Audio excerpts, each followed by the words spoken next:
A Yo Bryan Books production of The Reluctant Knight. Chapter 1. An Unexpected Journey. Brad Bradshaw's life in Ohio was a masterclass in monotony. At 42, his days followed an unvarying routine that had slowly eroded the dreams of his youth. Every weekday, his alarm blared at precisely 6:30 a.m., jolting him from fleeting visions of adventure into the stark reality of his small, cluttered apartment.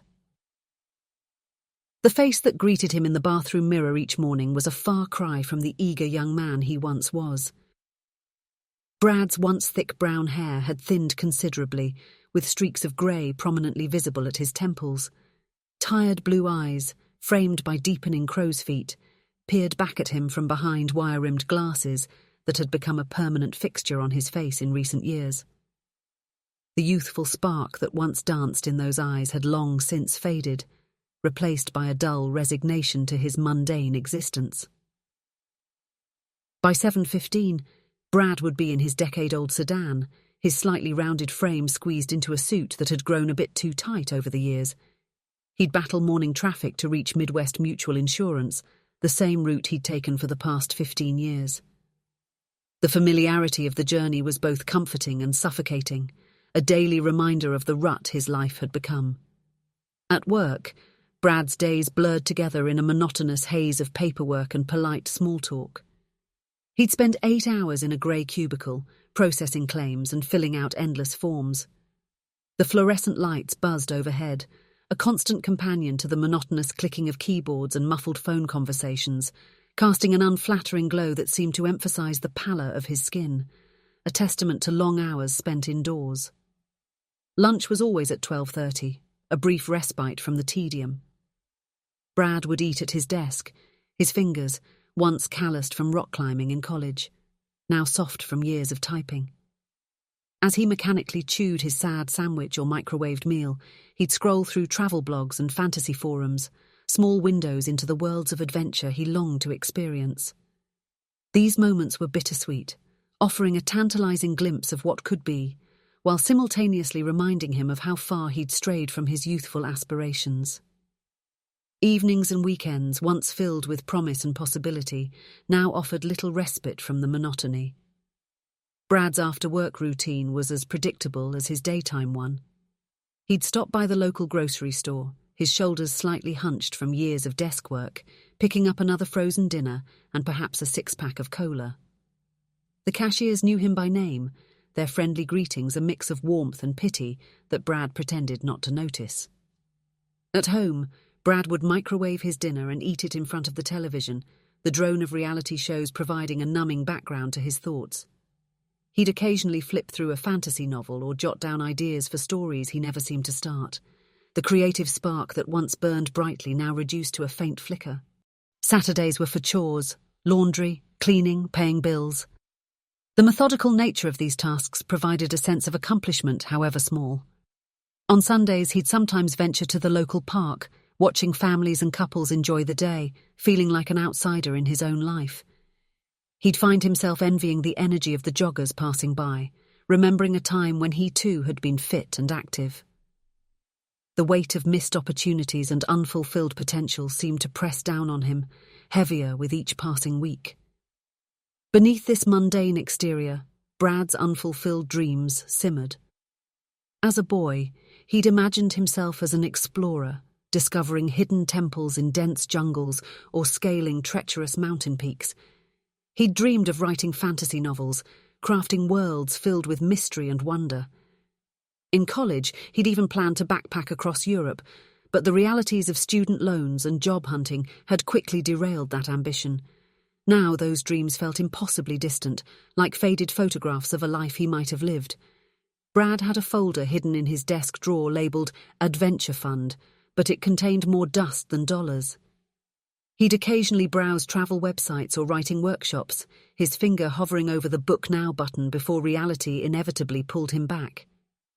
Each time, the gap between his dreams and his reality seemed to widen, a chasm he feared he'd never be able to cross. The young Brad would have been horrified to see what he'd become, a man who chose safety over passion, routine over risk. Each night, As he lay in bed staring at the ceiling, the mattress sagging slightly under his weight, Brad would promise himself that tomorrow would be different. Tomorrow, he'd start writing that novel, or book that trip, or at least sign up for a local hiking group. But as the years passed, tomorrow never seemed to arrive. Brad's dreams remained just that. Dreams, growing fainter with each passing day, waiting for a spark to reignite them into blazing reality. On this particular Friday evening, as Brad stood at his kitchen sink staring at a pile of dirty dishes, something felt different. The air seemed charged with an unfamiliar energy, as if the universe itself was holding its breath in anticipation. The routine that had defined his life for so long suddenly felt fragile, like a soap bubble on the verge of bursting. Another thrilling Friday night, Brad muttered to himself, his voice tinged with sarcasm and a hint of regret. He reached for the sponge, its rough texture a familiar sensation against his hands, once strong and capable, now soft and marked with the beginnings of age spots. As he began to scrub a plate, his mind wandered to the adventures he once yearned for, slaying dragons, rescuing princesses, exploring uncharted territories. Now, the most exciting part of his week was finding a new flavour of frozen dinner at the grocery store. The sound of laughter drifted through the thin walls of his apartment, reminding Brad of his isolation. His neighbours, a young couple, were always going out, always excited about something. He felt a pang of envy, quickly followed by shame. When had he become so bitter? When had he stopped believing in the possibility of change? Brad's gaze fell on a framed photo on the counter, himself at 22, grinning widely after graduating college. He picked up the frame, studying it closely. The young man in the photo was barely recognizable as himself. Sun-kissed skin glowed with health and vitality, a stark contrast to Brad's current pallor. Thick, wavy brown hair fell rakishly over bright blue eyes that sparkled with ambition and excitement for the future. The Brad in the photo stood tall and proud, his athletic frame honed by years of college sports and outdoor adventures. What happened to that guy? He wondered aloud, his voice barely a whisper. He ran a hand through his thinning hair, feeling the difference 20 years had made. That version of Brad had been full of dreams, ready to take on the world. Now, 2 decades later, he felt like a shadow of his former self. The athletic build had softened, replaced by a slight paunch and rounded shoulders. The confident stance had given way to a perpetual slouch. He shook his head, trying to dispel the melancholy thoughts. "Come on, Brad," he chided himself, noticing how his voice had deepened over the years, taking on a gravelly quality from disuse. "You chose this life. Stability over uncertainty, remember?" But even as he said it, he couldn't quite convince himself that he'd made the right choice. The stability he'd sought had become a cage, trapping him in a life that felt increasingly hollow. As Brad stood there, lost in his thoughts, a subtle change began to creep over the apartment. The air, which had been still and stagnant, stirred with an unfamiliar energy. The hum of the refrigerator seemed to fade away, replaced by an expectant silence. The shadows in the corners of the room deepened, as if drawing back to make way for something new. Even the dust motes floating in the air appeared to pause, suspended in anticipation. Brad felt a shiver run down his spine, a sensation he couldn't quite explain. It was as if the very fabric of reality was holding its breath, waiting for something momentous to occur. The mundane objects around him, the stack of unpaid bills on the counter, the pile of unwashed laundry in the corner, suddenly seemed less substantial, as if they were props on a stage about to be swept away. Suddenly a glimmer caught his eye. The pantry door seemed to shimmer like heat rising from hot pavement. Brad blinked hard, wondering if his eyes were playing tricks on him. He removed his glasses, wiped them on his shirt, and put them back on. The shimmering remained. "Great," he grumbled. "Now I'm hallucinating. Maybe I need more than just a change of scenery." Curious despite his skepticism, Brad approached the door cautiously. The shimmering intensified as he drew closer, casting an otherworldly glow across the kitchen. His heart began to race, a mixture of excitement and apprehension coursing through his veins. It had been years since he'd felt such a rush of adrenaline, and he could feel his pulse quickening, blood rushing in his ears. When he touched the doorknob, a surge of energy coursed through his body. It was warm and electric, reminiscent of the tingles he used to get while reading about portals in his favourite books. "This can't be real," Brad whispered, his voice barely audible over the sudden hum emanating from the door. Before he could react, the door flew open with a gust of wind, revealing not shelves of canned goods, but a swirling vortex of light.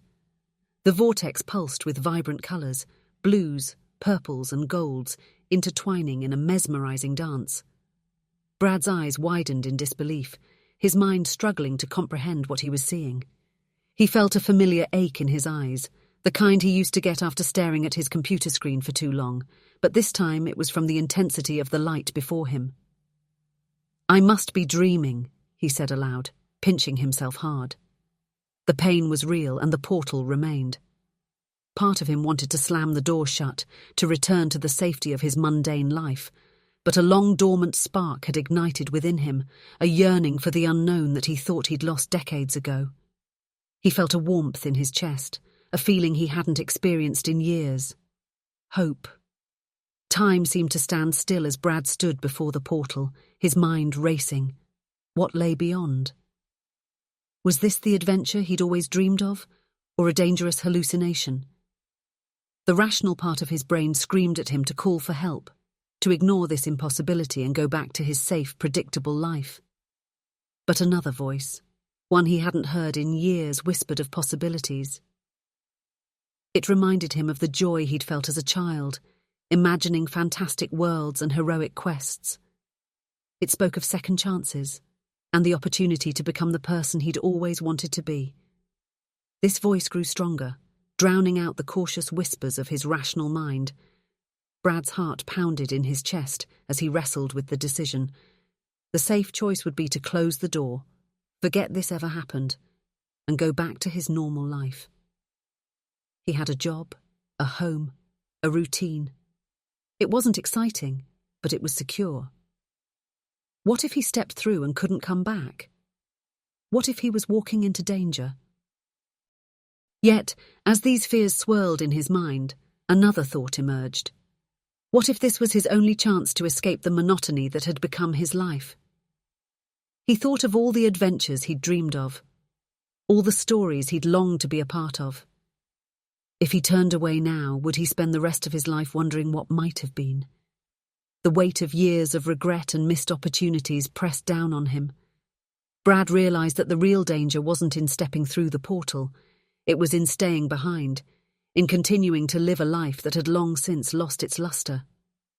The thought of returning to his routine, of waking up day after day in the same apartment, going to the same job, living the same unfulfilling life, suddenly seemed more terrifying than any unknown danger that might lie beyond the portal.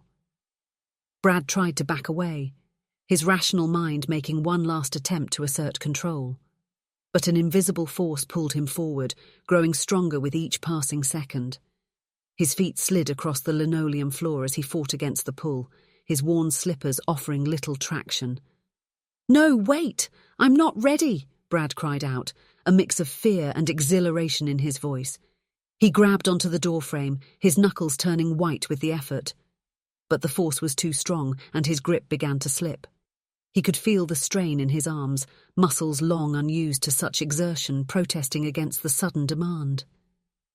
In that moment, as he teetered on the brink between his old life and the unknown, Brad made a choice. He loosened his grip on the doorframe, just slightly. It was enough. The force pulled him forward, and this time he didn't resist. A surge of excitement tinged with fear but overwhelmingly liberating coursed through him. With a yelp of surprise that was equal parts terror and thrill, Brad tumbled through the doorway. As he fell into the swirling vortex, his senses were overwhelmed in ways he had only ever dreamed about. Brilliant light engulfed him, so bright he had to squeeze his eyes shut, the light penetrating even his closed eyelids. It reminded him of the time he'd imagined standing atop a snow-capped mountain, the sun reflecting off the pristine white surface with blinding intensity. The air around him seemed to sing, a haunting melody that resonated in his very bones. It was unlike anything he'd ever heard before, yet strangely familiar, as if it were calling to a part of him long forgotten. The music brought to mind the fantasy novels he'd read as a child, tales of fantastic realms where the very air was alive with fantasy. He felt weightless, as if he were floating and falling at the same time, his stomach lurching with the sensation. It was like the moment of freefall on a roller coaster, a thrill he hadn't experienced in years, magnified 100-fold. The feeling transported him back to his college days, when he dreamed of skydiving and bungee jumping, seeking the ultimate adrenaline rush. A rush of scents assailed him, each one triggering memories and dreams long buried. The crisp freshness of a mountain stream reminded him of the camping trips he'd planned but never taken. The earthy aroma of an ancient forest evoked images of the dense jungles he'd longed to explore. The tang of sea salt brought back memories of the beach vacations he'd always put off, always telling himself he'd go next year. Flavors danced across his tongue, tastes he couldn't name, but that spoke of exotic lands and untold wonders. It was as if he were sampling the cuisine of 1,000 different cultures all at once, experiencing the spices and textures he'd only ever read about in travel magazines. Each taste was a reminder of the culinary adventures he'd dreamed of but never pursued. His skin tingled, as if every nerve ending had come alive, sensing the wonder of this impossible journey. The sensation was electric, reminiscent of the anticipation he used to feel before a big game in his college days, or the nervous excitement of a first date. It was the feeling of being truly alive, something he hadn't experienced in far too long. As Brad hurtled through the vortex, more sensations washed over him. He felt the brush of something soft against his cheek, like the petals of an otherworldly flower. The touch reminded him of the exotic plants he'd read about in his biology textbooks, species found only in the most remote corners of the earth. For a moment, he fancied himself a botanist, discovering a new species in an uncharted rainforest. A gust of wind whipped past him, carrying with it the scent of adventure. It smelled of distant lands and unexplored territories, of mysteries waiting to be unravelled. Brad imagined himself as an intrepid explorer, standing at the prow of a ship, the wind in his hair as he sailed towards undiscovered shores. The vortex seemed to pulse with energy, each wave sending a jolt through Brad's body. It was as if the very essence of power was flowing through him, awakening parts of himself he'd long thought dormant. He felt stronger, more alive than he had in years, his middle-aged body momentarily forgotten as he experienced the vitality of youth once more. Flashes of images appeared before his mind's eye, glimpses of fantastic landscapes and incredible creatures. He saw soaring mountains with peaks that touched the clouds, vast deserts glittering with hidden treasures, and lush forests teeming with life beyond imagination. Creatures of myth and legend danced at the edges of his vision, majestic dragons soaring through the sky, unicorns galloping across flower-strewn meadows, and mischievous fairies flitting between ancient trees. In one moment, Brad felt the exhilaration of scaling a sheer cliff face, his muscles straining as he reached for the next handhold. In another, he experienced the wonder of diving into the depths of an alien ocean, surrounded by bioluminescent creatures that defied description.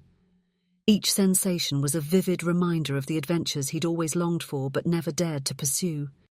As he tumbled through the vortex, Brad felt as though he were shedding layers of his old self. The weight of years of monotony and unfulfilled dreams seemed to peel away, leaving him feeling lighter, more alive. It was as if the portal was not just transporting him physically, but transforming him on a fundamental level. The journey seemed to last both an eternity and mere seconds. Brad lost all sense of time and space, completely immersed in the kaleidoscope of sensations. Just when he thought he couldn't possibly experience anything more intense, the vortex began to change. The swirling colours started to coalesce, forming more distinct shapes and patterns. Brad felt a shift in the air around him, a sense of deceleration. The weightlessness began to fade, replaced by a gradual return of gravity. He braced himself, unsure of what to expect next. Suddenly, with a final burst of light and a rush of wind, Brad felt solid ground beneath his feet. The transition was so abrupt that he stumbled, his legs wobbly and unsteady after the otherworldly journey. He fell to his knees, his hands sinking into something soft and cool. Grass, he realized. He was kneeling on grass. For a moment, Brad kept his eyes tightly shut, afraid of what he might see if he opened them. The sensory overload of the portal journey still echoed through his body, leaving him dizzy and disoriented. He took a deep breath, and his nostrils filled with the scent of fresh earth and wildflowers, so different from the stale air of his apartment. Slowly, cautiously, Brad opened his eyes. The sight that greeted him took his breath away. He found himself in a vast meadow stretching as far as the eye could see. The grass beneath him was a vibrant emerald green, dotted with flowers in every colour imaginable. Some of the blooms were familiar, daisies, tulips and roses, while others were unlike anything he'd ever seen before, with petals that seemed to shimmer and change colour in the sunlight. The sky above was a brilliant azure, unmarred by clouds, and seemed to stretch on forever.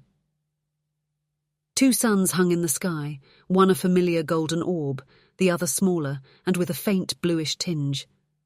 The double sunlight bathed the landscape in a warm, ethereal glow that made everything seem more vivid and alive. In the distance, Brad could see a line of mountains, their peaks capped with snow that glittered like diamonds.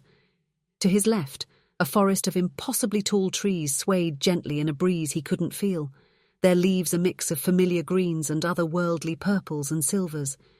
As his eyes adjusted to the brightness, Brad noticed movement in the meadow. Small, iridescent creatures. Were they butterflies? Fairies? Flitted from flower to flower, leaving trails of sparkling dust in their wake. The air hummed with their delicate wings and a melody that seemed to come from the flowers themselves. Brad slowly got to his feet, his legs still shaky. He looked down at himself, half expecting to see his body transformed as dramatically as his surroundings. But he was still wearing the same clothes he'd had on in his kitchen, faded jeans, a worn t-shirt, and those old slippers. The contrast between his mundane appearance and the fantastical landscape around him was almost comical. "Where am I?" Brad whispered, his voice sounding strange and small in the vastness of this new world. As if in response, a warm breeze swept across the meadow, carrying with it the scent of adventure and possibility. For the first time in years, Brad felt a smile, a genuine, wonder-filled smile, spread across his face. He took a tentative step forward, then another. Each step felt like a revelation, the simple act of walking transformed into something powerful in this new realm. The grass beneath his feet seemed to welcome him, cushioning his steps and springing back with a vitality that spoke of deep, ancient powers. As Brad began to explore his surroundings, he felt a profound shift within himself. The worries and constraints of his old life, the unpaid bills, the unfulfilling job, the regrets and missed opportunities, seemed to fade away, becoming as insubstantial as a half-remembered dream. In their place, a sense of excitement and possibility bloomed, as vibrant and alive as the world around him. For the first time in decades, Brad felt truly awake, truly present. The man who had spent years going through the motions, trapped in a life of quiet desperation, was gone. In his place stood someone new, someone ready to embrace the adventure he'd always dreamed of but never dared to pursue. As he stood there, taking in the wonders of this new world, Brad realized that his journey, his true journey, was just beginning. Whatever challenges lay ahead, whatever marvels or dangers this realm held, he was ready to face them. The spark of adventure that had nearly been extinguished by years of monotony now blazed brightly within him, ignited by the impossible transition from his kitchen to this mysterious land. "Well," Brad said aloud, his voice stronger now, filled with determination and a hint of excitement, "I guess this is what they mean by 'be careful what you wish for.'" He chuckled, the sound of his own laughter strange but welcome in his ears. With one last look at the spot where he had arrived, marked only by a slight depression in the grass, Brad turned and began walking towards the distant mountains. Each step took him further from the life he had known and deeper into a world of mystery and possibility. As he walked, Brad felt the last vestiges of his old self fall away. The Brad Bradshaw who had entered the portal, middle-aged, unfulfilled and resigned to a life of monotony, was gone. In his place strode a man reborn, ready to embrace whatever adventures this new world had in store for him. The suns climbed higher in the alien sky, their dual light casting enchanted shadows across the landscape. And in those lengthening shadows, Brad Bradshaw, once an ordinary man from Ohio, now an explorer in a realm of mystery, took his first steps towards destiny. Chapter 2. A New World. Brad had been walking for what felt like hours, the dual suns of this strange realm tracking an unfamiliar path across the sky. The initial shock of his arrival had worn off, replaced by a growing sense of wonder and curiosity. Each step through the vibrant meadow revealed new marvels, from flowers that seemed to sing as he passed to small, glittering creatures that darted just at the edge of his vision. As he neared the line of impossibly tall trees he'd spotted upon his arrival, Brad paused to catch his breath. The reality of his situation was beginning to sink in. He was no longer Brad Bradshaw, the unremarkable insurance adjuster from Ohio. Here, in this mysterious world, he could be anyone or anything he wanted to be. "Okay, Brad," he muttered to himself, a habit from his old life that seemed oddly comforting now. "You wanted an adventure. Looks like you've got one. Now what?" Before he could ponder his next move, a rustling from the nearby trees caught his attention. Brad's heart raced, a mix of excitement and apprehension coursing through him. He tensed, ready to flee if necessary, but what emerged from the forest was beyond anything he could have imagined. A man in gleaming armor, astride a magnificent white horse, stepped into the clearing. The knight's armor shone in the sunlight, intricate engravings catching the light and creating mesmerizing patterns that danced before Brad's eyes. The horse was equally impressive, its coat a pristine white that seemed to glow, and its mane flowing like silk in the breeze. Brad's mind raced, trying to reconcile the sight before him with his understanding of reality. Knights in shining armor didn't exist outside of movies and Renaissance fairs, yet here was one, approaching him directly. A mixture of awe and skepticism battled within him. The knight dismounted with practiced ease, his movements fluid despite the weight of his armor. The metallic clink of his armor and the soft thud as he landed on the grass reached Brad's ears. He approached Brad and bowed deeply, a gesture that made Brad feel both honored and incredibly out of place. "Hail, chosen one! We've been expecting you!" The knight's voice boomed, resonating with authority and warmth. "I am Sir Galahad, and I've come to escort you to the castle. The kingdom of Avaloria needs your help, Brad Bradshaw." Brad's head spun, overwhelmed by the rapid turn of events. He ran a hand through his hair, feeling the familiar texture that seemed absurdly mundane in this fantastical setting. "How do you know my name?" he asked, his voice cracking slightly, his throat dry from the shock and the sweet air of this new world. "Where am I? What's going on?" A surge of suspicion rose within him. This had to be some kind of elaborate prank or hidden camera show. But even as the thought formed, he knew it couldn't be true. The world around him was too vivid, too detailed to be a set, and the night before him exuded an aura of authenticity that no actor could fake. Sir Galahad's eyes twinkled with a mix of amusement and understanding. Brad could see flecks of gold in the knight's warm brown eyes, adding to his otherworldly appearance. "You're in the realm of Avaloria, my friend. As for how I know your name, well, that's part of the prophecy."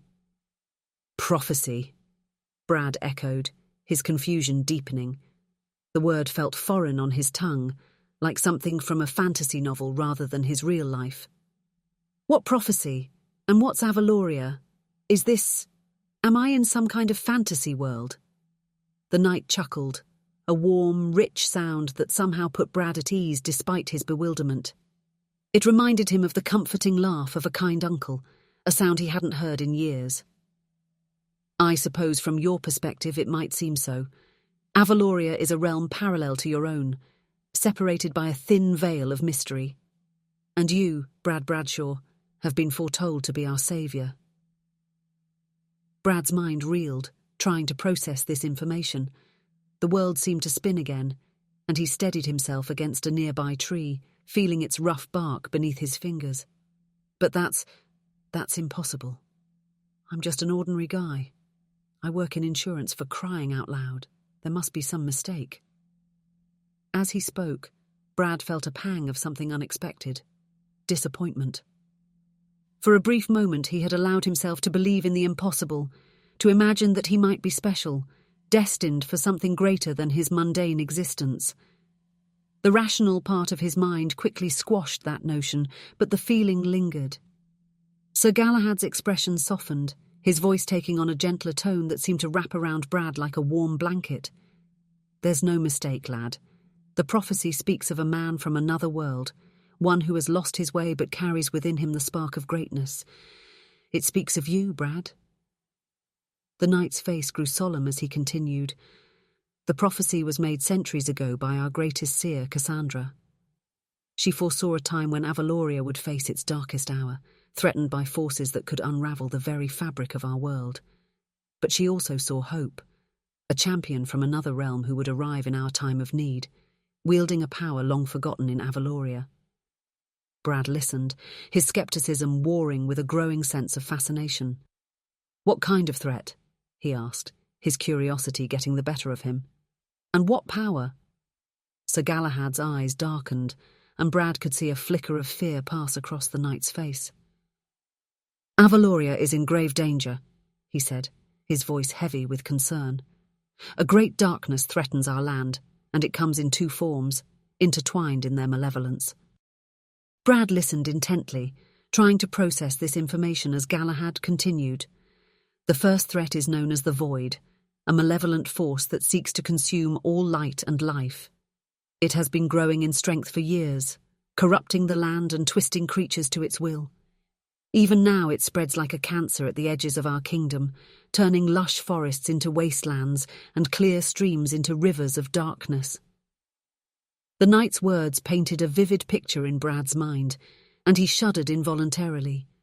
The beautiful world around him suddenly seemed fragile, its wonders under threat from this ominous force.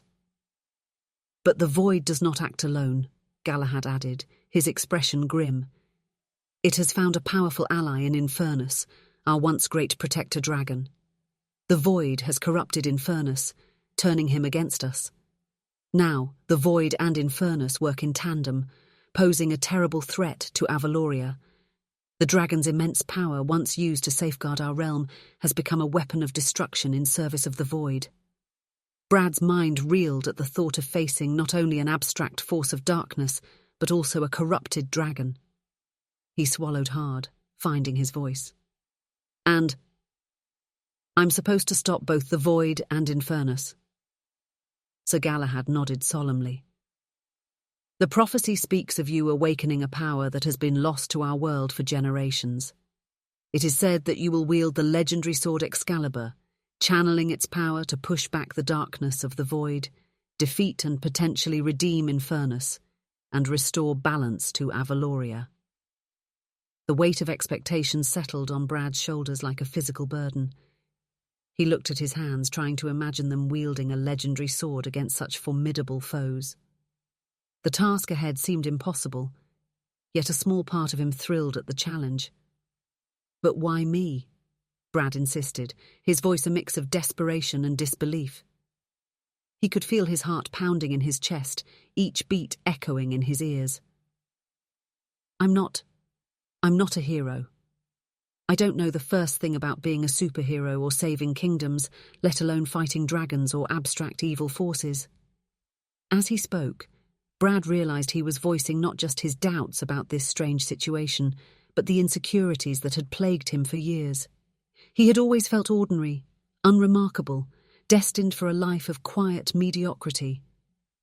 The idea that he might be capable of something more, of facing such monumental threats, was both thrilling and terrifying. The knight placed a comforting hand on Brad's shoulder, the weight of his gauntlet grounding Brad in this new reality. The cool metal was a stark contrast to the warm air around them. None of us start as heroes, Brad. We become them through our choices and actions. The fact that you're here, that you stepped through that portal despite your fears, already shows more courage than you give yourself credit for. Brad took a deep breath, trying to calm his racing heart. The sweet floral scent of the meadow filled his lungs, helping to steady his nerves. I don't know if I can do this. What if I fail? What if I'm not the person your prophecy thinks I am? The void and Infernus sound like they're way out of my league. As he voiced his fears, Brad felt a strange sense of relief. For years, he had been going through the motions, never taking risks, never pushing himself. Now, faced with an impossible situation, he was finally confronting the fear of failure that had held him back for so long. Sir Galahad's face broke into a warm smile that seemed to light up the clearing. Then you'll have tried, which is more than most can say. But I have faith in you, Brad Bradshaw, and so does all of Avaloria. Will you at least come with me to the castle and hear more about what awaits you? The knight's expression grew serious once more. I won't lie to you, Brad. The path ahead is fraught with danger. The void has many servants besides Infernus, and they will stop at nothing to prevent the prophecy from coming to pass.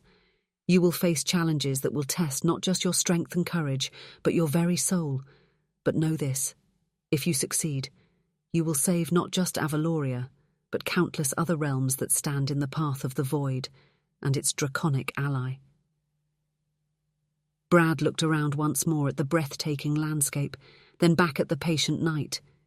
This was everything he'd ever dreamed of as a boy, everything he'd given up on as an adult. Now, standing in this realm of wonders, threatened by forces he could barely comprehend, he felt a spark of that old excitement reigniting within him. The air seemed to crackle with possibility. For a moment, Brad teetered on the edge of decision. The rational part of his mind screamed at him to find a way home, to return to the safety and predictability of his old life. But another part of him, a part he had long ignored, yearned for this adventure. He thought of the countless nights he'd spent staring at the ceiling, wondering if this was all there was to life.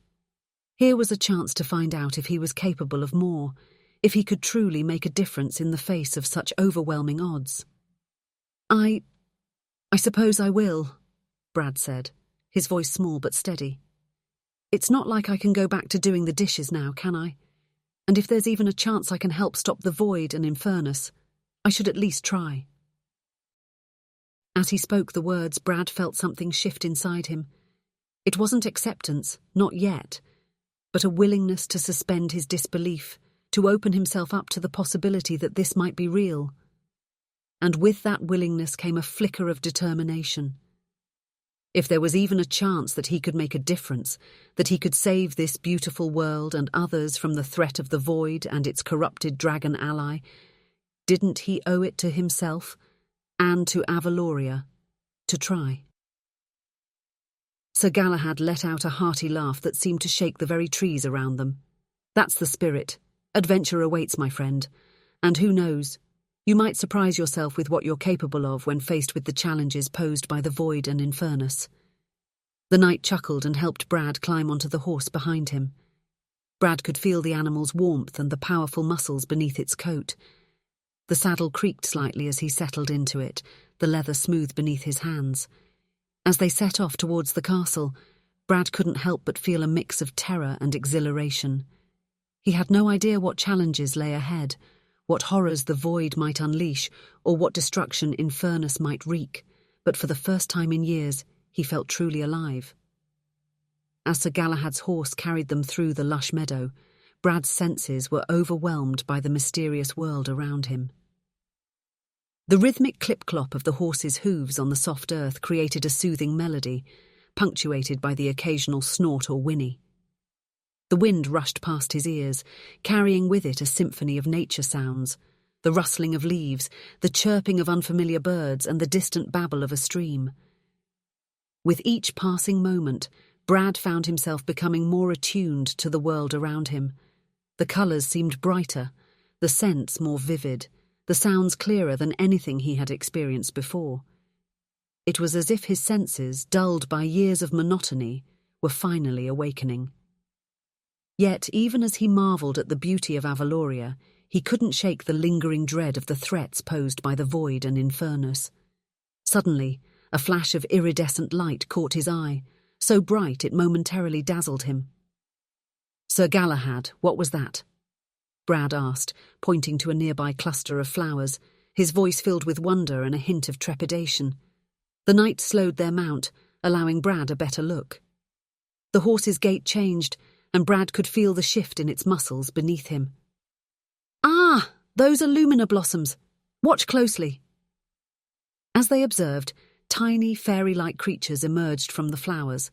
No larger than Brad's palm, they had gossamer wings that shimmered with all the colours of the rainbow. The air around them sparkled as they danced from bloom to bloom, leaving trails of glittering dust in their wake. Brad could hear a faint tinkling sound, like the gentlest wind chimes, as the creatures moved. "Are those fairies?" Brad gasped, his eyes wide with wonder. He could feel his jaw drop and he blinked rapidly, trying to ensure he wasn't hallucinating. A part of him still clung to skepticism, searching for a rational explanation.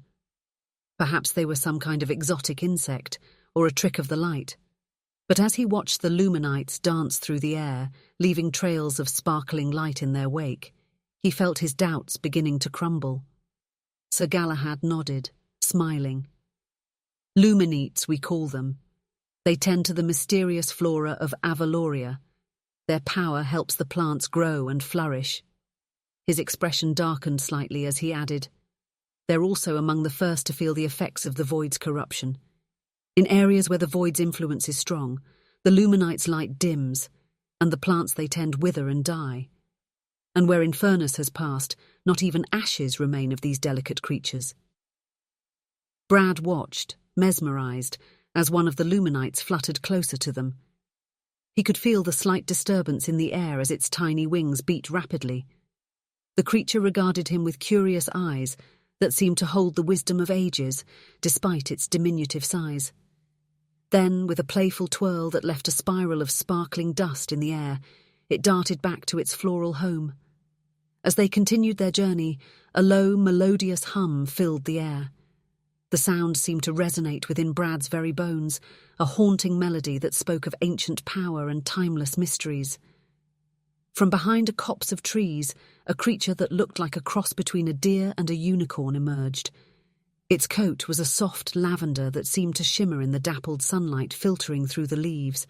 A spiral horn adorned its forehead, glowing with a gentle light that pulsed in rhythm with the creature's ethereal song. "That's a melodier," Sir Galahad explained before Brad could ask. "Their horns resonate with the sound of the land, creating music that helps maintain the balance of nature. Legend has it that their song can heal the land and push back the void's corruption, but only when combined with the power of Excalibur. Sadly, many melodiers have fallen silent, their songs stolen by the void or silenced by Infernus's flames." Brad watched in awe as the melodier bowed its head slightly in their direction before disappearing back into the forest, its haunting melody lingering in the air. The music seemed to fade into the background, becoming one with the ambient sounds of the forest, yet Brad could still feel its echoes in his heart. As they neared a bubbling stream, the sound of rushing water reaching their ears, Brad noticed movement beneath the crystal-clear surface. Leaning closer, careful not to lose his balance on the horse, he saw what appeared to be fish, but their scales shifted colours like living rainbows, creating a dazzling light show beneath the water. And then, to his utter amazement, he realised they seemed to be laughing? "Gigglefish," Sir Galahad chuckled, the sound mixing with the tinkling laughter coming from the stream. "Their laughter is said to bring joy to all who hear it. It's also quite useful in certain healing potions." Brad couldn't help but smile as the tinkling laughter of the gigglefish reached his ears, feeling a warmth spread through his chest. The sound was infectious, and he found himself chuckling along with the fish, a genuine laugh that he hadn't experienced in years. It felt as though the joy of the gigglefish was washing away years of stress and monotony. The gigglefish play a crucial role in our fight against the void and Infernus, Sir Galahad explained, his tone growing serious. Their laughter is one of the few things that can temporarily dispel the void's oppressive aura and soothe the burns left by Infernus's flames. In areas touched by darkness, their mirth becomes a beacon of hope. In that moment, Brad felt something inside him shift. The laughter of the gigglefish had broken through a wall he hadn't even realized he'd built around his heart. For years, he had approached life with a cynical detachment, protecting himself from disappointment by never fully engaging with the world around him. But here, in this mysterious realm, he found himself truly feeling again, even in the face of the looming threats. Just as they were about to cross the stream, a gust of wind swirled around them, carrying with it the scent of wildflowers and sun-warmed earth. Brad gasped as he saw leaves and flower petals coalesce into a vaguely humanoid shape right before his eyes. The air shimmered around the form, and Brad could feel a gentle, playful tug at his clothes. "A wind spirit!" Sir Galahad exclaimed, his voice filled with awe and respect. "They're rarely seen. It's said to be a good omen when one appears to travellers." The wind spirit danced around them for a moment, its laughter sounding like rustling leaves and whistling breezes. Brad felt a cool caress against his cheek, like a friendly pat from the spirit. Then, as quickly as it had appeared, it dissipated back into the breeze, leaving behind a swirl of flower petals and a lingering sense of whimsy. "Wind spirits are among our most elusive allies," Sir Galahad said softly. "They can travel to places untouched by the void and unseen by Infernus, bringing messages and gathering intelligence. Some say they can even predict where the void will strike next or where Infernus might appear." As they continued their journey, the forest around them began to change. The vibrant colours seemed to dim, and an eerie silence fell over the woods. Brad felt a chill run down his spine, sensing that something was amiss. "Sir Galahad," Brad whispered, his voice tight with apprehension. "What's happening?" The knight's posture stiffened, his hand moving to rest on the hilt of his sword. "We've entered a part of the forest touched by the void's influence. Stay alert, Brad. Danger could be—" A bone-chilling roar cut through the air, interrupting Galahad's warning. The trees before them shuddered and parted, revealing a creature that seemed to have leapt straight out of Brad's nightmares. It was massive, easily the size of an elephant, with a body that seemed to be made of living shadow. 6 legs, each ending in razor-sharp claws, supported its bulk. Its head was a horrifying blend of wolf and bear, with glowing red eyes and fangs that dripped with a dark, viscous substance. 2 long tentacles writhed from its back, each tipped with what looked like venomous stingers. "By the stars," Brad gasped, his heart pounding so hard he thought it might burst from his chest. "What is that thing?" "A void ravager," Sir Galahad replied, his voice calm despite the dire situation. "A beast corrupted and twisted by the void's power. Stay back, Brad. I'll handle this." Before Brad could even process what was happening, Sir Galahad sprang into action. He leapt from his horse with inhuman agility, drawing his sword in one fluid motion. The blade burst into brilliant white flames as it left its scabbard, illuminating the darkened forest. The void ravager lunged forward, its massive jaws snapping at Galahad, but the knight was faster, rolling under the beast's attack and coming up behind it. His flaming sword slashed across the creature's flank, leaving a glowing wound in its shadowy hide. The beast roared in pain and fury, its tentacles whipping around to strike at Galahad. The knight dodged one, then caught the other with his gauntleted hand. With a grunt of effort, he yanked hard, pulling the ravager off balance. Brad watched in awe as Sir Galahad fought. The knight moved with a grace and speed that seemed impossible for someone wearing full armour. His sword was a blur of white fire, striking again and again at the monstrous creature. The void ravager, for all its terrifying appearance, seemed unable to land a blow on Galahad. The knight anticipated its every move, parrying claws with his sword and sidestepping lunges with ease. As the battle raged on, Brad noticed something extraordinary. With each strike of Galahad's flaming sword, the shadows that made up the Ravager's body seemed to recede. Light was literally pushing back the darkness. Sensing its impending defeat, the Void Ravager let out a deafening roar and reared up on its hind legs, towering over Galahad.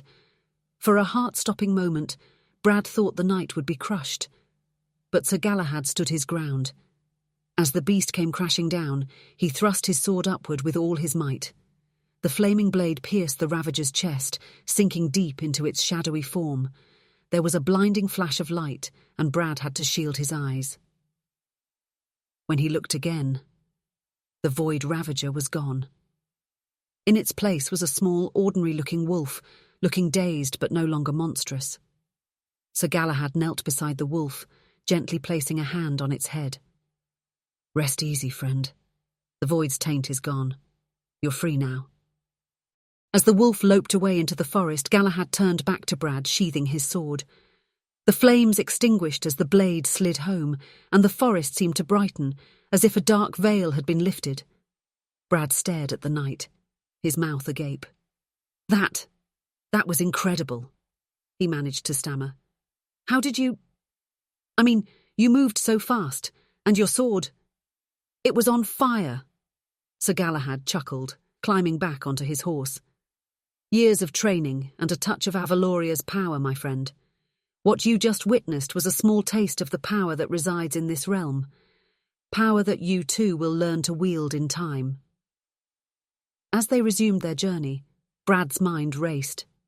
If this was what an experienced knight of Avaloria could do, what might he be capable of once he learned to use Excalibur? For the first time since arriving in this strange world, he felt a glimmer of hope.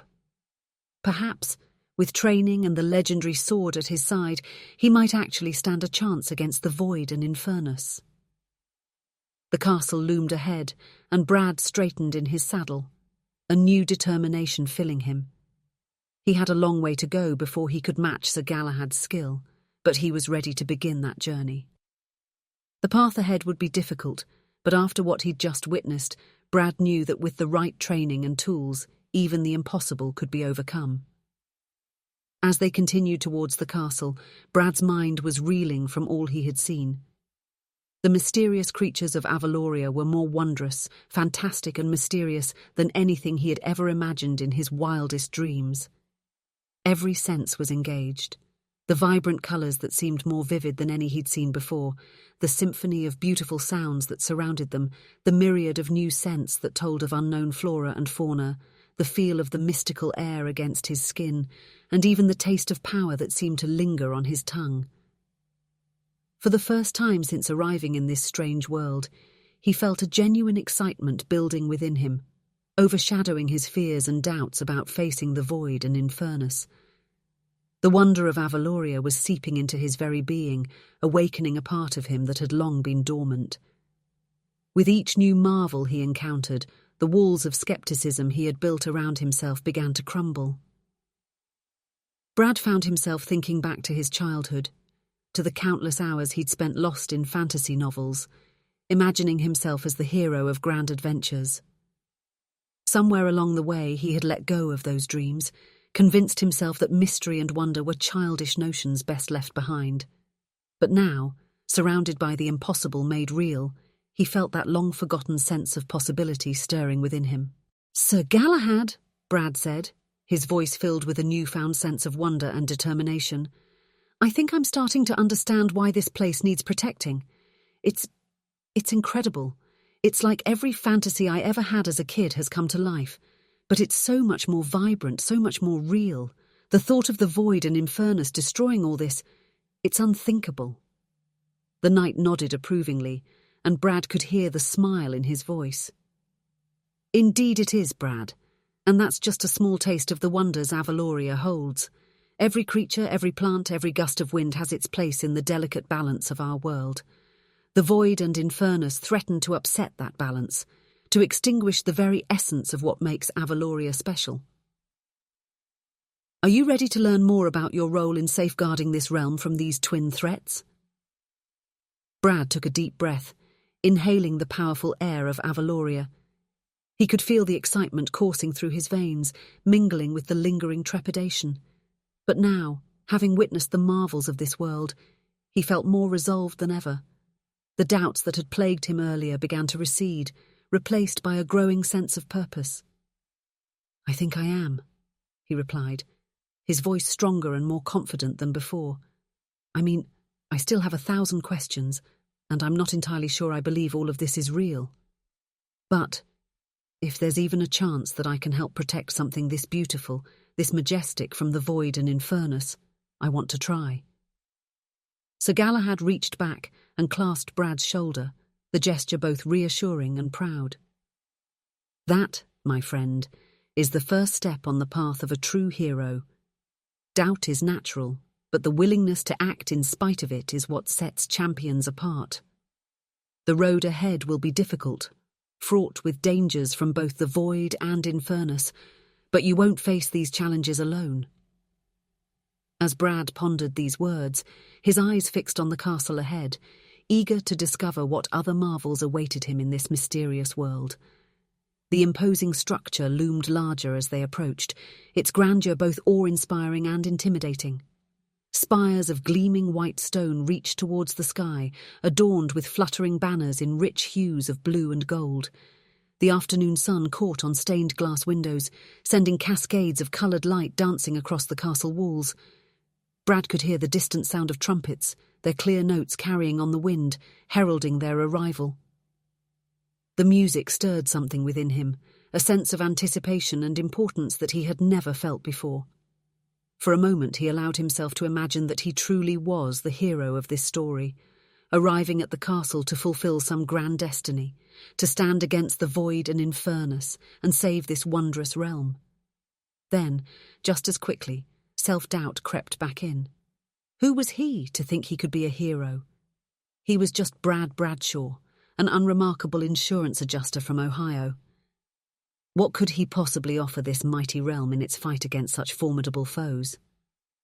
As if sensing his inner turmoil, Sir Galahad spoke up. "You know, Brad, every great hero in our history once stood where you stand now, uncertain, doubtful, feeling the weight of expectation on their shoulders. But they all took that first step just as you're doing now. The void and Infernus may seem like insurmountable obstacles, but remember, you have been chosen for a reason." The knight's voice took on a more serious tone. "The prophecy speaks of trials you must face, challenges that will test your resolve and awaken the dormant power within you. It won't be easy, Brad. The void will throw everything it has at you to prevent the prophecy from coming to pass, and Infernus is a foe unlike any you've ever imagined. But I believe in you, and so does all of Avaloria." Brad nodded, grateful for the knight's words of encouragement, but also sobered by the reminder of the dangers ahead. He tightened his grip on the saddle, feeling the smooth, well-worn leather beneath his fingers. He steeled himself for whatever lay ahead, the scent of anticipation, a mixture of excitement and fear, filling his nostrils.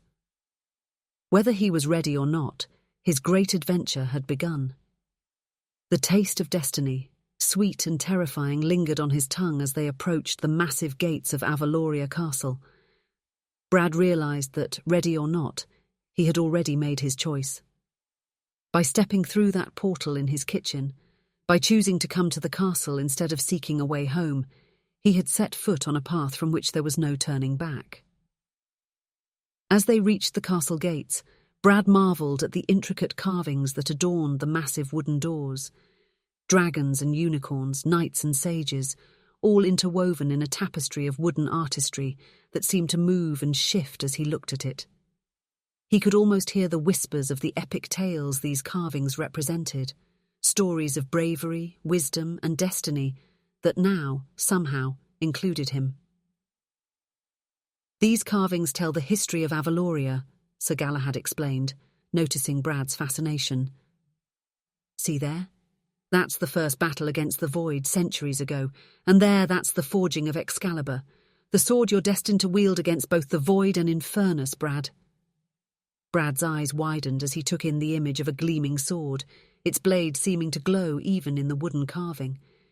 He felt a strange tingle in his hands, as if the mere sight of Excalibur's representation was awakening something within him.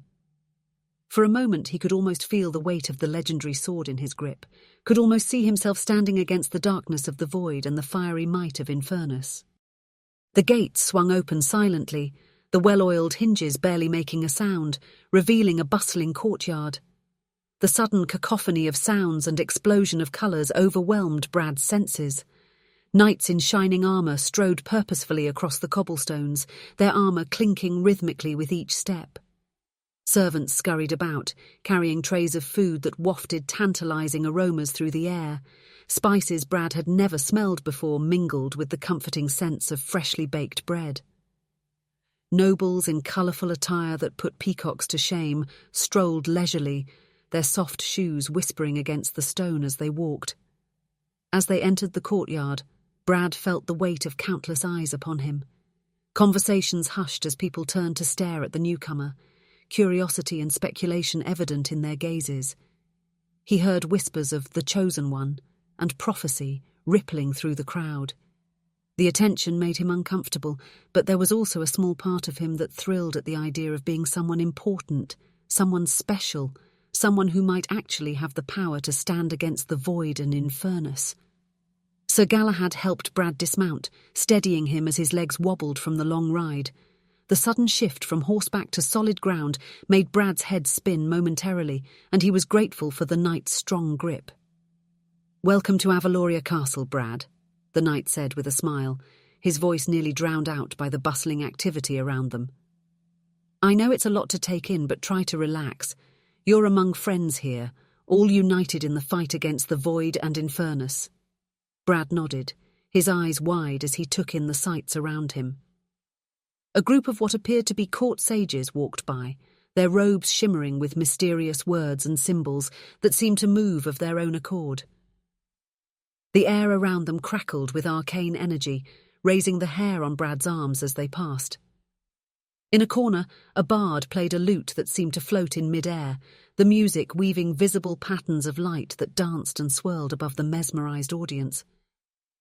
The cobblestones beneath Brad's feet hummed with an energy he couldn't quite explain, as if the very foundation of the castle was alive with power.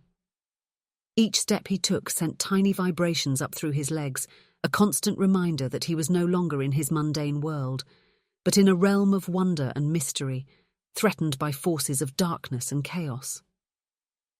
As Brad stood there, trying to process the sensory overload of his new surroundings, he felt a shift within himself. The skepticism that had been his constant companion since arriving in Avaloria began to give way to a tentative acceptance. This world, with all its wonders and impossibilities, was real. And somehow, for reasons he couldn't yet fathom, he was meant to play a part in its story, to stand against the void and Infernus, and protect all this beauty and majesty. "Sir Galahad!" a voice called out, cutting through the ambient noise of the courtyard. They turned to see a young page running towards them, his leather shoes slapping against the stone. The boy's cheeks were flushed with exertion, and his breath came in short gasps as he skidded to a stop before them. "The king requests an immediate audience with the Chosen One. There's been another attack by the Void, and Infernus has been sighted near the eastern borders." Galahad nodded, his armour catching the light as he moved. His expression grew grave at the news. "Very well. Brad, are you ready to meet King Aldrich and learn more about the threats we face?" Brad took a deep breath, squaring his shoulders. He thought of all he had seen since arriving in Avaloria, of the power and wonder that surrounded him. He thought of his old life, of the safety and predictability he had left behind. And he thought of the prophecy, of the faith these people seemed to have in him despite knowing nothing about him. The mention of the Void's attack and Infernus's appearance sent a shiver down his spine, but it also steeled his resolve. "I'm ready," he said, surprised by the steadiness in his voice, "or at least as ready as I'll ever be. Let's go face this destiny of mine." Sir Galahad smiled approvingly. That's all anyone can ask, my friend. Remember, Brad, you're not alone in this. Avaloria stands with you, as do I. Together we will face the void and Infernus, and together we will prevail. With those words of encouragement, Brad followed Sir Galahad and the page into the castle proper, ready to face whatever destiny had in store for him. As they walked, he felt a strange sense of calm settling over him. The doubts and fears were still there, but they were overshadowed by a growing sense of purpose and possibility. For the first time in years, Brad felt truly alive, truly present in the moment. Whatever challenges lay ahead, whatever role he was meant to play in this fantastical realm's struggle against the void and Infernus, he would face it head on. The ordinary man from Ohio was gone, and in his place stood someone new, someone who, despite his fears and doubts, was ready to embrace the extraordinary adventure that awaited him. As they approached the throne room, Brad could feel the weight of history and expectation pressing down on him. The prophecy, the threat of the void and Infernus, the extraordinary creatures he'd encountered, it all swirled in his mind, a dizzying mix of wonder and responsibility. He knew that beyond those ornate doors, his destiny awaited. Whatever happened next would set him on a path that would change not just his life, but the fate of Avaloria and perhaps countless other realms threatened by the encroaching darkness. The massive doors of the throne room loomed before them, their surfaces adorned with intricate carvings that seemed to tell the entire history of Avaloria, including its ongoing struggle against the void and Infernus. Brad's heart raced, a mix of excitement and apprehension coursing through his veins. He glanced at Sir Galahad, who gave him an encouraging nod. "Remember, Brad," the knight said softly, "you were chosen for a reason. Trust in yourself and in the power that brought you here. The void and Infernus are formidable foes, but you have the strength within you to face them." Brad took a deep breath, squaring his shoulders. He thought of all he had seen since arriving in Avaloria, of the wonders that surrounded him and the threats that loomed over this majestic realm. He thought of his old life, of the safety and predictability he had left behind. And he thought of the prophecy, of the faith these people seemed to have in him despite knowing nothing about him. "I'm ready," he said, surprised by the steadiness in his voice. With a nod to the guards, Sir Galahad signalled for the doors to be opened. As they slowly swung inward, a hush fell over the assembled courtiers. All eyes turned to Brad, the air thick with anticipation and a palpable sense of hope in the face of the dual threats of the void and Infernus. Taking another deep breath, Brad stepped forward into the throne room, ready to meet King Aldrich and embrace his role as the chosen one. The adventure of a lifetime was about to begin, and with it, the fate of Avaloria would be forever changed. Chapter 3. The Prophecy. Brad's heart pounded as he entered the grand hall of Avaloria Castle. The room was a marvel of medieval architecture, with soaring stone arches that seemed to touch the sky. The air was cool and damp, carrying the faint scent of ancient stone and burning torches. Intricate tapestries depicting epic battles lined the walls, their rich colours and gold threads catching the flickering light. Stained glass windows cast colourful patterns across the polished marble floor, creating a kaleidoscope effect that shifted with each passing cloud outside. The sound of Brad's footsteps echoed in the cavernous space, mingling with the soft rustle of fabric and the occasional clink of armour. Torches flickered in ornate sconces, their dancing light reflecting off the polished armour of the knights who lined the walls. The flames cast long, shifting shadows that seemed to bring the scenes in the tapestries to life. As his eyes adjusted to the grandeur around him, Brad felt a wave of disbelief wash over him. The air felt different here, charged with an energy he couldn't explain. It tingled on his skin and made the hair on the back of his neck stand up. Just hours ago, he had been in his cramped Ohio apartment, and now he stood in a scene straight out of a fantasy novel. He blinked hard, half expecting the illusion to shatter, but the majestic hall remained. A part of him wanted to laugh at the absurdity of it all, while another part felt a thrill of excitement he hadn't experienced since childhood. The hall was filled with a diverse array of individuals, each more fantastical than the last. To his left, a group of nobles in richly embroidered doublets and gowns whispered behind jewelled fans, their eyes darting between Brad and the king. The rustle of their silk garments and the soft tinkling of their jewellery created a gentle background music. One portly lord with a thick moustache scoffed audibly, the sound cutting through the hushed atmosphere. His face was flushed, whether from indignation or too much wine, Brad couldn't tell. A young noblewoman with flowers woven into her hair looked on with undisguised curiosity, the sweet scent of her floral perfume wafting towards Brad as she leaned forward for a better look. Great, Brad thought to himself, his cheeks burning. I'm the main attraction at this medieval circus. He tugged self-consciously at his t-shirt, acutely aware of how out of place he must look. The stark contrast between his casual attire and the ornate costumes around him made him feel like he'd shown up to a black tie event in his pyjamas. The soft cotton of his shirt felt rough and common compared to the fine silks and velvets surrounding him.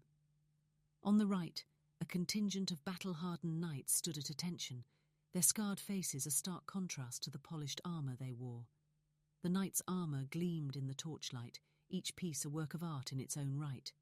Intricate engravings and precious gems adorned their breastplates and helmets, telling stories of valour and victory. Brad noticed one particularly imposing warrior. His face set in a scowl, gripped the hilt of his sword tightly as if ready to defend against any threat this strange outsider might pose. The leather of the knight's gloves creaked softly with the movement. Brad swallowed hard, his throat suddenly dry. These weren't actors or cosplayers. These were real warriors who looked like they could snap him in half without breaking a sweat. He tried to stand a little straighter, hoping to project a confidence he definitely didn't feel. In his mind, he couldn't help but compare himself to these seasoned fighters. What could he, a desk jockey from Ohio, possibly offer in a world of knights and dragons? At the far end of the hall, King Aldrich sat upon a magnificent throne, his regal bearing evident even from a distance.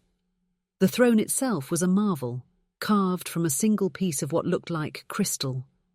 It caught the light and refracted it, sending rainbow patterns dancing across the king's robes. As Brad approached, guided by Sir Galahad, he felt the weight of countless eyes upon him. The soft whispers of the court grew louder, like the buzzing of bees, as nobles in rich attire commented on his strange appearance. I should have worn a tie, Brad thought wryly, then almost laughed at the absurdity of the idea, as if a tie would have made this situation any less surreal. He imagined himself in his best suit, standing before this medieval court, and the mental image was so ridiculous that he had to bite his lip to keep from chuckling inappropriately. Near the throne, a group of advisors huddled together, their expressions a mix of hope and skepticism. Their robes rustled softly as they shifted, whispering urgently to one another. An elderly man with a long white beard and spectacles perched on his nose furiously scribbled notes on a parchment, the scratch of his quill audible in the hushed atmosphere. A younger advisor with a shock of red hair gestured animatedly as he whispered to his colleagues, his emerald ring catching the light with each movement. The air in the throne room was thick with the scent of incense, its sweet, heady aroma mingling with the earthier smells of leather, sweat, and stone. Brad could taste it on his tongue, so different from the sterile air of his office back home. The incense seemed to heighten the otherworldly atmosphere, making everything feel slightly unreal. When they reached the foot of the dais, Sir Galahad bowed deeply, his armour creaking softly with the movement. Your Majesty, I present to you Brad Bradshaw, the one foretold by prophecy. Brad's mind reeled. Prophecy. Him. He wanted to laugh, to tell them all there had been some cosmic mistake. Instead, he managed an awkward bow, nearly losing his balance in the process. His face burned with embarrassment, and he silently cursed his lack of grace. Some chosen one he was turning out to be. He could hear a few stifled giggles from the crowd, quickly hushed by more serious onlookers. King Aldrich, a wise-looking man with a silver beard and piercing grey eyes, leaned forward, regarding Brad with a mixture of hope and skepticism. The crown upon his head glinted in the torchlight, its jewels catching and refracting the light. The king's robes rustled softly as he moved, the heavy fabric embroidered with scenes from Avaloria's history in threads of gold and silver. "So this is the prophesied hero?" King Aldrich mused, his voice carrying easily through the hushed hall. It was a rich, deep voice that seemed to resonate in Brad's chest. "He doesn't look like much of a warrior." Brad shifted uncomfortably, his cheeks burning with embarrassment. He'd never felt more out of place in his life. The splendor of the medieval court made his ordinary appearance seem even more mundane. He cleared his throat, trying to find his voice. "Your Majesty, I'm not sure I understand what's happening here."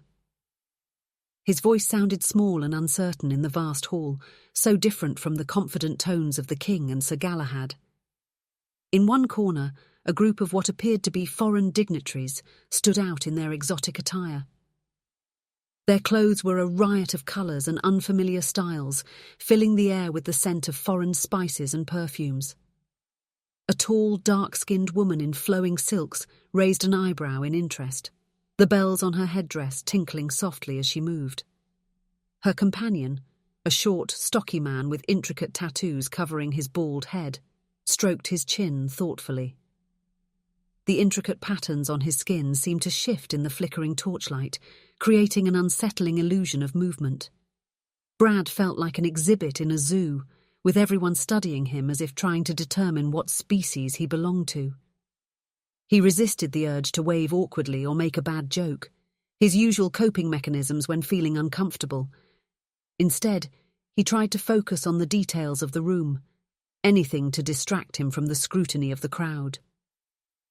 The court sage, a woman named Elara with piercing blue eyes and flowing robes adorned with mysterious symbols, stepped forward. Her presence seemed to command attention, and even the whispering nobles fell silent. The symbols on her robes shimmered and shifted, seeming to move of their own accord. As she moved, the air around her seemed to ripple, as if reality itself bent to her will. "Your Majesty," Elara spoke, her voice clear and confident, ringing out like a bell in the hushed hall. "The signs are unmistakable. This man has been chosen to wield Excalibur and defeat the dragon Infernus. The stars themselves have aligned to bring him to us." Brad's jaw dropped. Excalibur. Dragon. He pinched himself discreetly, wincing at the sharp pain. This was really happening. The reality of the situation hit him like a physical force, making his knees weak and his head spin. Elara stepped forward, her robes shimmering with arcane symbols that seemed to move of their own accord. She raised her hands, and suddenly the air above them filled with swirling ethereal images, bringing her words to life. Brad blinked in astonishment, wondering if he was hallucinating or if everyone else could see these impossible visions. The images were accompanied by a soft humming sound, like the vibration of crystal glasses that seemed to resonate in his bones. "The prophecy is as old as Avaloria itself," she began, her voice resonating with power. The very air seemed to vibrate with her words, and Brad felt a shiver run down his spine. "In the early days of our realm, when the veil between worlds was almost non-existent, the great seer Cassandra foresaw a time of darkness and a saviour from another world." The misty images above showed a hooded figure hunched over a shimmering pool, her eyes glowing with an otherworldly light. Brad found himself mesmerised by the display, his mind struggling to comprehend how such a thing was possible. He glanced around, relieved to see that others were reacting to the images as well. At least he wasn't going crazy alone. As Elara spoke, Brad's mind raced. He thought of all the fantasy novels he'd read as a kid, the movies he'd watched. How many times had he dreamed of being the chosen one, the hero destined to save a distant world? And now, impossibly, it was happening to him. A part of him wanted to pinch himself again, while another part felt a surge of excitement he hadn't experienced in years. For centuries, Avaloria flourished under the protection of Infernus, a mighty dragon whose wisdom and power kept our lands safe from all threats. The image shifted to show a majestic dragon soaring over lush landscapes, its scales gleaming like polished obsidian. Brad's eyes widened. The dragon was both terrifying and beautiful, nothing like the CGI creatures he'd seen in movies. He felt a mix of awe and fear, realizing that this was the being he was supposedly destined to face. How could he, Brad Bradshaw from Ohio, possibly stand against such a creature? But 100 years ago, a dark force emerged from the shadow realms.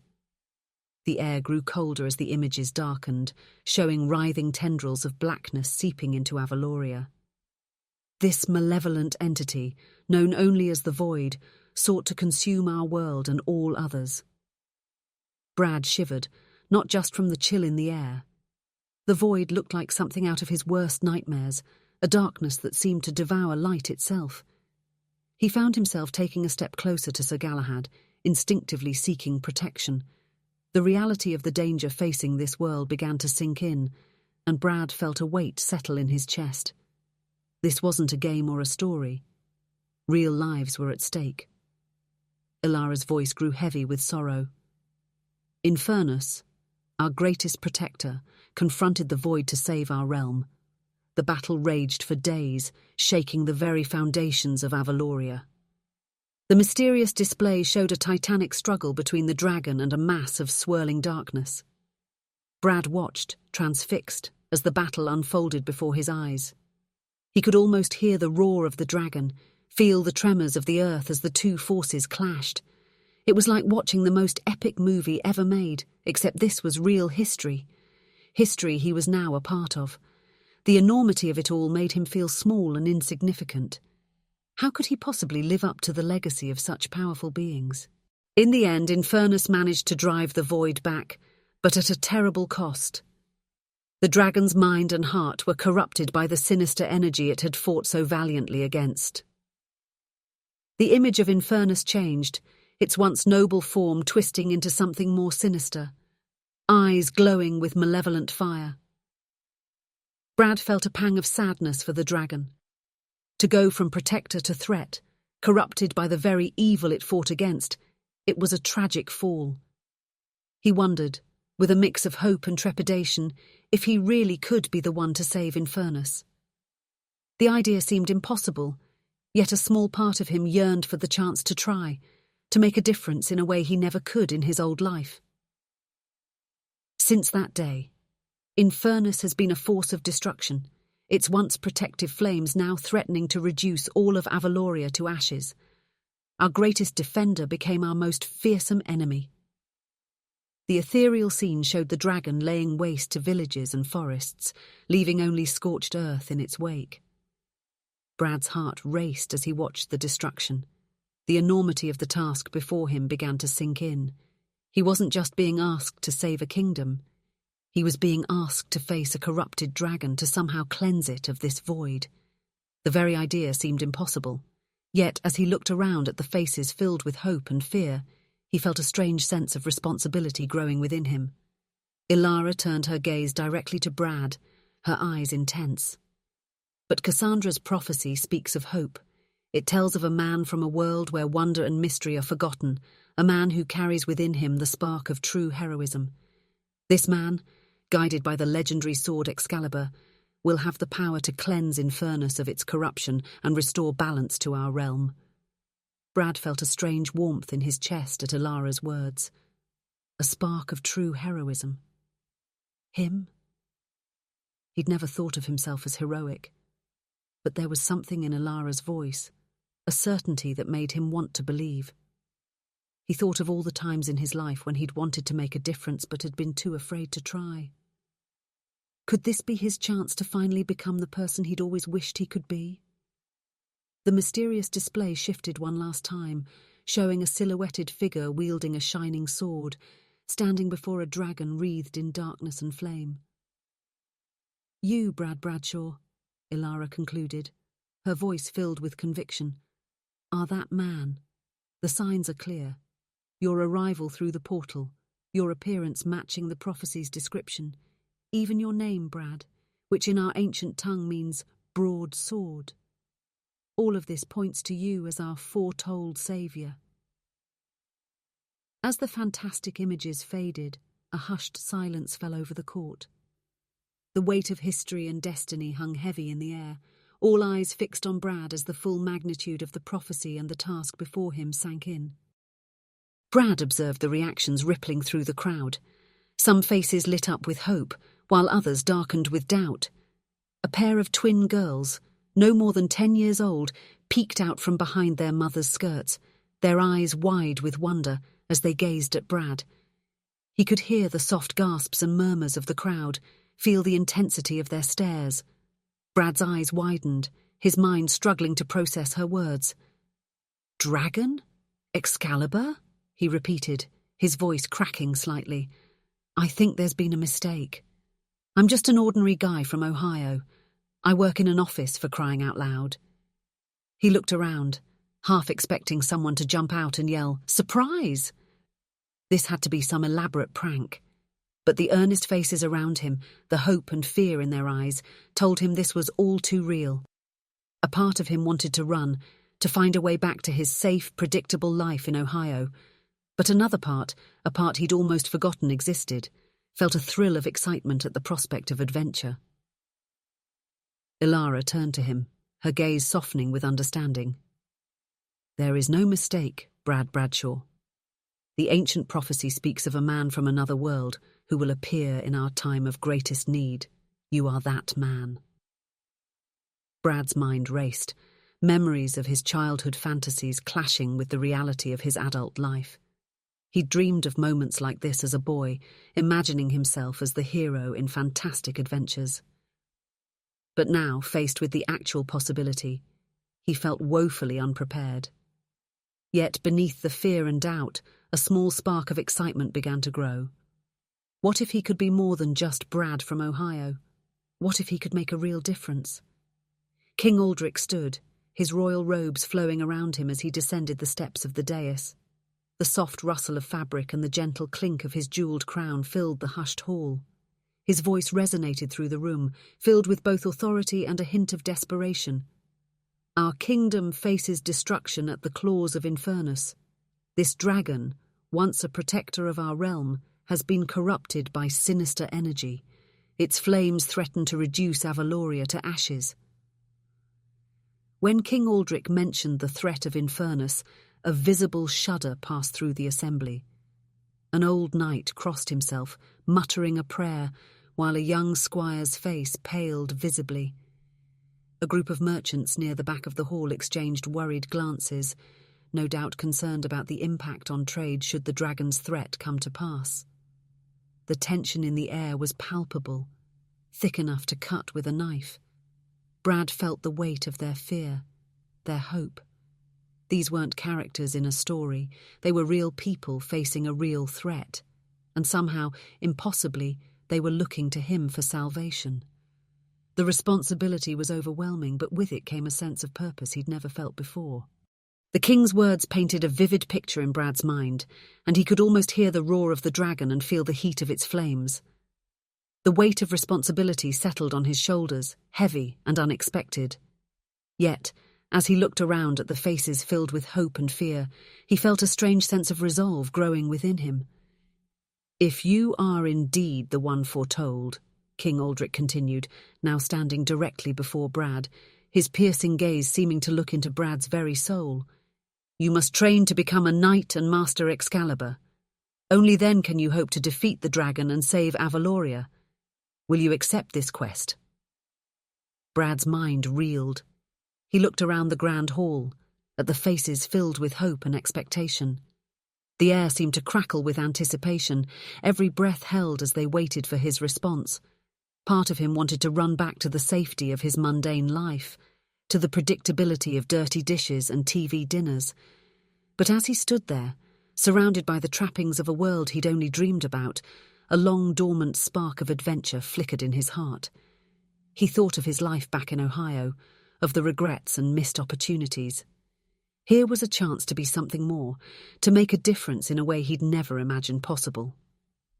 The fear was still there, a knot in his stomach, but alongside it grew a sense of determination he hadn't felt in years. Brad took a deep breath, inhaling the scent of incense and ancient stone. He straightened his posture, meeting the king's gaze. "I don't know if I'm the hero you're looking for," he said, his voice growing stronger with each word, echoing slightly in the vast hall. "But if there's even a chance I can help, I have to try. I'll do my best, Your Majesty."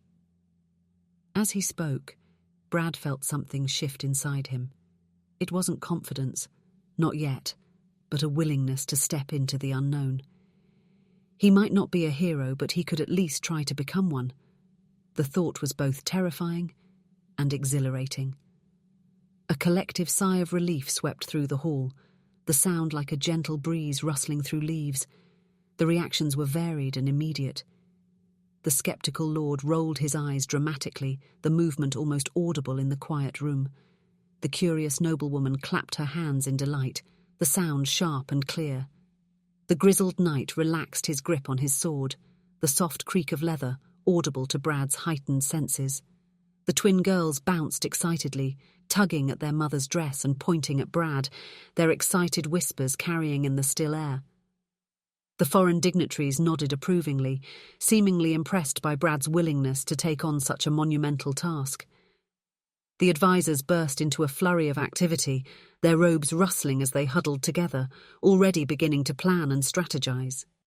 King Aldrich smiled, placing a hand on Brad's shoulder. The weight of it was reassuring, grounding Brad in this surreal moment.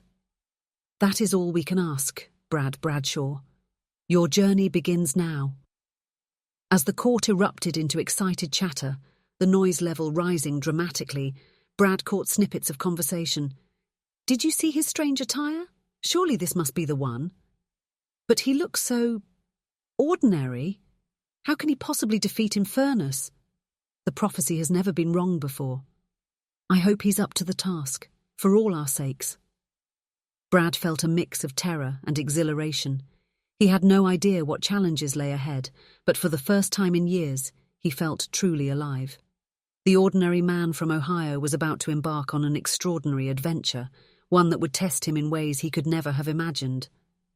As the excitement in the grand hall began to subside, King Aldrich called for preparations to begin immediately. Amid the flurry of activity, Brad felt overwhelmed and disoriented. His head spun with the rapid turn of events, and he found himself longing for the simplicity of his old life, even as a part of him thrilled at the adventure ahead. Noticing his distress, Elara gently touched his arm and guided him to a quiet alcove away from the crowd. The cool stone against his back was a welcome relief, grounding him in the moment. Brad felt grateful for the momentary respite, the chance to catch his breath and process everything that had happened. "You look like you could use a moment of peace," she said softly, her eyes filled with understanding. Her voice was soothing, a stark contrast to the cacophony of the throne room. Brad leaned against the cool stone wall, his legs suddenly feeling weak. The reality of his situation was crashing down on him, and he felt a wave of doubt wash over him. I don't know if I can do this," he confessed, his voice barely above a whisper. "Everything's happening so fast. Yesterday I was just a nobody in Ohio, and now I'm supposed to save an entire kingdom?" He ran a hand through his hair, a nervous habit from his old life that seemed absurdly mundane in this fantastical setting. "What if I'm not the hero everyone thinks I am? What if I fail and let everyone down? I don't know the first thing about wielding a sword, let alone fighting a dragon." As he spoke, Brad realized he was voicing fears that had plagued him long before he'd ever heard of Avaloria. Fear of failure, fear of not living up to expectations. These were old companions that had held him back for years, but now the stakes were so much higher than anything he'd faced before. Elara listened patiently as Brad's doubts poured out. The court sage placed a comforting hand on Brad's shoulder, and he felt a warmth spread through him, calming his racing thoughts. "Doubt is natural, Brad. Even the greatest heroes in our history had moments of uncertainty. But remember, the prophecy didn't choose you because you were already a hero. It chose you for your potential." Brad looked up, meeting Elara's gaze. Her eyes seemed to hold ancient wisdom, yet there was a kindness there that put him at ease. Her words resonated with him, touching on a hope he'd long buried. But how can you be so sure? What if the prophecy is wrong? Elara smiled gently, the expression softening her ethereal features. The fact that you're asking these questions, that you care so deeply about not letting people down, that alone shows your character. True heroism isn't about being fearless. It's about facing your fears and doing what's right despite them. Her words struck a chord in Brad. He thought of all the times in his life when he'd wanted to make a difference, but had been too afraid to try. Maybe this was his chance to finally become the person he'd always wished he could be. She gestured towards the hall where preparations were underway, the sounds of activity filtering into their quiet alcove. You won't be alone in this, Brad. We will train you, guide you, and support you every step of the way. The journey ahead will be challenging, but it will also help you discover strengths you never knew you had. Brad took a deep breath, feeling some of the tension leave his body. He looked out at the bustling hall, at the people rushing about with purpose. It was overwhelming, but there was also something exciting about it all. For the first time in years, he felt like he was part of something bigger than himself. I'm still terrified, he admitted, a wry smile tugging at his lips. But I want to try. I want to believe I can make a difference. Elara's eyes twinkled with approval, the light catching the flecks of gold in her irises. That, Brad Bradshaw, is the first step on your hero's journey. Hold on to that feeling. It will light your way in the darkest of times. As they rejoined the others, Brad felt a small spark of confidence ignite within him. The road ahead was uncertain, but for the first time, he allowed himself to believe that maybe, just maybe, he could become the hero Avaloria needed. As Brad and Elara rejoined the others, Sir Galahad approached them, his weathered face etched with a mix of curiosity and respect. The clink of his armour punctuated each step. "Lady Elara," he said, bowing slightly, "perhaps it's time our chosen one learned more about the weapon he's destined to wield." Elara nodded in agreement, her robes shimmering with the movement. "Indeed, Sir Galahad. Brad, would you like to hear the tale of Excalibur?" Brad, still reeling from everything that had happened, nodded eagerly. Any information that could help him understand his role better was welcome. Plus, he'd always been a sucker for a good story, especially one involving legendary swords. A part of him, the part that had devoured fantasy novels as a kid, was thrilled at the prospect of learning about a real legendary weapon. Elara's eyes took on a distant look as she began the tale, her voice taking on a rhythmic, almost hypnotic quality. Excalibur is as old as Avaloria itself. It was forged in the First Age by Merlin, using metal from a fallen star and imbued with the essence of a dragon's heartstring freely given.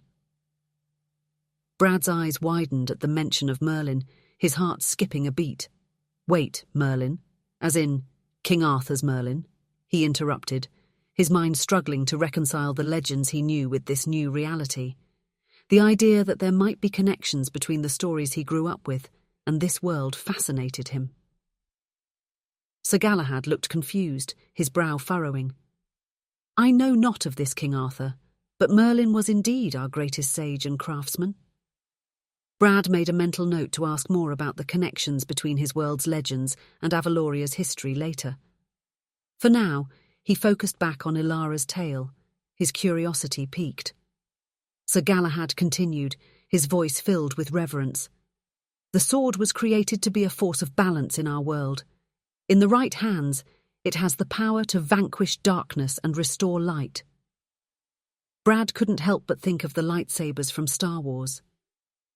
He wondered if Excalibur would hum when he swung it. The thought almost made him chuckle, but he managed to keep a straight face. Despite the gravity of the situation, a part of him was excited by the idea of wielding a legendary sword.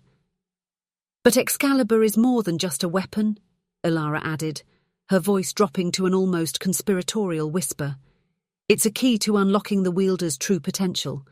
The sword bonds with its chosen bearer, amplifying their innate qualities and granting them abilities beyond mortal ken." Brad's eyes widened, a mix of excitement and trepidation coursing through him. So it's like a superhero enhancement. He immediately felt foolish for the comparison, but to his surprise, Ilara smiled. In a way, yes, but it's not just about granting power. Excalibur tests its wielder, challenging them to grow and evolve. It's said that the sword reveals itself fully only to those who are worthy. Brad gulped, his throat suddenly dry. He wasn't sure he liked the sound of being tested by a supernatural sword. What if he failed? What if the sword decided he wasn't worthy after all? The idea of having to prove himself worthy to a legendary weapon was both exciting and terrifying.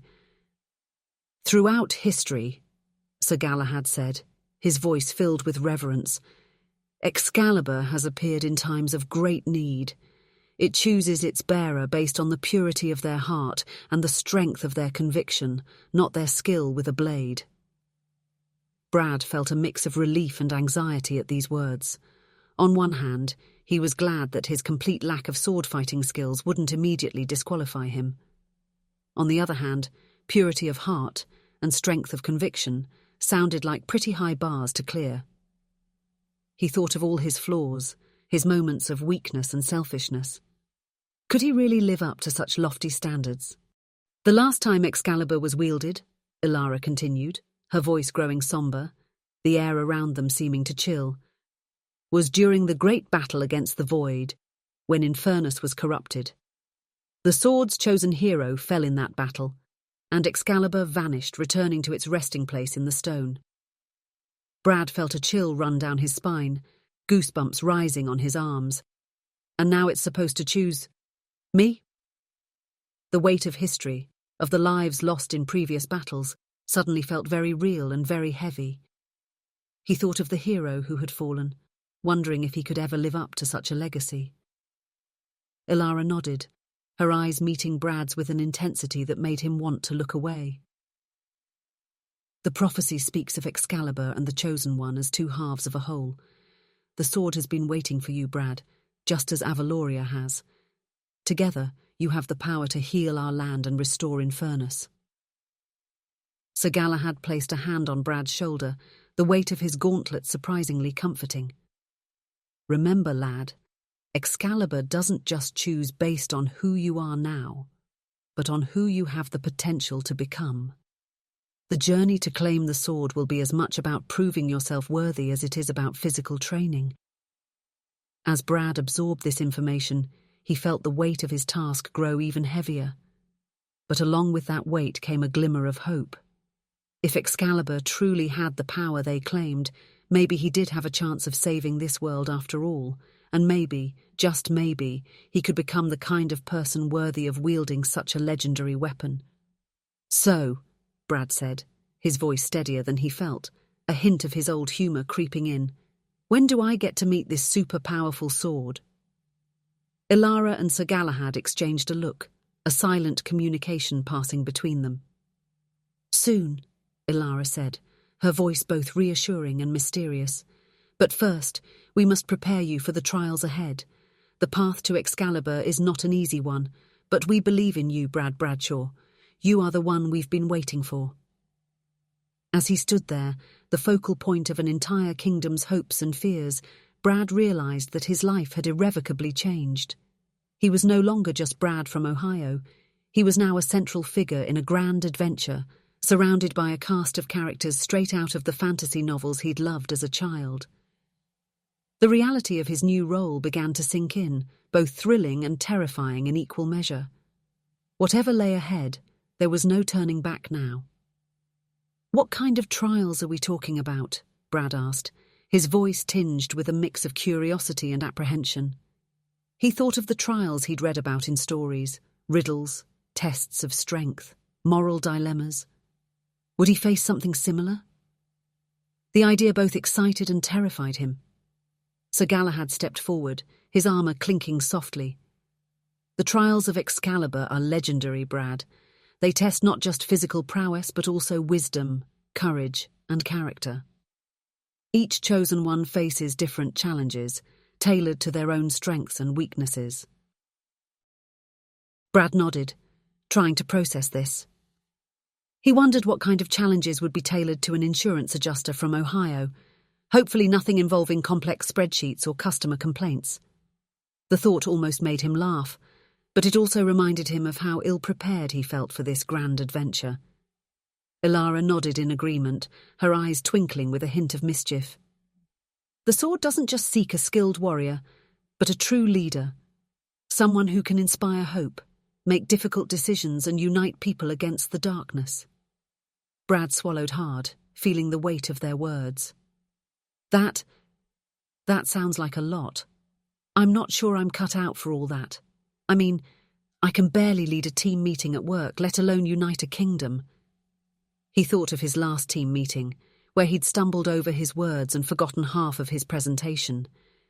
The idea of leading an entire kingdom against a force of darkness seemed laughably impossible in comparison. Yet a small part of him wondered if maybe, just maybe, he had untapped potential waiting to be discovered.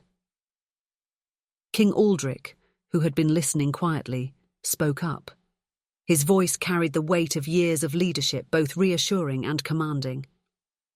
That's precisely why you must train, Brad. None of us are born heroes. We become them through dedication, hard work, and the willingness to face our fears. The king's words resonated with Brad, reminding him of the countless times he'd dreamed of being more than he was, of making a real difference in the world. Maybe this was his chance to finally live up to that potential. The thought was both exhilarating and terrifying. Okay, Brad said, taking a deep breath. He could feel his heart racing, but there was a newfound determination in his voice. Where do we start? Sir Galahad smiled, a glint of excitement in his eyes.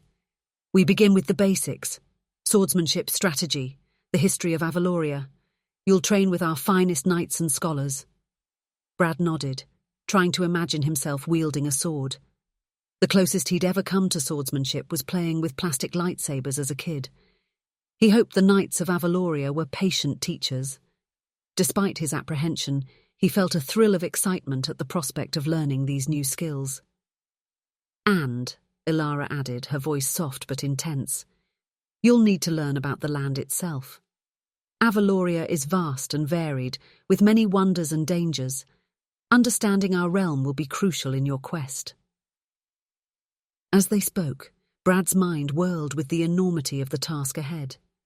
He thought of his life back in Ohio, of the mundane routine he'd left behind. Part of him longed for that simplicity, but a growing part of him thrilled at the challenge before him. This was the adventure he'd always dreamed of, even if it came in a form he never expected. I have so many questions, Brad said, looking from Ilara to Sir Galahad to King Aldrich. His voice was filled with a mix of curiosity and anxiety. How long do we have before Infernus, before it's too late? What exactly can Excalibur do? And how am I supposed to face a dragon? He realized he was rambling but couldn't help himself. The reality of his situation was starting to sink in, and with it came a flood of practical concerns. Did dragons have weak spots? Was there dragon-slaying insurance in Avaloria? The absurdity of his thoughts almost made him laugh, a hysterical edge creeping into his voice. King Aldrich raised a hand, his expression grave but not unkind. All valid questions, Brad. But for now, you need rest. Tomorrow your training begins in earnest and you'll have time to learn all you need to know. As if on cue, a young servant appeared at the king's side. Your Majesty, the guest chambers are prepared for the chosen one. The servant's voice held a mix of awe and uncertainty as he glanced at Brad. Brad couldn't help but notice the servant's hesitation, the way his eyes darted curiously over Brad's strange clothing. It was another reminder of how out of place he was in this world. Yet he also felt a strange sense of importance. He was the chosen one, even if he didn't quite believe it himself yet. Thank you, King Aldrich said to the servant before turning back to Brad. His voice softened, almost fatherly. Get some rest, Brad Bradshaw. Tomorrow your new life begins. As Brad followed the servant out of the throne room, he cast one last look over his shoulder. The grand hall, with its tapestries and armoured knights, The king on his throne, and Elara with her mysterious powers. It all seemed like a dream. But the weight in his chest, the mix of fear and excitement, told him this was all too real. The servant led Brad through winding corridors, each turn revealing new wonders. Suits of armour stood at attention, their empty visors seeming to watch as he passed. Paintings of past kings and queens adorned the walls, their eyes following Brad with an eerie intensity. He felt like he was walking through history, each step taking him further from his old life and deeper into this new world. Finally, they reached a heavy wooden door. The servant pushed it open, revealing a chamber that took Brad's breath away. It was larger than his entire apartment back in Ohio, with a four-poster bed draped in rich fabrics, a roaring fireplace, and a balcony overlooking the castle grounds. "I hope you'll be comfortable here, sir," the servant said, bowing slightly. "Is there anything you require?" Brad, overwhelmed by the opulence, shook his head. "No, this is fine. Thank you." He almost asked for a phone to call home, before remembering that phones probably didn't exist in Avaloria. The realization hit him hard. He was truly cut off from everything he knew. As the door closed behind the servant, Brad found himself alone for the first time since arriving in Avaloria. The silence was deafening after the bustle of the throne room. He walked to the balcony, pushing open the glass doors and stepping out into the cool night air. The view was spectacular. The castle grounds stretched out before him, a patchwork of gardens and courtyards. Beyond the walls he could see the twinkling lights of a town, and further still, the dark silhouettes of mountains against the star-filled sky. 2 moons hung in the sky, one silver and one with a faint blue tinge. Their combined light bathed the landscape in an ethereal glow, making everything seem even more dreamlike. Brad stared at the twin moons, a tangible reminder that he was no longer in his own world. The sight filled him with a mix of awe and homesickness. Brad gripped the balcony railing, his knuckles turning white. The reality of his situation hit him all at once. He was in another world, chosen by prophecy to save a kingdom from a corrupted dragon. He was expected to wield a legendary sword and become a hero. The enormity of it all threatened to overwhelm him. "What have I gotten myself into?" he whispered to the night air, his voice trembling slightly. But even as the doubt crept in, Brad felt something else stirring within him, a sense of purpose, of possibility. For years he'd felt stuck in a life that didn't fit, always dreaming of something more. Now, against all odds, he'd been given a chance to be part of something truly extraordinary. The thought was both terrifying and exhilarating. He thought of the faces in the throne room, the hope in their eyes, the faith they were placing in him. He thought of Infernus, the dragon that threatened their world.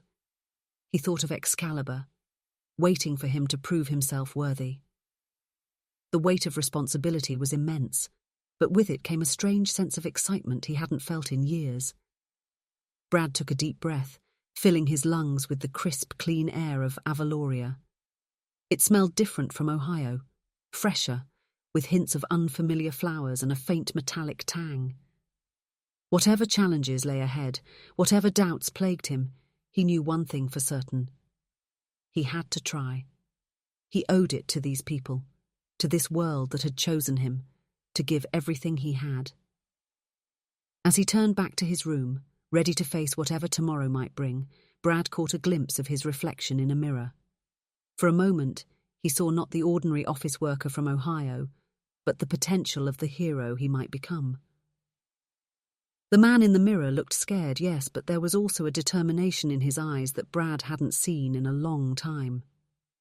"Okay, Brad," he said to his reflection, a determined set to his jaw. "Time to become the hero they need you to be." With that, he closed the balcony doors and prepared for bed. He changed into the soft nightclothes that had been laid out for him, marvelling at their fine quality. As he slipped under the covers of the enormous bed, he couldn't help but chuckle at the absurdity of it all. Yesterday he'd been worrying about his monthly budget. Now he was sleeping in a castle, preparing to save a kingdom. Tomorrow would bring the first day of his training, the first step on his journey to becoming the saviour of Avaloria.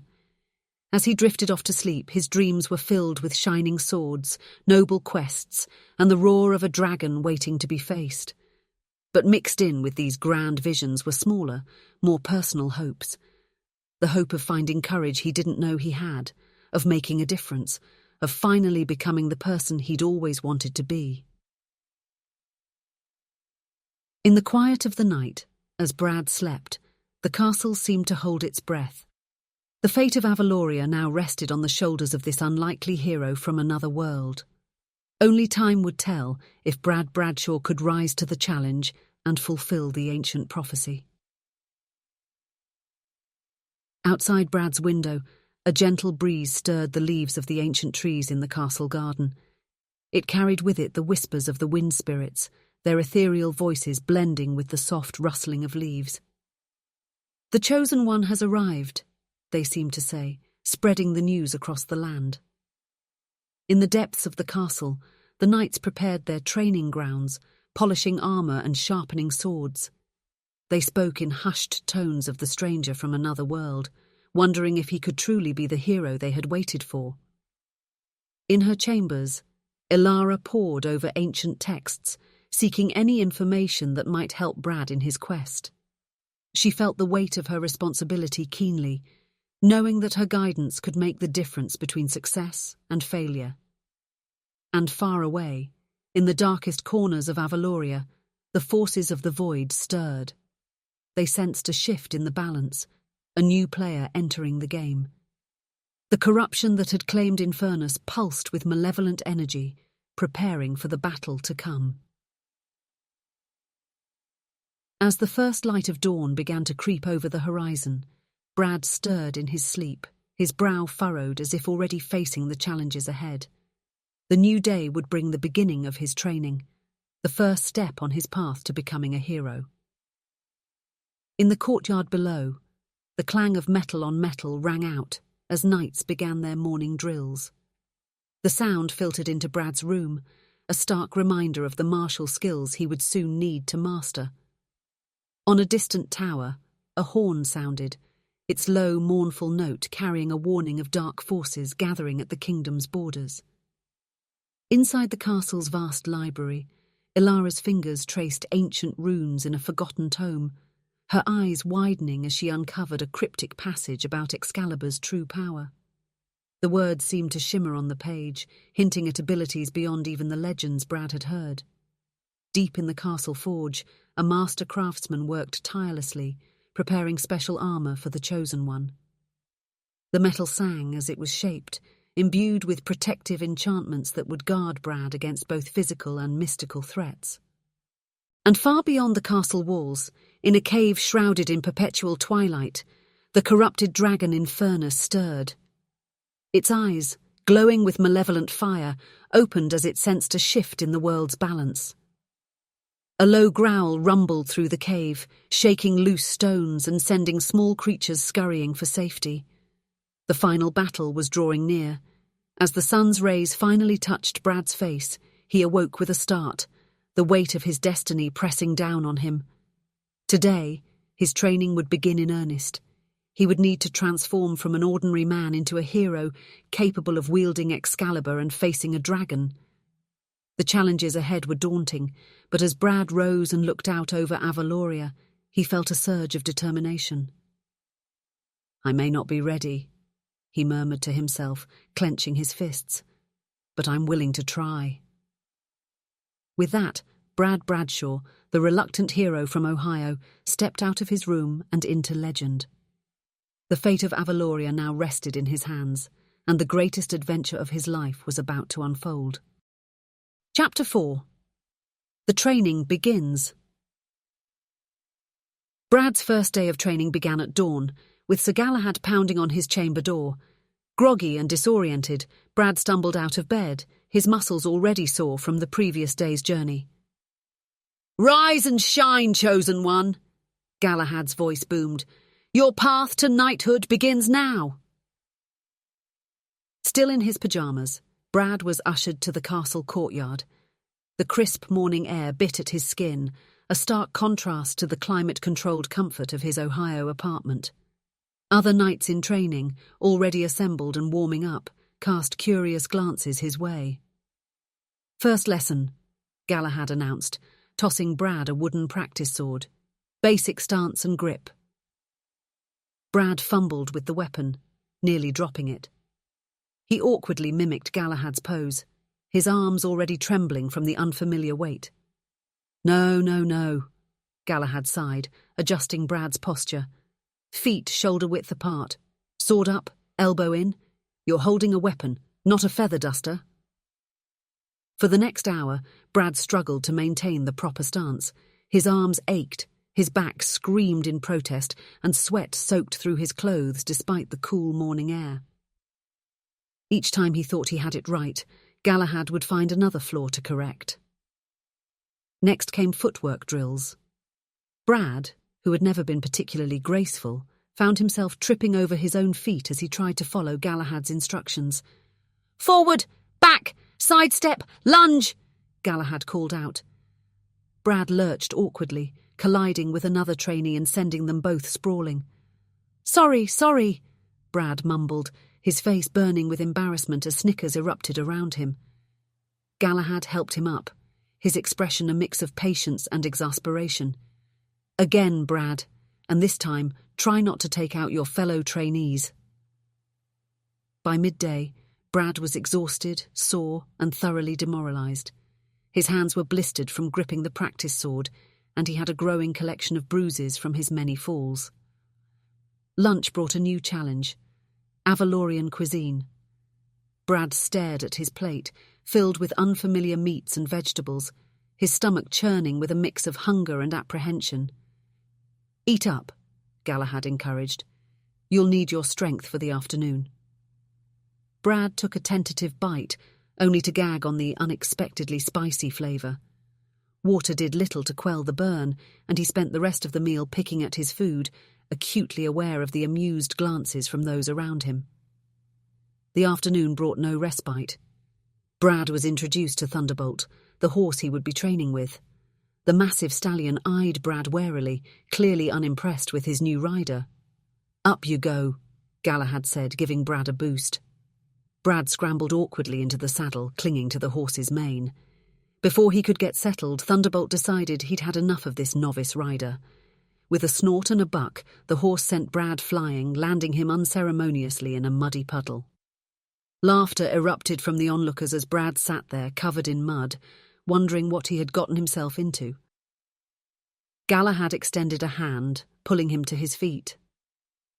"Well," the knight said, a hint of amusement in his voice, "I'd say that's enough horseback riding for one day. Let's get you cleaned up and move on to your history lessons with Alara." As Brad limped back to the castle, sore, muddy, and thoroughly humbled, he couldn't help but wonder if he was cut out for this hero business after all. The prophecy, it seemed, had a lot of work to do if it was going to turn him into Avaloria's saviour. Over the next few weeks, Brad's struggles continued. Each horseback riding session seemed to end in disaster. On one occasion, he had barely settled into the saddle before Thunderbolt reared up, sending Brad tumbling backwards into a hay bale. Another time, he'd managed to stay mounted for a full minute before the horse decided to take an impromptu gallop, leaving Brad clinging desperately to its mane as they careened around the paddock. His fellow trainees had taken to placing bets on how long he'd stay on the horse, much to his chagrin. Even when he did manage to stay seated, Brad struggled with the basics. He couldn't seem to coordinate his commands, often inadvertently signalling Thunderbolt to turn when he meant to go straight, or speed up when he wanted to slow down. During one particularly memorable lesson, he'd somehow guided Thunderbolt into a thorny bush, resulting in an afternoon of carefully removing prickles from both himself and the disgruntled horse. Sir Galahad's patience was wearing thin. "For heaven's sake, Brad," he'd exclaimed after Brad had somehow ended up facing backwards in the saddle. "It's as if you and Thunderbolt are engaged in an elaborate dance, and neither of you knows the steps." Brad's confidence was at an all-time low. He was bruised, sore, and beginning to think that maybe knights in Avaloria should consider switching to bicycles, but deep down, he knew he had to persevere. After all, he could hardly save the kingdom if he couldn't even master a horse. One evening, feeling discouraged, Brad decided to visit the stables alone. As he approached Thunderbolt's stall, the horse snorted and backed away. Brad sighed, leaning against the stable door. "Hey, buddy," he said softly. "I know we got off to a rough start, but I was hoping we could try again." Thunderbolt's ears perked up at the gentle tone, his dark eyes studying Brad curiously. "You know," Brad continued, reaching into his pocket for an apple he'd snagged from the kitchen. "Back in Ohio, I never even touched a horse. The closest I got was a carousel at the county fair." He chuckled at the memory, offering the apple to Thunderbolt. The horse hesitated, then slowly stretched his neck to take the treat. As Thunderbolt munched, Brad cautiously reached out to stroke his mane. To his surprise, the horse didn't pull away. "I guess we're both out of our element here, huh?" Brad mused. "You're used to experienced riders, and I'm just trying not to fall off." Thunderbolt nickered softly as if in agreement. Encouraged, Brad began to groom the horse, remembering the techniques Galahad had shown him. As he worked, he continued to talk, sharing stories about his life in Ohio and his fears about his new role in Avaloria. Gradually, Thunderbolt relaxed under Brad's touch, occasionally nudging him gently with his nose. Brad found himself relaxing too, his movements becoming more confident as he bonded with the animal. "What do you say we give it another shot?" Brad asked, surprising himself with the suggestion. Thunderbolt whinnied, tossing his mane as if in agreement. With a deep breath, Brad led Thunderbolt out to the moonlit paddock. This time, as he mounted, there was no bucking or resistance. Instead, horse and rider seemed to move in sync, a newfound trust between them. As they trotted around the paddock, gradually picking up speed, Brad felt a surge of exhilaration. The fear that had plagued him melted away, replaced by a sense of partnership with the magnificent creature beneath him. When Sir Galahad found them an hour later, he was astonished to see Brad and Thunderbolt galloping smoothly across the field, both seeming to revel in the night air and their newfound connection. "Well, I'll be," Galahad muttered, a proud smile crossing his face. "Looks like our chosen one has found his stride after all." From that night on, Brad's horseback riding sessions became a highlight of his training. The bond he'd formed with Thunderbolt not only improved his riding skills, but also boosted his confidence in other areas of his training. It was a small victory, but an important one. A reminder that with patience and perseverance he could overcome the challenges that lay ahead. Chapter 5. The Making of a Knight. Brad's success with Thunderbolt marked a turning point in his training. As the weeks turned into months, his progress became increasingly evident across all areas of his knightly education. Each day brought new challenges and small victories. In the practice yard, Brad's sword skills improved dramatically. Where once he could barely hold the weapon correctly, now he moved with growing confidence. During one memorable session, the clash of steel echoed across the practice yard as Brad and Sir Galahad circled each other. Sweat dripped down Brad's face, his muscles aching from the prolonged duel, but his eyes remained focused on his opponent's every move. Galahad lunged forward with a powerful thrust. In the past, such an attack would have sent Brad stumbling backwards, but this time he was ready. With a swift sidestep, Brad parried the blow, the impact reverberating up his arm. Seizing the moment, Brad countered with a series of quick strikes, each one forcing Galahad to give ground. The older knight's eyes widened in surprise at the sudden onslaught. "Good, Brad!" Galahad called out, a hint of pride in his voice. "Now finish it!" Brad's mind raced, recalling countless hours of practice and study. In a flash, he saw his opening. Feinting to the left, he suddenly changed direction, bringing his sword down in a powerful arc towards Galahad's right. The knight moved to block, but Brad was already shifting his weight, using the momentum to twist his blade around Galahad's. With a flick of his wrist and a surge of strength, Brad executed the disarming maneuver perfectly. Galahad's sword flew from his hand, clattering to the ground several feet away. For a moment, silence fell over the practice yard. Then, slowly, A smile spread across Galahad's face. "Well done, lad," he said, nodding approvingly. "Very well done indeed." Brad stood there, panting heavily, his own sword still raised. As the reality of what he'd just accomplished sank in, a grin broke out on his face. It wasn't just that he'd disarmed Galahad. It was the realization that he, Brad Bradshaw from Ohio, was becoming a true knight of Avaloria. His archery skills, initially laughable, steadily improved. Brad spent countless hours at the range, his fingers blistered and raw from pulling the bowstring. In the beginning, his arrows rarely hit the target, often sailing over it or falling short, eliciting good-natured teasing from his fellow trainees. But Brad persevered, rising before dawn to practice and staying long after the others had left for the evening. Slowly, his aim improved, his arrows clustering closer to the center of the target. One crisp morning, as mist still clung to the ground, Brad took his position at the range. He nocked an arrow, drew back the string and released with a smooth motion. The arrow whistled through the air, striking the bullseye with a satisfying thud. "Lucky shot," someone muttered. Brad ignored the comment, focusing intently on his next shot. Again he hit the bullseye, and again, and again. As word spread, a crowd gathered. Brad, lost in concentration, barely noticed. His world had narrowed to the bow, the arrow and the target. Each release felt perfect, each arrow finding its mark. After his 10th consecutive bullseye, the silence was broken by a slow clap. Brad lowered his bow to see Sir Galahad standing among the astonished trainees.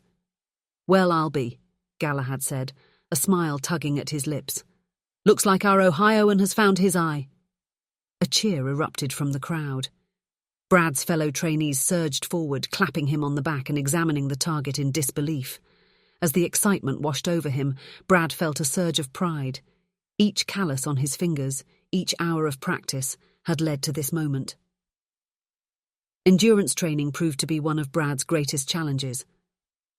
On his first day, Sir Galahad instructed him to run laps around the massive castle walls. Brad barely made it halfway before collapsing, gasping for air, his legs feeling like lead. "Again?" Galahad commanded, his voice firm but not unkind. A knight must be able to fight long after his body begs to quit. Day after day, Brad pushed himself. The early morning saw him stumbling along the wall's perimeter, his breath coming in ragged gasps, sweat soaking through his tunic. Other trainees would pass him easily, some offering words of encouragement, others smirking at the out-of-shape outsider. But Brad refused to give up. He set small goals for himself, making it one more tower each day, shaving off a few seconds from his time. Slowly, almost imperceptibly, he began to improve. Weeks turned into months. Brad's wheezing jog gradually transformed into a steady rhythm. His posture straightened, his stride lengthened. He found himself able to complete one lap, then two, then three without stopping.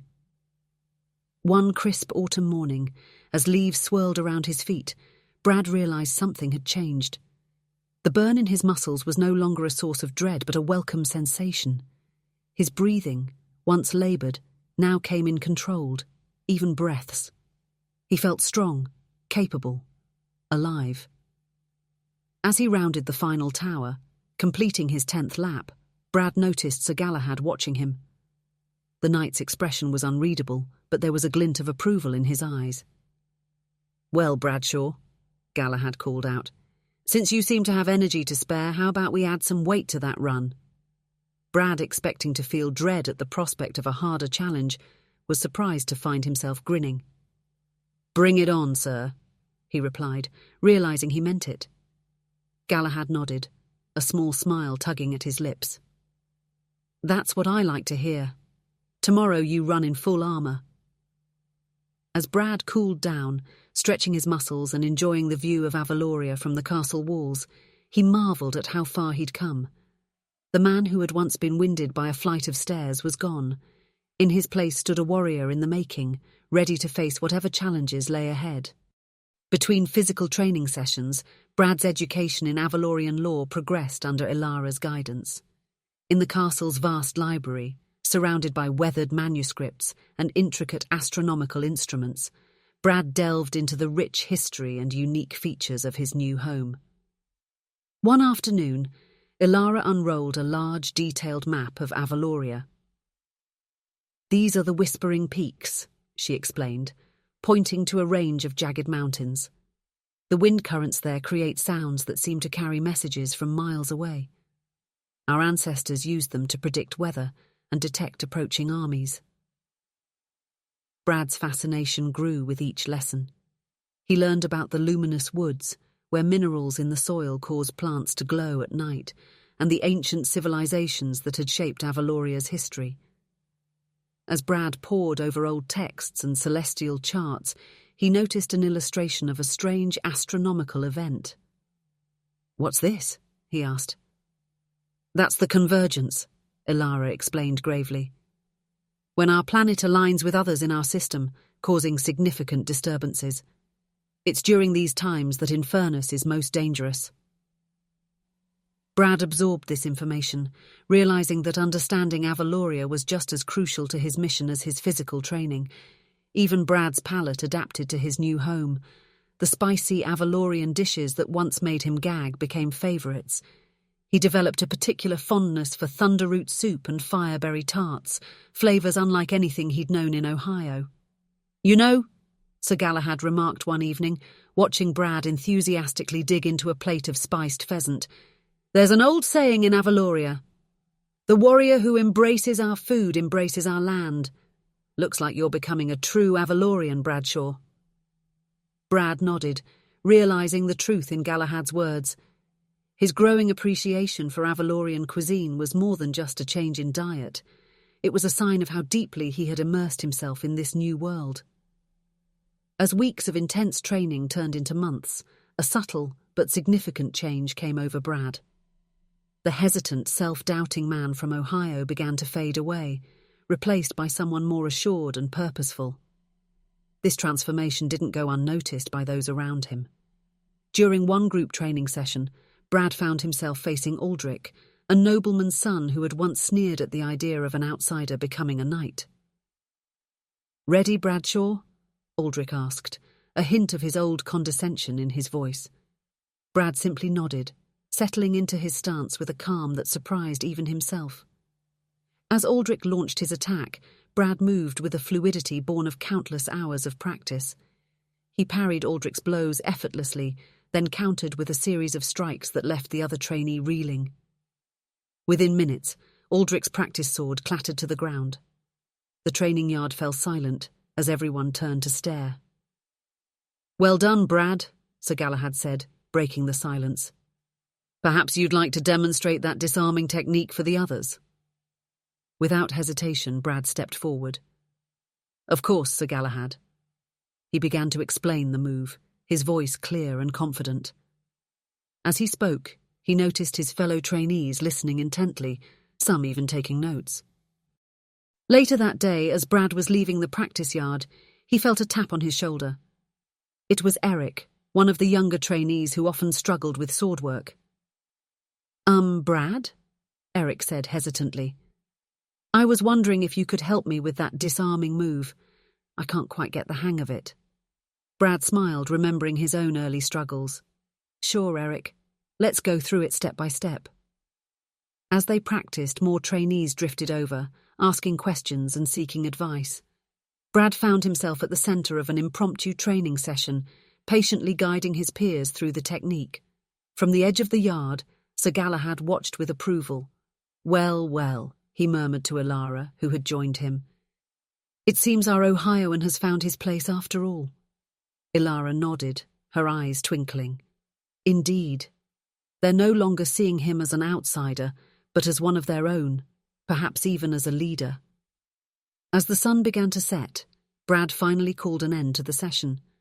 His fellow trainees dispersed, many calling out thanks or clapping him on the shoulder as they left. Aldrich, who had been watching from the sidelines, approached Brad. "I owe you an apology, Bradshaw," he said, extending his hand. "I misjudged you. You're not just meant to be a knight, you're meant to lead knights." Brad shook Aldrich's hand, feeling a surge of pride and belonging. As he looked around the practice yard, at the castle beyond, at the land of Avaloria stretching to the horizon, he realized something profound. This wasn't just a strange world he'd stumbled into anymore. It was becoming his world, his home. The Brad Bradshaw who had doubted his place here, who had felt like an imposter playing at being a hero, was gone. In his place stood a man who was beginning to believe, truly believe, that he could face the challenges ahead and make a difference in this realm. One evening, as the sun set over the castle, Brad stood on the battlements, looking out over Avaloria. The realm that had once seemed so foreign now felt like home. He thought of his old life, the dirty dishes, the monotonous routine, and realized how much he'd grown. "Copper for your thoughts," Sir Galahad's voice startled Brad from his reverie. Brad turned, offering a small smile.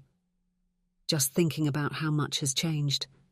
A month ago, I never would have believed any of this was possible." Galahad nodded, his usually stern face thoughtful. "You've come a long way, Brad, but the real test still lies ahead." "Do you think I'm ready?" Brad asked, voicing the doubt that still lingered in his mind. "Ready or not, the time is approaching," Galahad replied. "Infernus grows bolder, and the realm cannot wait much longer. Soon you will face your destiny." Brad took a deep breath, his hand instinctively moving to where his sword would hang. He had come too far to give up now.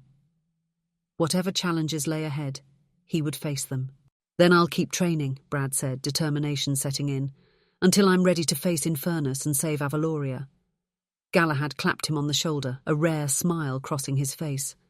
"That's the spirit of a true knight, Brad Bradshaw. Now get some rest. Tomorrow, we double your training." As Brad headed to his quarters, he felt a mix of anticipation and resolve. The ordinary man from Ohio was gone, replaced by someone new, someone who just might be capable of saving a kingdom.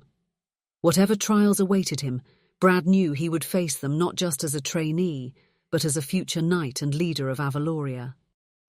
Chapter 6. The Sword in the Stone. After months of rigorous training, the day Brad had both anticipated and dreaded finally arrived. King Aldrich, his silver beard gleaming in the morning sun, declared it was time for Brad to attempt to claim Excalibur. The announcement sent a ripple of excitement and tension through the castle. Brad stood before a mirror in his chambers, barely recognizing the man who stared back at him. Gone was the soft office worker from Ohio. In his place stood a lean, muscular knight in training. His eyes, once dull with the monotony of his old life, now shone with purpose and determination. Yet, beneath that determination, a flicker of doubt still lingered. "Are you ready?" Sir Galahad's voice came from the doorway, startling Brad from his reverie. Brad turned, offering a nervous smile. "As ready as I'll ever be, I suppose." Galahad nodded, his usually stern face softening. "You've come a long way, Brad. Whatever happens today, know that you've already proven yourself a true knight in spirit." The words touched Brad deeply, and he felt a lump form in his throat. "Thank you, Sir Galahad, for everything."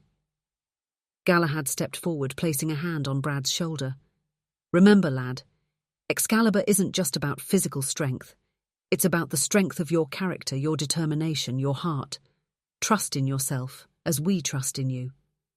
Brad nodded, drawing strength from his mentor's words. Together they made their way to the castle courtyard, where a grand procession had assembled. Knights in shining armour, nobles in their finest attire, and commoners who had travelled from far and wide to witness the event all waited with bated breath. Brad mounted Thunderbolt, his loyal steed, feeling the horse's nervous energy mirroring his own. As they made their way through the streets of the capital, Brad was struck by the hope shining in the eyes of Avaloria's people.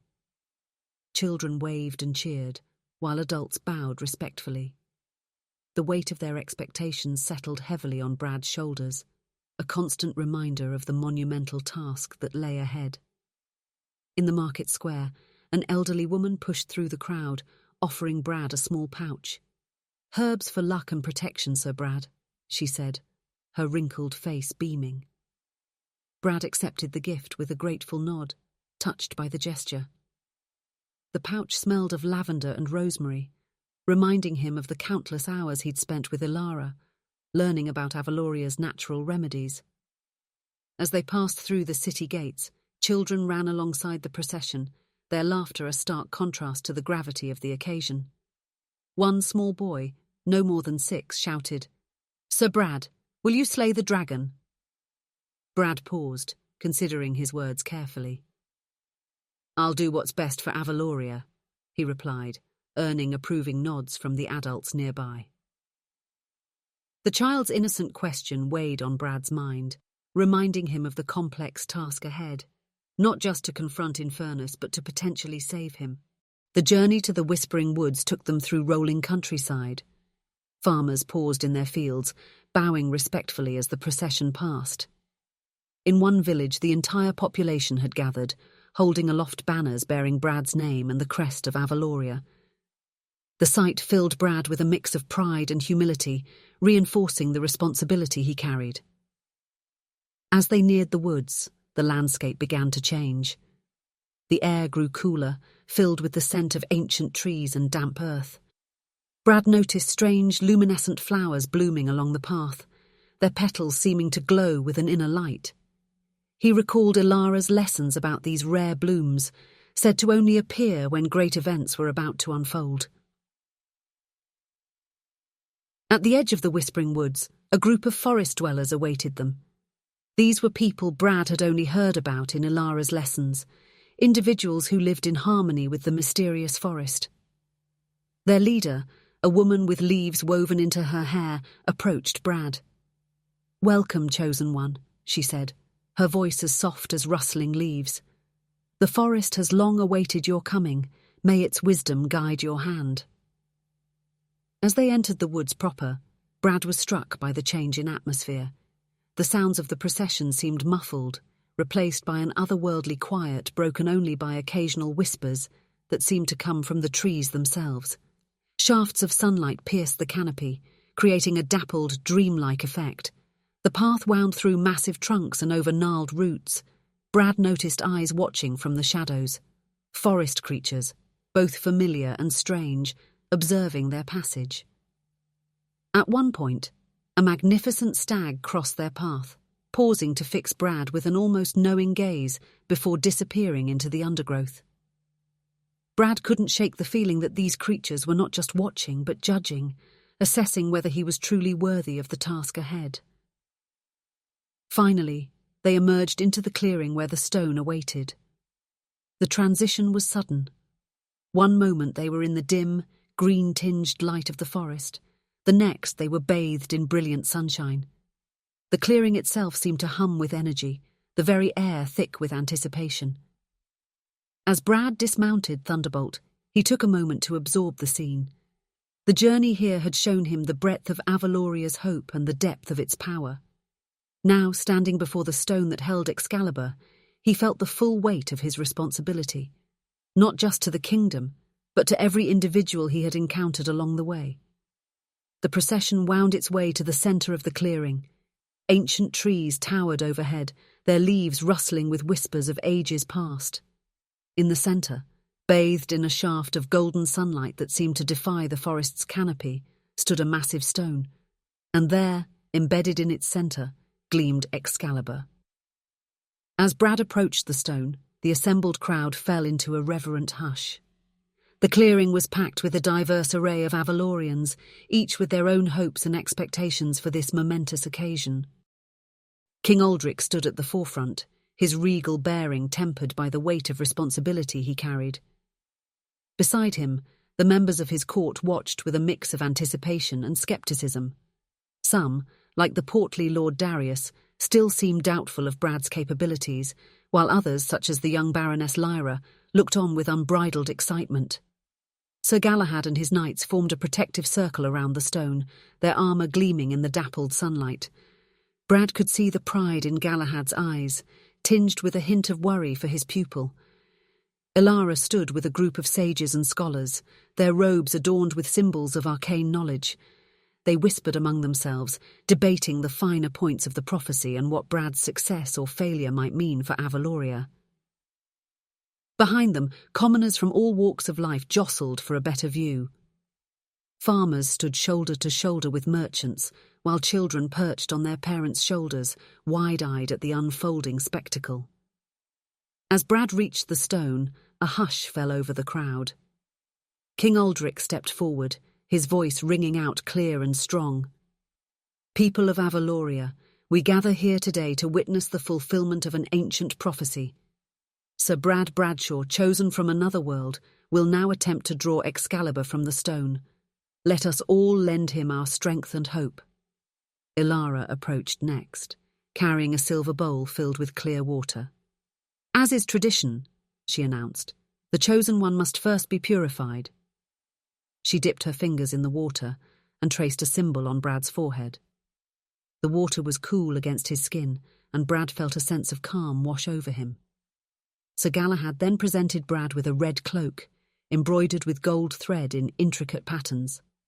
"This cloak has been worn by every great hero of Avaloria," he explained as he draped it over Brad's shoulders. "May their courage and wisdom guide you." As Brad stood before the stone, he could hear the murmurs of the crowd. Some were offering prayers, others whispering words of encouragement.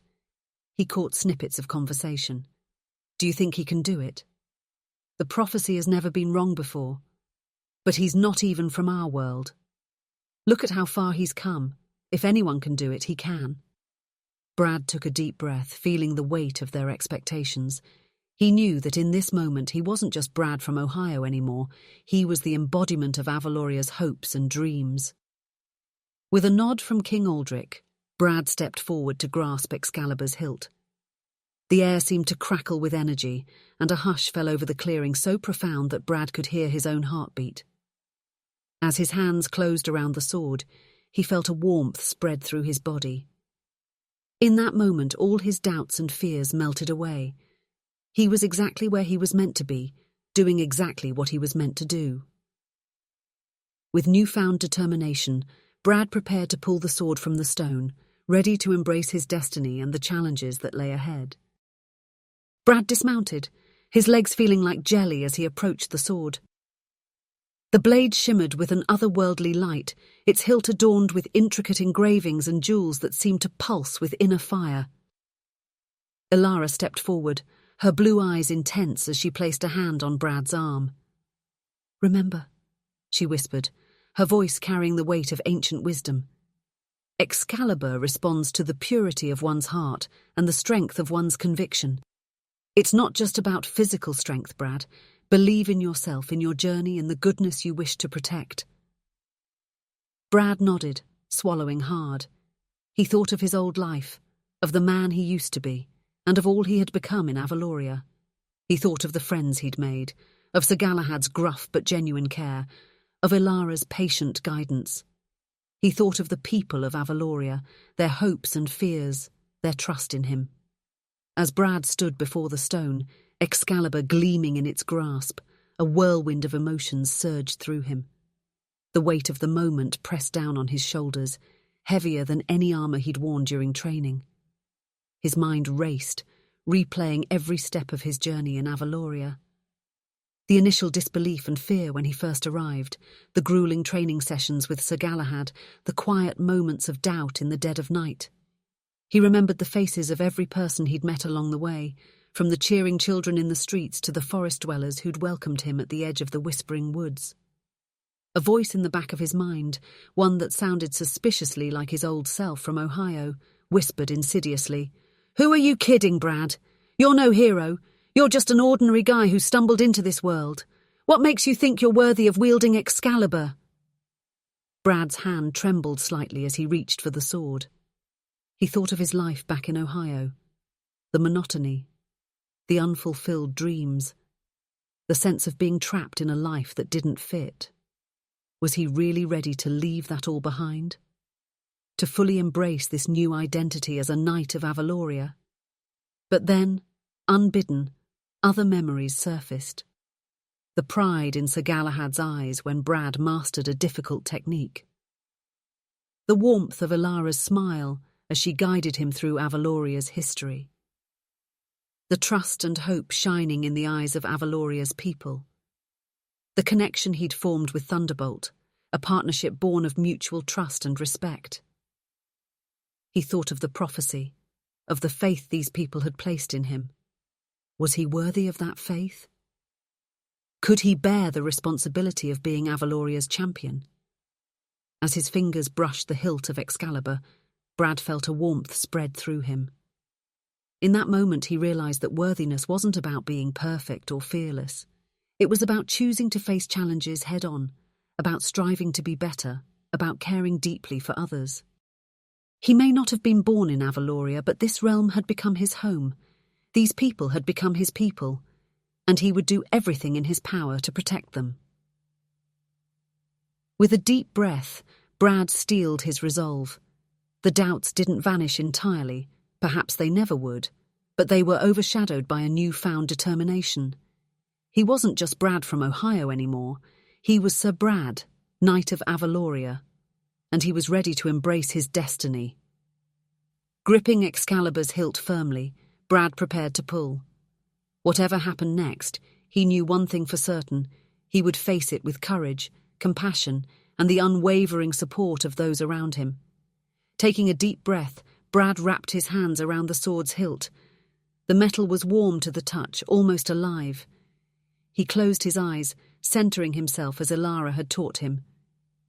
In his mind, he saw not just the dragon he must face, but the corrupted protector he hoped to save. With a mighty heave, fueled by determination and compassion, Brad pulled. To his shock and dismay, the sword didn't budge. Brad's eyes flew open, meeting the concerned gazes of those around him. He could feel the crowd's collective intake of breath, the ripple of uncertainty that passed through them. Doubt began to creep back in, threatening to overwhelm him. "Keep trying, Brad," Sir Galahad's voice cut through the murmurs. "Remember your training. Remember why you're here." Brad gritted his teeth and pulled again, muscles straining with effort. Still, Excalibur remained firmly embedded in the stone. Sweat beaded on his brow, and he could feel his arms beginning to shake from the exertion. The whispers in the crowd grew louder. "Perhaps he's not the one after all," someone muttered. "Maybe the prophecy was wrong," another voice added. For a heart-stopping moment, Brad felt his resolve waver. What if they were right? What if he wasn't the chosen one? What if all of this had been a mistake? But then, through the haze of doubt and fear, Brad heard a small voice. It was the boy from the city, the one who had asked if he would slay the dragon. "You can do it, Sir Brad," the child called out, his voice full of unwavering faith. That simple declaration of belief cut through Brad's doubts like a knife. He thought of all the people who had put their trust in him, of the journey that had brought him to this moment. He thought of Avaloria, of its beauty and its people, of the threat that loomed over it all. With renewed determination, Brad closed his eyes once more. He let go of his fears, his doubts, his lingering attachment to his old life. He embraced fully, for the first time, his identity as a knight of Avaloria, as the wielder of Excalibur, as a protector of this realm. "For Avaloria," he whispered, and pulled with all his might. For a moment, nothing happened. But then, just as despair began to take hold, Brad felt something shift. A warmth spread from the sword, through his arms and into his very core.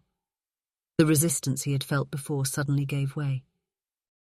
With a sound like a thunderclap that echoed through the whispering woods, Excalibur came free. Light blazed from the blade, so bright that many had to shield their eyes. Brad felt power surge through him, unlike anything he had ever experienced. It was not just raw strength, but a profound connection to Avaloria itself, to its people, its land, its very essence. He raised Excalibur high, its light piercing the canopy above and shooting into the sky like a beacon. The assembled crowd erupted into cheers, their voices joining in a chorus of hope and triumph. "The prophecy is fulfilled," King Aldrich proclaimed, his voice carrying over the celebration. The old king's eyes shone with unshed tears as he approached Brad. "You have proven yourself worthy, Sir Brad. Excalibur has chosen you as its wielder." Brad lowered the sword, still in awe of its power and beauty. I don't know what to say, Your Majesty." As the initial wave of cheers subsided, Ilara stepped forward, her eyes gleaming with excitement. "Sir Brad," she said, her voice carrying a hint of reverence, "now that Excalibur has chosen you, it's time to understand its power. Come, let us see what you and the sword can do together." Brad nodded, still feeling the surge of energy coursing through him. He followed Ilara to a cleared area at the edge of the gathering, aware of all eyes upon them. "Excalibur is more than just a weapon," Ilara explained. "It's a conduit for the very essence of Avaloria. Focus your mind. Feel the connection between yourself, the sword, and the land around you." Brad closed his eyes, concentrating as Ilara had taught him during their lessons. He felt the weight of Excalibur in his hand, the warmth of its hilt, and suddenly something more, a pulse, like a heartbeat, resonating through the blade and into his body. "Now," Ilara's voice came softly, "open your eyes and focus on that dead tree at the clearing's edge. Envision life flowing through Excalibur, through you, and into the tree." Brad opened his eyes, fixing his gaze on the withered tree. He raised Excalibur, pointing it towards the lifeless branches. As he concentrated, he felt a surge of energy flow from the earth, through his body, and out through the sword. To his amazement, a beam of golden light shot from Excalibur's tip, enveloping the dead tree. Gasps of wonder arose from the crowd as, before their eyes, the tree began to transform. Bark smoothed and darkened, branches straightened, and buds appeared, quickly unfurling into lush green leaves. In a matter of moments, the dead tree had become vibrant and alive. Brad lowered the sword, staring in awe at what he had just done. How is that possible?" he breathed. Ilara smiled, her eyes shining. "Excalibur channels the life force of Avaloria itself. In the right hands, your hands, it has the power not just to destroy but to heal and restore. Which is why," King Aldrich added, stepping forward, "we believe you can save Infernus, not just defeat him. The corruption that plagues the dragon is not unlike the decay that afflicted that tree.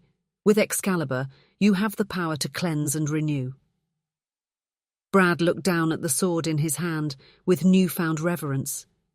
He realized that Excalibur was not just a weapon to wield against Infernus, but a tool of healing, a key to restoring balance to Avaloria. "I understand," Brad said, his voice filled with determination. "I'm ready to use this power not just to fight, but to heal, for Avaloria, for Infernus, for all of us." As murmurs of approval rippled through the crowd, Brad felt a new sense of purpose settle over him. He was no longer just a warrior preparing for battle, but a healer preparing to save a land and its guardian. With Excalibur by his side, he knew that anything was possible. Sir Galahad approached, his face beaming with pride. "Well done, lad. But now let's see how you handle Excalibur in combat. After all, Infernus may not stand still while you attempt to heal him." Brad nodded, understanding the wisdom in Galahad's words. The knight gestured to a young squire who brought forth a set of training dummies. "Now, Brad," Galahad instructed, "show us how you'd use Excalibur in battle. Remember your training, but also trust in the sword's power." Brad took a deep breath, centering himself. He recalled countless hours of sword practice, the techniques Galahad had drilled into him. But now, with Excalibur in his hand, everything felt different. The sword was lighter than any he'd wielded before, yet he could feel the immense power contained within it. He approached the first dummy, Excalibur held at the ready. In one fluid motion, he struck, the blade slicing through the air with a sound like a thunderclap. To everyone's amazement, including Brad's, the dummy split cleanly in two before he'd even completed his swing. Gasps and cheers erupted from the crowd. Brad stared at Excalibur in awe, realizing he'd barely exerted any force in that strike. Impressive, Galahad nodded approvingly. But remember, raw power isn't everything. Show us precision, control. Brad turned to the next dummy, this one adorned with specific target points. He focused, channeling his energy through Excalibur with careful intent. This time, when he struck, the blade left glowing marks precisely on each target, without damaging the rest of the dummy. "Excellent!" Galahad exclaimed. "You're learning to harness Excalibur's power. Now let's see how you handle a moving target." At Galahad's signal, several knights stepped forward, practice swords at the ready. Brad's heart raced, but he steadied himself, feeling Excalibur's reassuring warmth in his hand. The knights attacked in unison, their movements swift and coordinated, but Brad found himself moving with a speed and grace he'd never known before. Excalibur seemed to guide his actions, helping him parry and dodge with ease. When he counterattacked, his blows were precise and controlled, disarming his opponents without harming them. In a matter of minutes, all the knights stood disarmed, looking at Brad with a mixture of awe and respect. The clearing erupted in cheers once more. As the initial wave of cheers subsided, Sir Galahad stepped forward, his eyes gleaming with a mix of pride and challenge. "Well done, lad. But now let's see how you handle Excalibur in combat. After all, Infernus may not stand still while you attempt to heal him." Brad nodded, understanding the wisdom in Galahad's words. Yet as the knight drew his sword, Brad felt a flutter of anxiety in his stomach. He vividly remembered the day Galahad had effortlessly defeated the Void Ravager, moving with impossible speed and skill. How could he hope to match such a warrior, even with Excalibur in his hands? "Are you ready, Brad?" Galahad called out, his voice carrying across the clearing. Taking a deep breath, Brad raised Excalibur, feeling its comforting warmth in his grip. "Ready as I'll ever be," he replied, trying to keep his voice steady. Without warning, Galahad lunged forward, his blade a blur of motion. Brad barely managed to bring Excalibur up in time to parry the blow. The clash of steel rang out, and Brad felt the impact reverberate through his entire body. Galahad pressed his attack, each strike precise and powerful. Brad found himself on the defensive, giving ground as he struggled to keep up with the knight's onslaught. This was nothing like their training sessions. Galahad was fighting at full capacity, his movements fluid and deadly.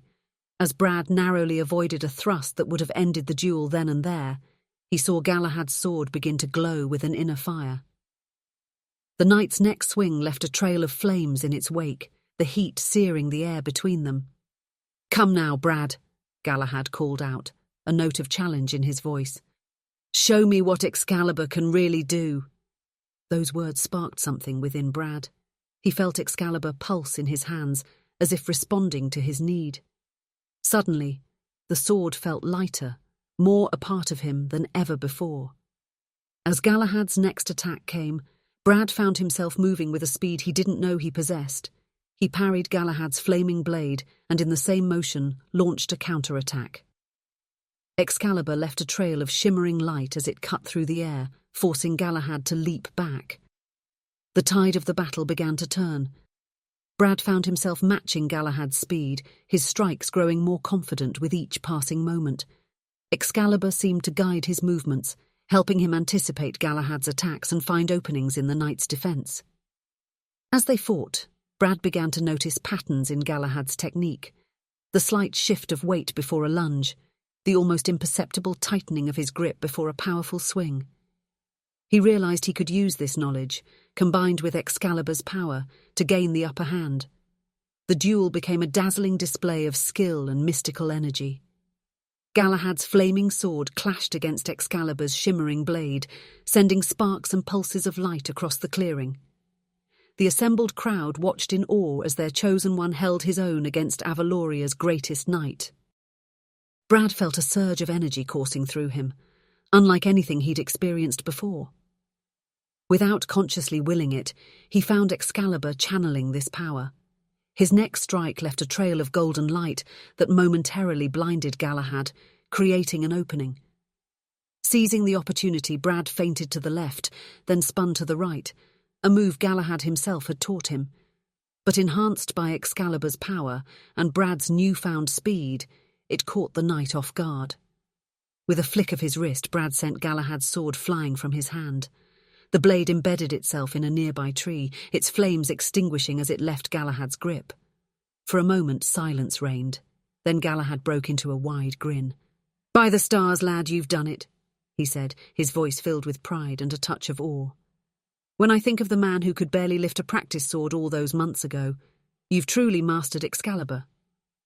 Brad lowered the sword, his chest heaving from exertion but his eyes shining with newfound confidence. "I had a good teacher," he said, extending a hand to Galahad. The knight clasped it firmly, his eyes twinkling. "More than that, Brad. You've grown into the hero Avaloria needs. Your connection with Excalibur, the way you fight, it's unlike anything I've seen before. Intuitive, powerful. You're ready to face whatever challenges lie ahead." As the crowd erupted in cheers, Brad felt a mix of exhaustion and exhilaration.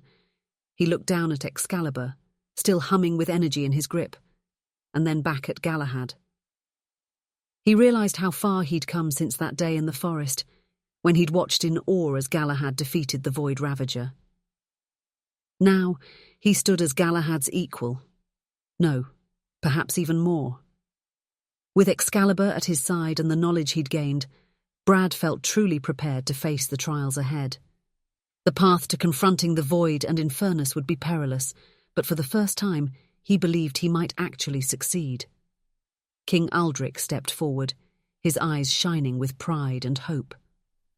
"Sir Brad, you have not only drawn Excalibur from the stone, but have shown true mastery over its power.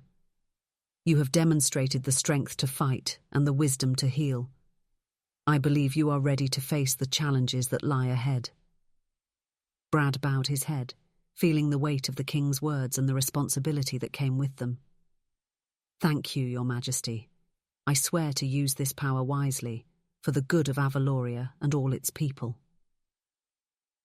As the sun began to set, casting long shadows across the clearing, Brad realized that this day marked not just the fulfillment of a prophecy, but the beginning of a new chapter in his journey. He had claimed Excalibur, yes, but more importantly, he had fully embraced his role as Avaloria's champion. Looking out at the faces of those gathered, Galahad's pride, Ilara's knowing smile, the hope in the eyes of Avaloria's people, Brad felt a surge of determination. Whatever challenges lay ahead, whatever trials he would face in confronting the Void and Infernus, he was ready. With Excalibur in his hand and the support of Avaloria behind him, he knew he could face anything. As the procession prepared to return to the castle, Brad took one last look at the stone that had held Excalibur. It stood as a testament to the journey he had undergone, from an ordinary man from Ohio to the chosen wielder of Avaloria's greatest weapon. With Excalibur at his side, he was ready to write the next chapter of his story, and of Avaloria's destiny. That night, as Brad lay in his bed, Excalibur propped carefully against the wall nearby, he reflected on the day's events. The sword's presence filled the room with a soft, comforting glow, as if reassuring him of the path that lay ahead. Brad knew that tomorrow would bring new challenges, new preparations for the confrontation with Infernus. But for now, he allowed himself a moment of peace, grateful for how far he had come and excited for the journey ahead. As sleep began to overtake him, Brad's last thoughts were of Avaloria, of its people, and of the dragon he hoped to save. With Excalibur by his side, he felt ready to face whatever the future might hold. The reluctant knight from Ohio had truly become Avaloria's champion, and his greatest adventure was just beginning. Chapter 7. Preparations for the Journey. The day before his departure, Brad found himself in the castle's great hall, surrounded by those who had become his mentors and friends. King Aldric, Sir Galahad and Ilara stood before him, their faces a mixture of pride and concern. King Aldrich stepped forward first, holding a finely crafted breastplate.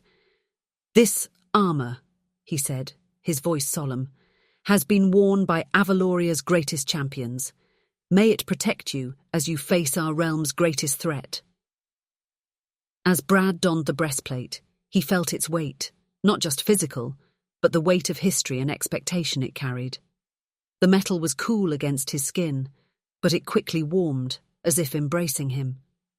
Brad stood a little straighter, feeling the mantle of responsibility settle upon his shoulders.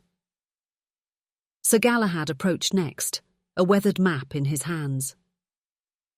"I've marked the safest route to Infernus's lair," he explained, tracing a line with his finger. "But remember, the path of a true knight is rarely the easiest one. Trust your instincts, Brad. They've become sharper than you realise." The old knight's eyes met Brad's, conveying more than words could say. "And remember," Galahad added, his voice gruff with emotion, "a knight's strength lies not just in his sword arm, but in his heart." Brad nodded, swallowing the lump in his throat. He thought back to his first day of training, how he could barely lift a sword. Now Excalibur felt like an extension of his arm. "I'll make you proud, Sir Galahad," he promised.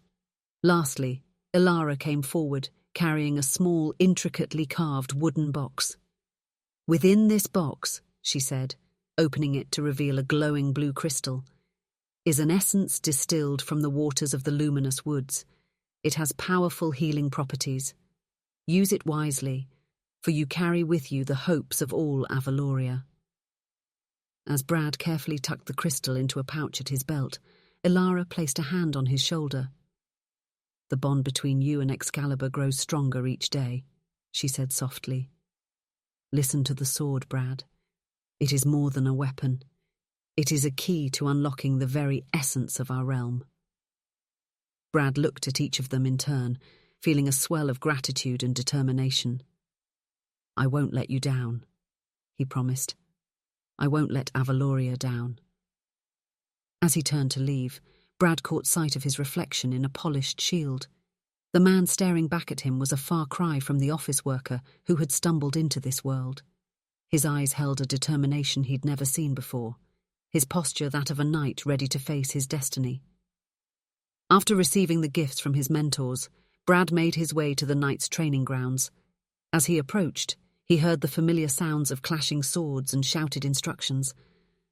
A wave of nostalgia washed over him as he remembered his first days here, stumbling and uncertain. "Brad!" a voice called out. He turned to see Eric, the young trainee he had helped with sword techniques months ago, jogging towards him. Behind Eric, a group of fellow knights in training followed, their faces a mix of excitement and solemnity. "We heard you were leaving," Eric said, slightly out of breath. "We couldn't let you go without saying goodbye." Brad felt a lump form in his throat. These were the same people who had once looked at him with skepticism, even derision. Now their eyes shone with respect and camaraderie. Thank you," Brad managed, his voice thick with emotion. Aldrich, once his fiercest rival, stepped forward. "We've put together a little something for you," he said, holding out a small cloth-wrapped package. "It's not much, but—" Brad carefully unwrapped it to find a braided leather bracelet, interwoven with strands of different colours. Each of the knights in training had contributed a strand, he realised. "So you remember," Eric explained, "that you're not just fighting for Avaloria, but for all of us too." Brad slipped the bracelet onto his wrist, feeling its weight, not just physical, but emotional. "I don't know what to say," he admitted. "You don't have to say anything," Aldrich replied. "Just come back to us safely." The group surrounded Brad, offering handshakes, pats on the back, and words of encouragement. As he looked at their faces, some excited, some worried, all supportive, Brad realised how far he'd come.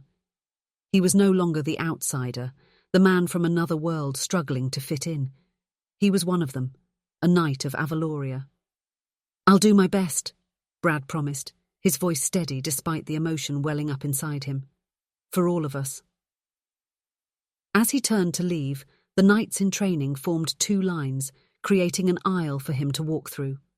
As Brad passed, each of them raised their sword in salute, the blades forming an arch overhead. At the end of the aisle, Brad turned back one last time. "Keep training hard," he said with a smile. "When I get back, I expect a real challenge from each of you." Laughter and cheers followed him as he walked away, the sound of his friends' voices bolstering his courage for the journey ahead. As the sun began to set, casting long shadows across the castle grounds, Brad made his way to the stables. The familiar scent of hay and horses greeted him as he entered, bringing a smile to his face. He found Thunderbolt in his stall, the magnificent stallion nickering softly at his approach. "Hey there, buddy," Brad said softly, reaching out to stroke Thunderbolt's nose. "Big day tomorrow, huh?"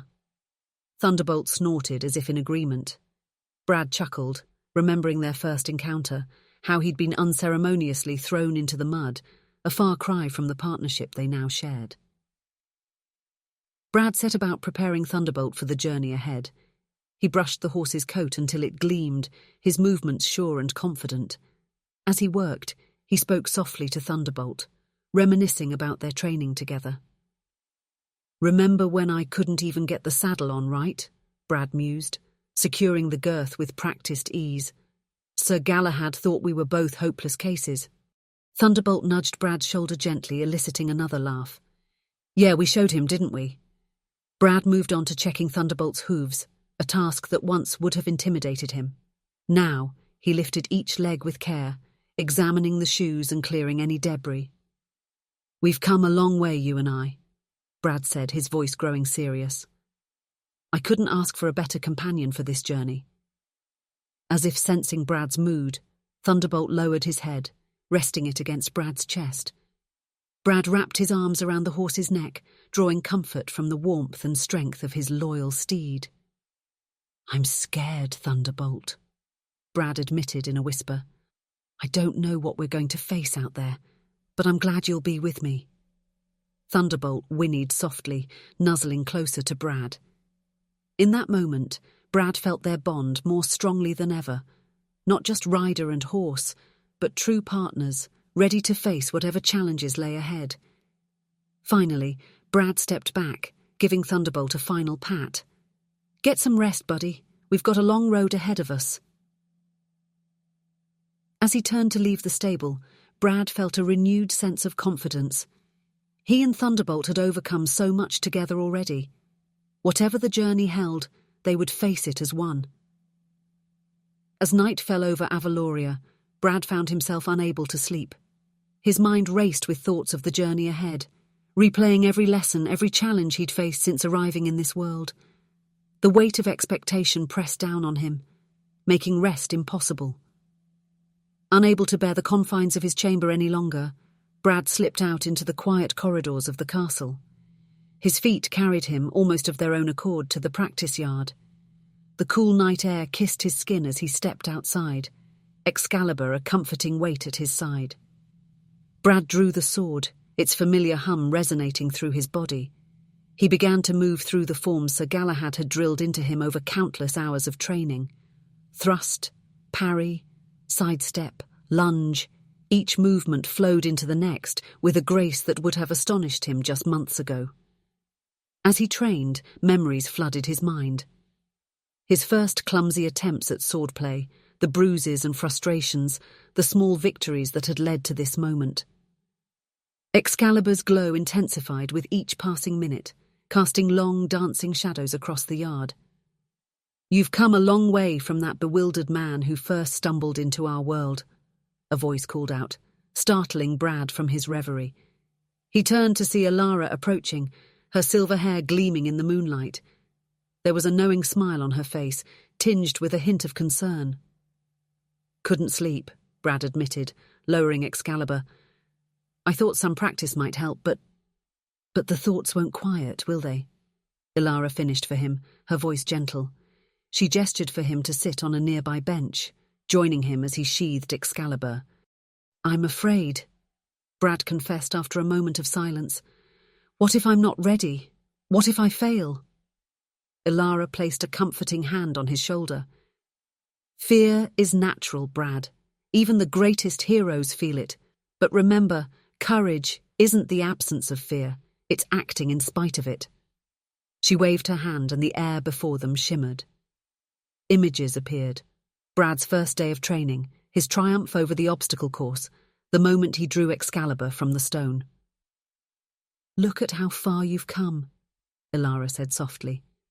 "You've faced every challenge, overcome every obstacle. And you haven't done it alone." The images shifted, showing faces of those Brad had come to know and love in Avaloria. Sir Galahad, King Aldric, his fellow knights in training, and the citizens he'd helped along the way. "All of Avaloria stands with you, Brad," Elara continued. "Their hopes, their dreams, their strength. It's all a part of you now."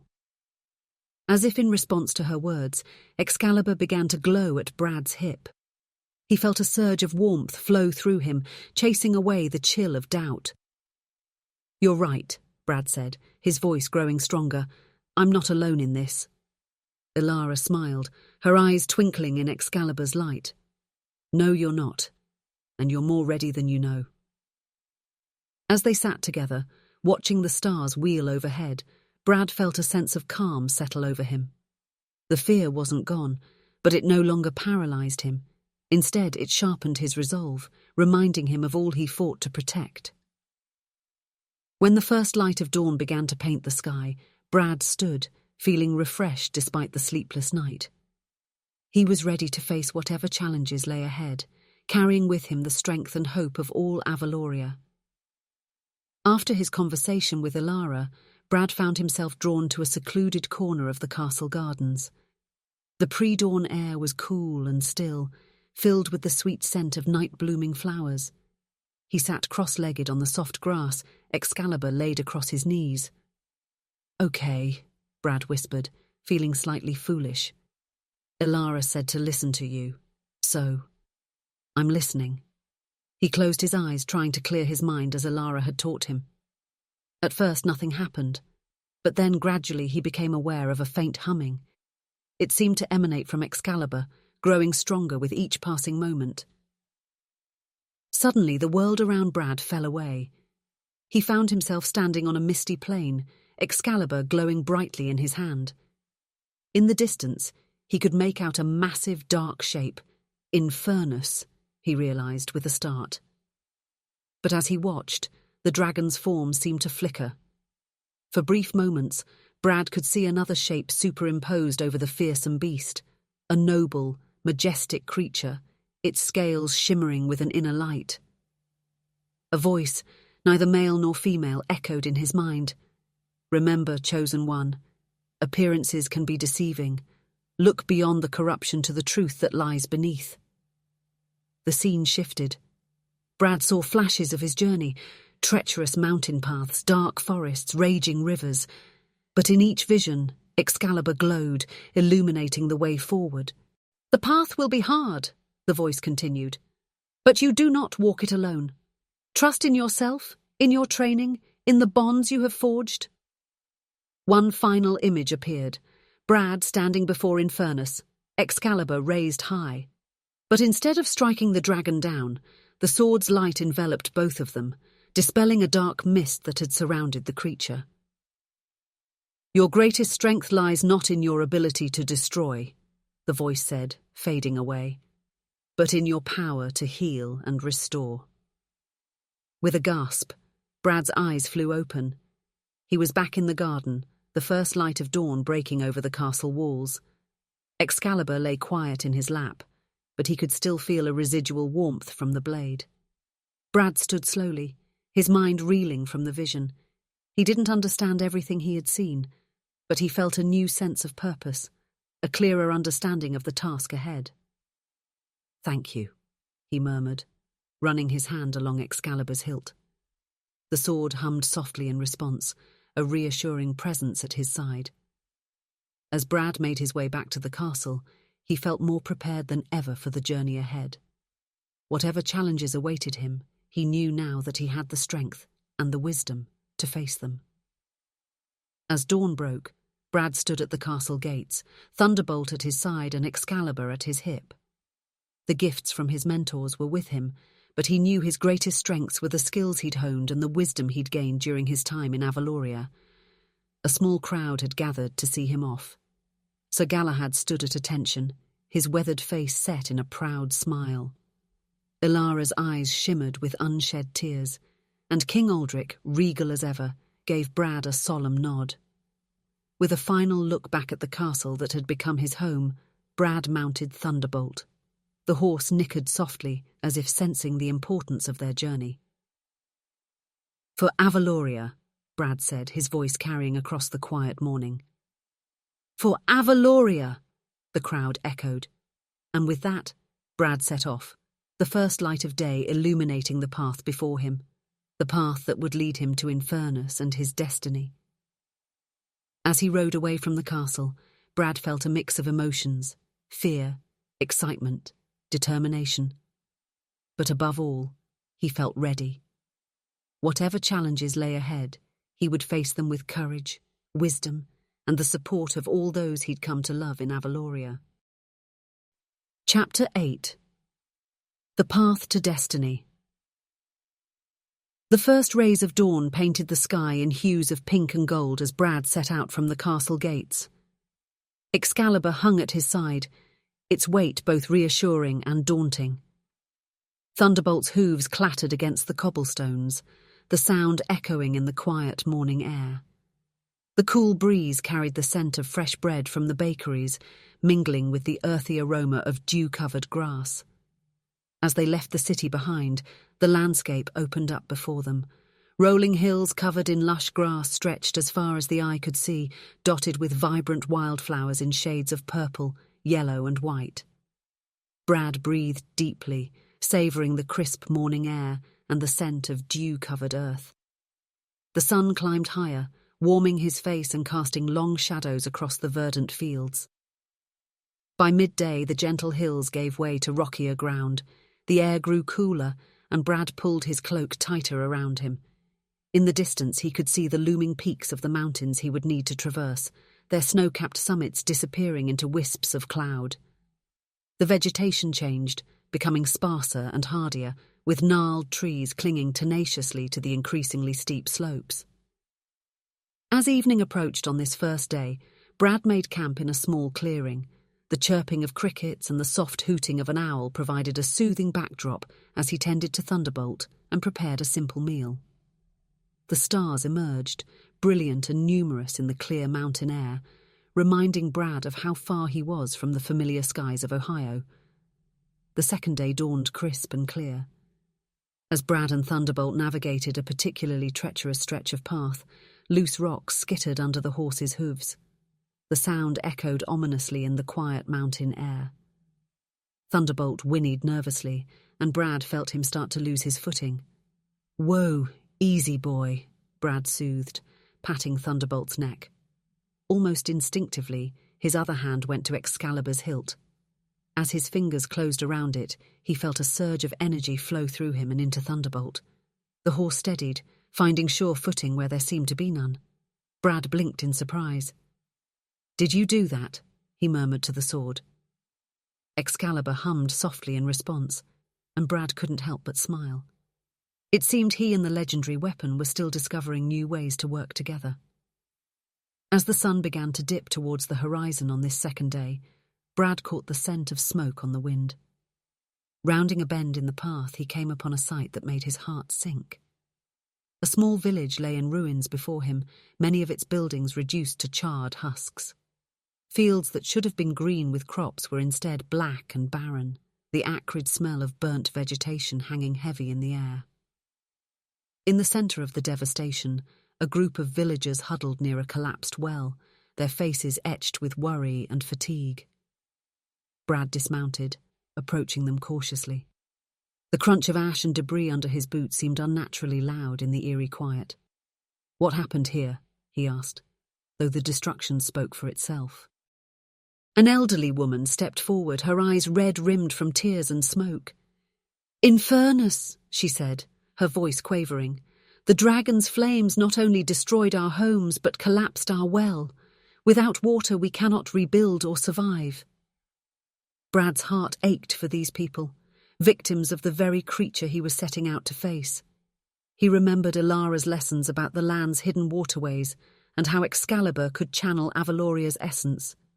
An idea formed in his mind. "Stand back," he instructed the villagers, drawing Excalibur. The sword hummed with energy as he approached the collapsed well, its glow casting dancing shadows in the twilight. Closing his eyes, Brad focused on connecting with the land beneath his feet, just as Ilara had taught him. He felt a faint pulse, like a heartbeat far below the surface. With a deep breath, he plunged Excalibur into the ground beside the well. For a moment, nothing happened. Then, a tremor ran through the earth. The villagers gasped as water began to bubble up around the sword, quickly filling the well and spilling over onto the parched ground. The sound of rushing water filled the air, bringing with it a sense of hope and renewal. "It's a miracle!" the elderly woman cried, tears of joy streaming down her face. Brad smiled, relief washing over him. "It's Avaloria," he corrected gently. "The land hasn't forgotten you." As he prepared to continue his journey, the villagers pressed food and supplies upon him, their gratitude overwhelming. A young girl approached, offering a small wooden charm carved in the shape of a dragon. "For luck," she said shyly, "and to remember us by." Brad accepted the gift, tucking it carefully into his saddlebag. As he mounted Thunderbolt, he looked out over the village once more. Already hope had returned to the villagers' eyes. They waved and cheered as he set off, their voices following him up the mountain path. His resolve to defeat Infernus was stronger than ever. This was why he had trained so hard, why he had embraced his role as Avaloria's champion. Not for glory or power, but for people like these. People who needed protection, who deserved to live without fear. As Brad and Thunderbolt continued their ascent on the third day, the path grew steeper and more treacherous. The air thinned, making each breath a labour. But Brad pressed on, the memory of the villagers' gratitude spurring him forward. As twilight descended, Brad found himself facing a sheer cliff face. The path had narrowed to a precarious ledge, barely wide enough for Thunderbolt to traverse. Below, a dizzying drop into a misty abyss made Brad's stomach lurch. The wind whistled eerily through the rocks, carrying with it the faint cries of distant birds. "Easy, boy," Brad murmured, patting Thunderbolt's neck as the horse snorted nervously. He dismounted, realizing they'd have to proceed on foot. As Brad took his first tentative steps along the ledge, a gust of wind whipped around him, nearly throwing him off balance. He pressed himself against the rock face, heart pounding. The rough stone scraped against his cheek, and loose pebbles skittered away under his feet, disappearing into the mist below. Suddenly, the enormity of his quest crashed down upon him. "What am I doing here?" he whispered, his voice trembling. "I'm no hero. I'm just me. How can I possibly face a dragon when I can barely cross a ledge?" Fear paralyzed him. Thoughts of turning back, of admitting his inadequacy, flooded his mind. The faces of those who believed in him, Sir Galahad, Ilara, the villagers he'd helped, flashed before his eyes, twisted with disappointment. As panic threatened to overwhelm him, Brad felt a warmth at his hip. Excalibur was glowing softly, its light a beacon in the growing darkness. Almost instinctively, he placed his hand on the hilt. In that moment, a memory surfaced. His first day of training with Sir Galahad. He'd been just as scared then, just as doubtful of his abilities, but he'd persevered step by step, day by day. "One step at a time," Brad muttered, echoing Galahad's words from that day. "That's all you need to focus on, one step at a time." Taking a deep breath, Brad forced himself to look not at the chasm below, but at the path directly in front of him. He took one step, then another. Slowly, steadily, he began to move forward. As he progressed, Brad found himself reciting the names of those who believed in him, drawing strength from their faith. For King Aldrich, for Ilara, for Sir Galahad, for the villagers. Excalibur's glow intensified with each step, illuminating the path ahead. Brad realized the sword wasn't just lighting his way, but somehow steadying him, making each footfall surer than the last. Finally, after what seemed like hours, Brad reached the other side of the cliff. As his feet touched wider, more stable ground, relief washed over him. He turned back to see how far he'd come, amazed at the distance he'd traversed. Thunderbolt nickered softly behind him, having followed Brad's lead across the treacherous path. Brad hugged his loyal steed, grateful for his unwavering companionship. "We did it, buddy," Brad said, his voice thick with emotion. "We really did it." As they continued their journey, Brad felt a new sense of confidence. He had faced his fear and overcome it. Whatever challenges lay ahead, he knew now that he had the strength within him to face them. Excalibur hummed softly at his side, as if in agreement. Brad smiled, realizing that his greatest obstacles might not be external threats, but his own doubts. And those, he was learning, he had the power to conquer. The fourth day brought new challenges. As they climbed higher into the mountains, the air grew thin and bitingly cold. Brad's breath came in ragged gasps, forming small clouds in front of his face, and even Thunderbolt struggled against the steep incline. The landscape had transformed into a stark, beautiful wilderness of rock and ice.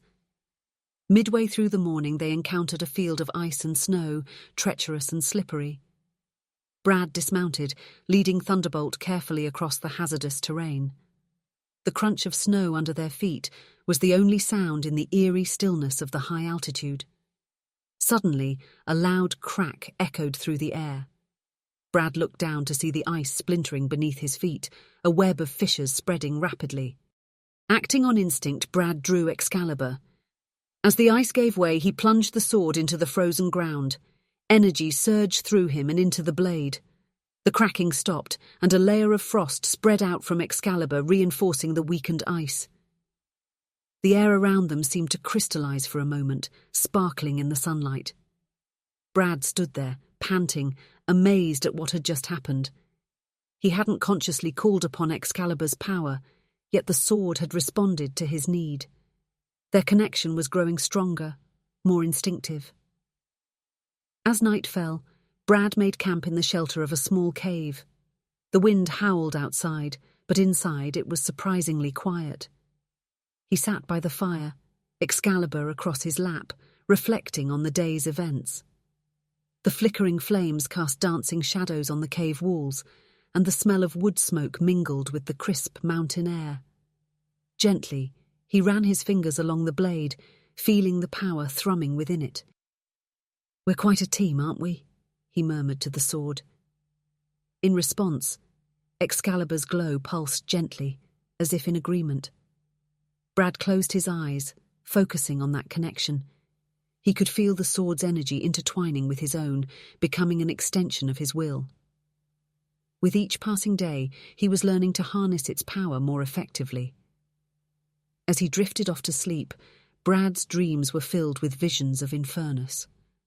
But this time, instead of fear, he felt a sense of readiness. He and Excalibur were growing stronger together. When the time came to face the dragon, they would be prepared.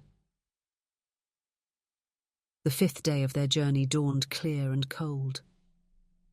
As Brad and Thunderbolt set out, they came across a small bubbling stream. Its waters, however, were an unnatural murky green, emitting a foul odour that made Brad wrinkle his nose. The stench of sulphur and decay hung heavy in the air. "Whoa there, buddy," Brad said, patting Thunderbolt's neck as the horse snorted and pawed at the ground nervously. "I don't think we want to drink from that." Brad dismounted and approached the stream cautiously. He remembered Sir Galahad's words about Excalibur's purifying properties and decided this was the perfect opportunity to test them. Drawing the sword from its scabbard, Brad took a deep breath and focused his intent on cleansing the water. He gently touched Excalibur's tip to the surface of the stream.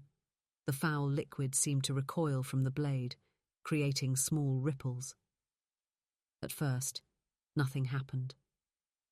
Then a soft blue glow began to emanate from the sword, spreading like tendrils of light through the water. Brad watched in amazement as the murky green hue began to fade, replaced by crystal-clear water that sparkled in the sunlight. The transformation spread upstream and downstream, purifying the entire visible length of the stream. Even the air seemed fresher, the foul odour replaced by the clean scent of pure water. "Well, I'll be," Brad murmured, sheathing Excalibur. He cupped his hands and took a sip of the now pristine water, finding it cool and refreshing. Thunderbolt eagerly joined him, drinking deeply from the cleansed stream. As they continued their journey, Brad felt a sense of pride and wonder at what he'd accomplished. It was one thing to wield Excalibur in combat, but using it to heal and purify gave him a new perspective on his role as Avaloria's champion. On the 6th day, Brad and Thunderbolt found themselves facing a new challenge. The path ahead was blocked by a raging river, its waters swollen from recent rains.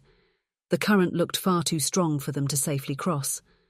The roar of the water was deafening, drowning out all other sounds of the mountain.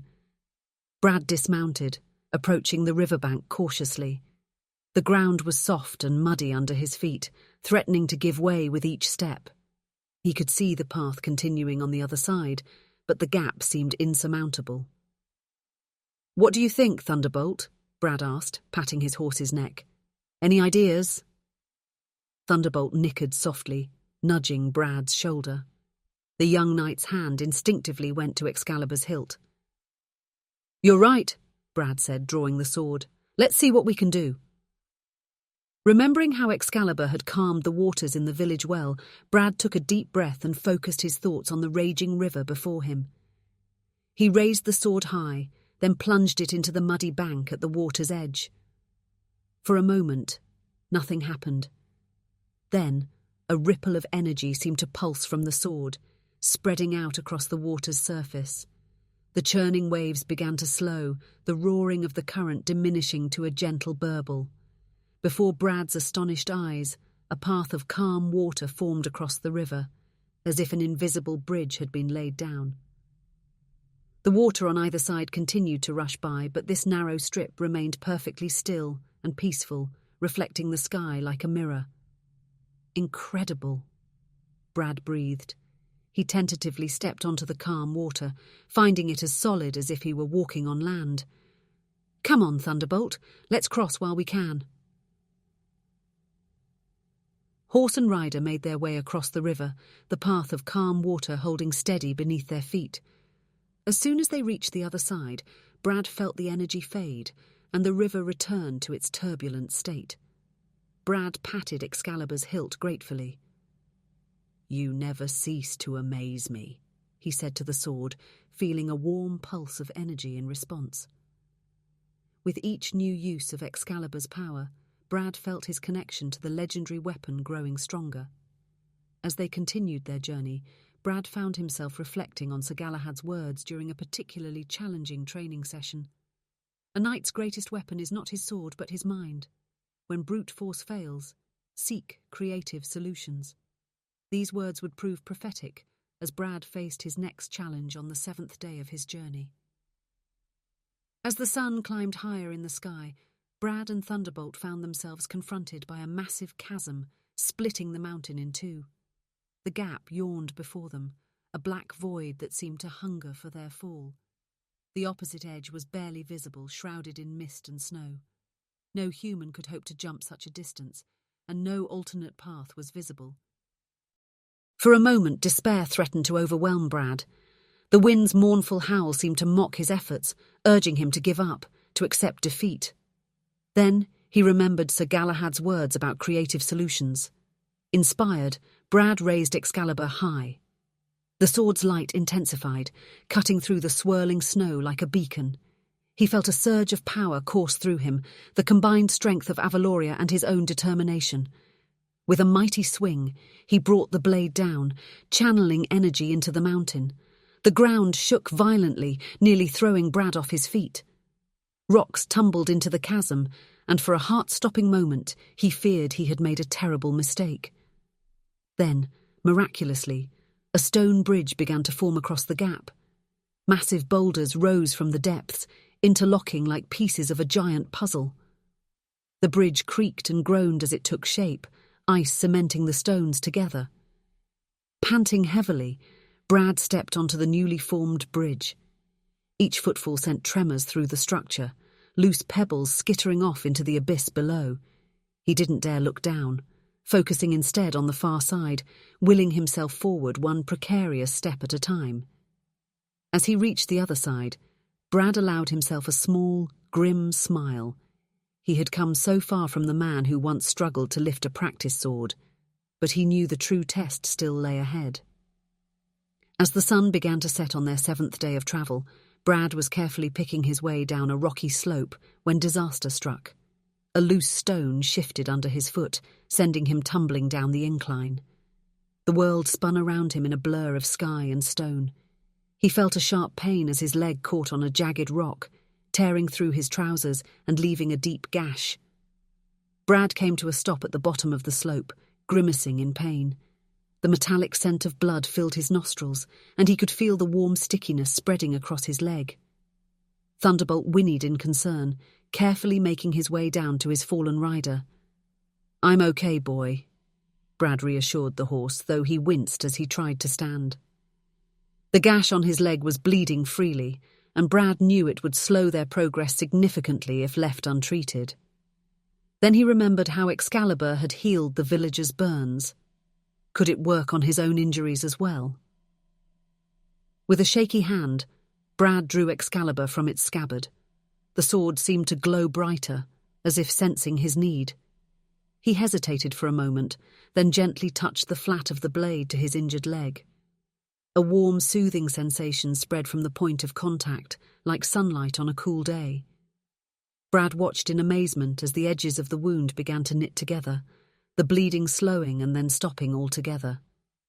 The pain receded, replaced by a tingling warmth. Within moments, all that remained of the gash was a faint silvery scar. Brad flexed his leg experimentally, finding that the pain had completely vanished. He stood up, marvelling at Excalibur's healing power. The sword's glow dimmed slightly, as if satisfied with its work. "Thank you," he said softly to the sword, feeling a pulse of warmth in response. As he remounted Thunderbolt and continued their journey, Brad reflected on how far he'd come since first drawing Excalibur from the stone. With each new challenge overcome, and each new facet of Excalibur's power discovered, Brad felt more prepared for the ultimate test that lay ahead. The confrontation with Infernus loomed on the horizon, but for the first time, Brad truly believed he was ready to face it. As the 8th day dawned, Brad noticed a change in the air. It felt heavier, charged with an energy he couldn't quite explain. The vegetation had all but disappeared, replaced by bare rock and patches of stubborn, twisted shrubs. Even Thunderbolt seemed on edge, his ears twitching at every sound. By midday they reached a vast plateau. The wind whipped across the barren landscape, carrying with it the faint scent of sulphur. In the distance, Brad could see wisps of smoke rising from behind a jagged ridge. "We're close, Thunderbolt," Brad murmured, patting his horse's neck. "Infernus is near." As if in response to his words, a distant roar echoed across the plateau, causing the ground to tremble slightly. Thunderbolt whinnied nervously, but Brad felt a surge of determination. All his training, all the challenges he'd faced on this journey, had led to this moment. They made camp that night in the lee of a large boulder, sheltered from the worst of the wind. As Brad sat by the fire, Excalibur across his lap, he found himself thinking of home, of his small apartment in Ohio, of the life he'd left behind. It felt like a lifetime ago. "I wonder if they miss me," he mused aloud, his voice barely audible over the crackling of the fire. "I wonder if time even passes the same way there." Excalibur hummed softly, its glow pulsing gently as if to reassure him.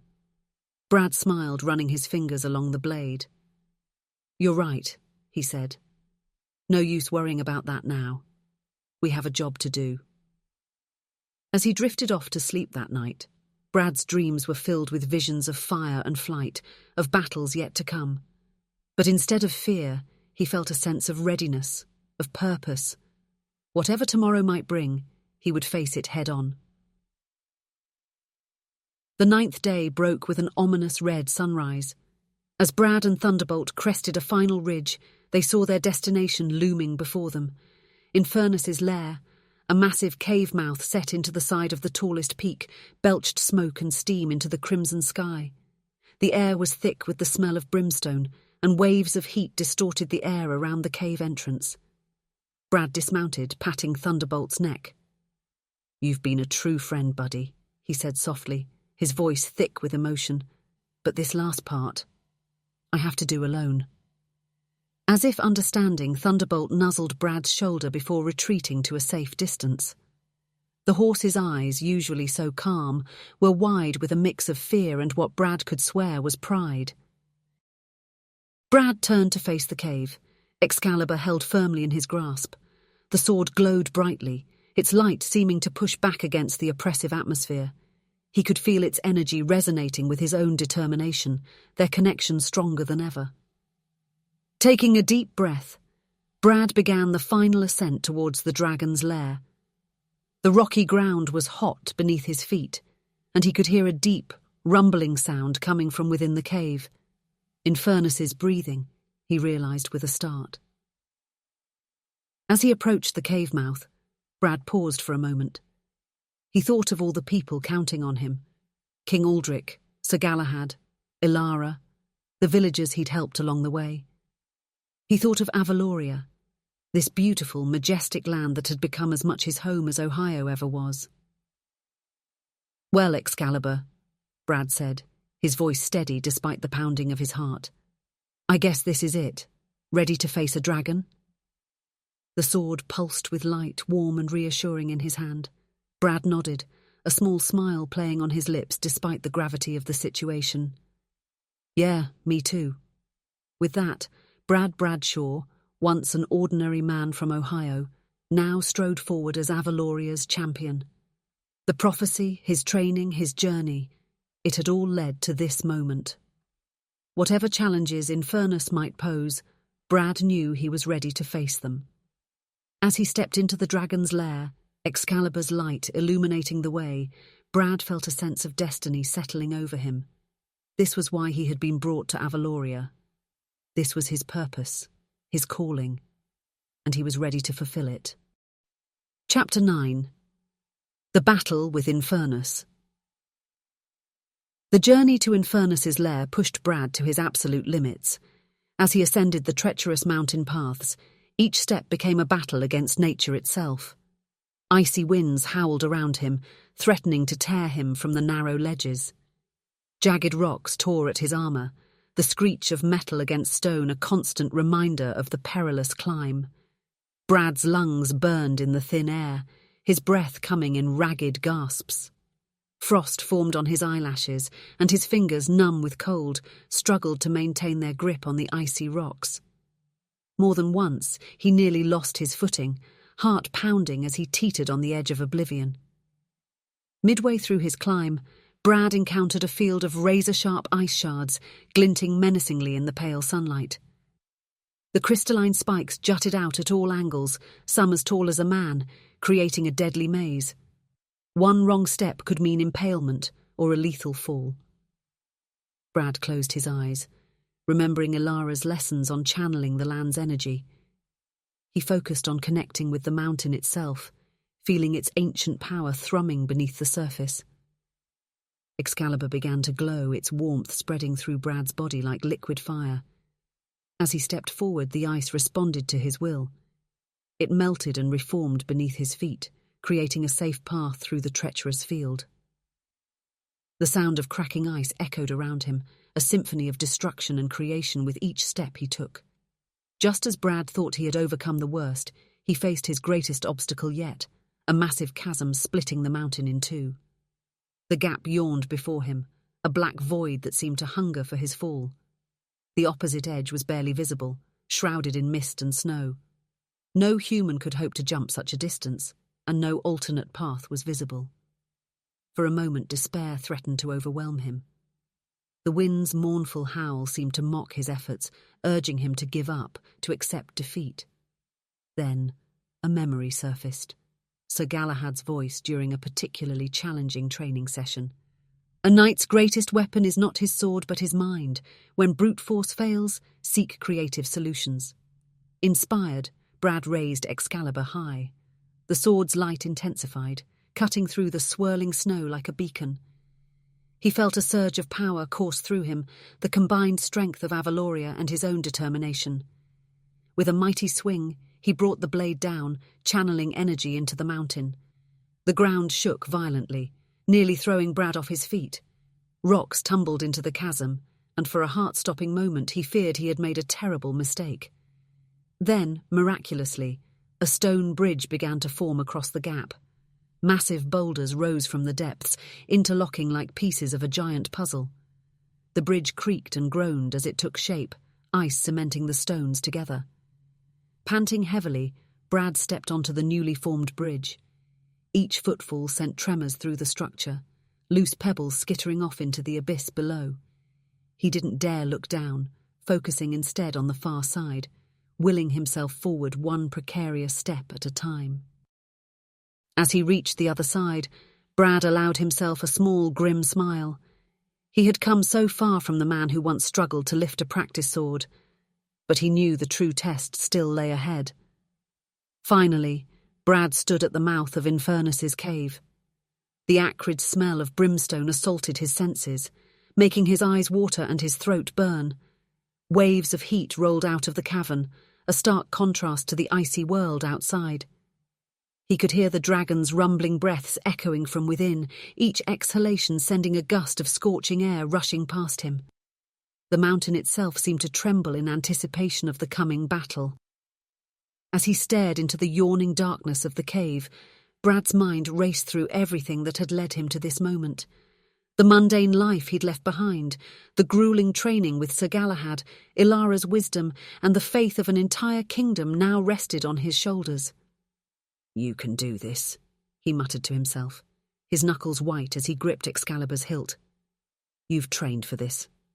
You're ready." Despite his words, doubt gnawed at the edges of his resolve. Was he truly prepared to face a creature of legend? Suddenly, a deafening roar shook the mountain, sending rocks tumbling down the slopes. The sound reverberated through Brad's body, rattling his bones and setting his teeth on edge. His heart leapt into his throat as Infernus emerged from the cave. The dragon was far larger than Brad had imagined, its body easily the size of a house. Scales like burnished obsidian gleamed in the sunlight, each one as large as a shield. Eyes that glowed like smouldering embers fixed upon Brad with terrifying intelligence, pupils narrowing to slits as they focused on the night. Infernus unfurled its massive wings, blocking out the sun and casting Brad in shadow.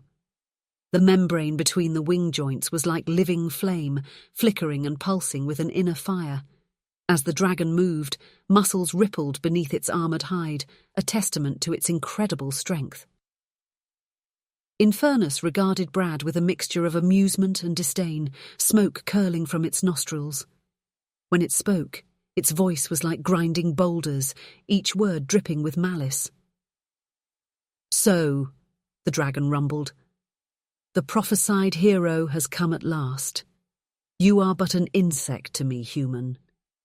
I will crush you beneath my claws and then burn Avaloria to ashes." The dragon's breath washed over Brad, hot and sulphurous.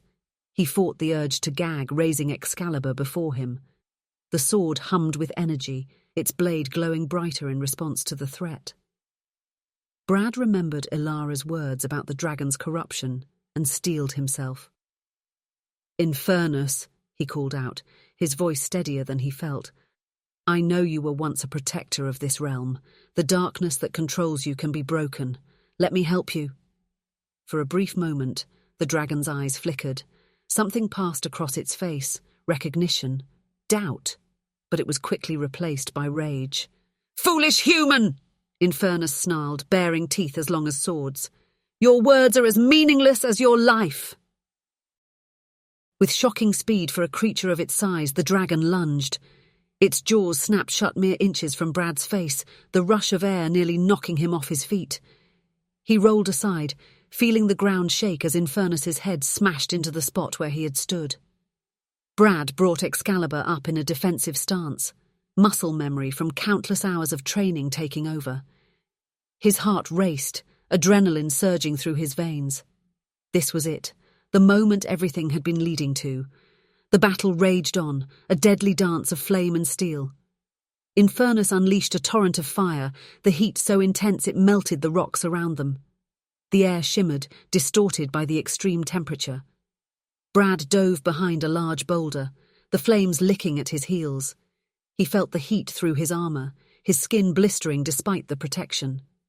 As the inferno subsided, leaving the ground blackened and smoking, Brad sprang into action. He darted between the dragon's legs, slashing at its underbelly. Excalibur left glowing wounds in its wake, but Infernus's scales proved tougher than any armor Brad had encountered. The dragon roared in pain and fury, its tail whipping around with devastating force. Brad barely managed to raise Excalibur in time, the impact sending him skidding across the rocky ground. He felt ribs crack under the blow, each breath becoming a struggle. As he struggled to his feet, gasping for air, a memory flashed through Brad's mind. Sir Galahad demonstrating how to use an opponent's size against them. "The bigger they are," the old knight had said, "the harder they fall." When Infernus charged again, Brad stood his ground, ignoring every instinct that screamed at him to run. He watched the dragon's movements, waiting for the perfect moment. At the last possible second, he sidestepped, pivoting on his heel. With all his strength, he brought Excalibur down on Infernus's extended neck. The blade left a glowing gash, and Infernus bellowed in rage. The sound was deafening, shaking loose rocks from the mountainside. Brad's ears rang, but he pressed his advantage, striking again and again at the wound. Enraged, the dragon took to the air. Its massive wings created gusts that threatened to sweep Brad off the mountain. Loose rocks pelted him as Infernus circled overhead, raining down fireballs. The sky turned orange with the onslaught, smoke obscuring Brad's vision. He weaved and dodged, his agility honed by months of grueling training, but he couldn't avoid every attack. A fireball grazed his shoulder, the heat searing through his armor. Brad cried out in pain, but kept moving, knowing that to stop was to die. As he ran, Brad remembered Ilara's lessons on focusing his energy. He raised Excalibur high, concentrating on creating a barrier. The sword's glow intensified, spreading outward to form a shimmering shield around him. Fireballs splashed against it, dissipating harmlessly. Protected for the moment, Brad searched for a way to bring Infernus back to Earth. The dragon was too powerful in the air. He needed to ground it. His eyes fell on a jagged outcropping of rock, an idea forming in his mind. Brad ran for the outcropping, making himself an obvious target. As he'd hoped, Infernus dove towards him, jaws open wide to swallow him whole. At the last second, Brad leapt aside. The dragon, unable to pull up in time, smashed into the rocks. The impact shook the entire mountain, and Infernus crashed to the ground in a tangle of wings and limbs. Seizing his chance, Brad charged, but Infernus recovered quickly, its tail sweeping Brad's legs out from under him. He hit the ground hard, Excalibur flying from his grasp. The dragon pinned him with one massive claw, slowly increasing the pressure. Brad struggled to breathe, feeling his armor begin to buckle. "Give up, little knight!" Infernus taunted, its face inches from Brad's. Sulphurous breath washed over him as the dragon spoke, its eyes gleaming with malevolent glee. "Your quest ends here, in fire and blood." Brad's vision began to darken at the edges. He couldn't breathe, couldn't move. Excalibur lay just out of reach, its glow seeming to fade as Brad's strength waned. This was it, he thought. He had failed. Then, a memory flashed through his mind. Sir Galahad's voice during training. Sometimes, victory comes not from strength but from seizing the right moment. With the last of his strength, Brad reached out, his fingers brushing Excalibur's hilt. As they connected, he felt a surge of energy. The sword flew to his hand as if pulled by an invisible force. In that moment, Brad saw his opening. Infernus had reared back, preparing to deliver the final blow.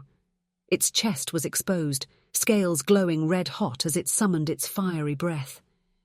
In a desperate gambit, Brad thrust upward with all his might. Excalibur sank deep into Infernus's chest, its powerful blade piercing through scales that had repelled every other attack. The dragon let out a deafening shriek that shook the very foundations of the mountain. Light blazed from the wound, bright enough to rival the sun. Time seemed to stand still. Brad felt a connection form between himself, Excalibur, and Infernus. Energy coursed through him, raw and powerful. To his amazement, cracks of pure white light began to spread across the dragon's obsidian scales. The corruption that had twisted Infernus was breaking apart, unable to withstand Excalibur's power.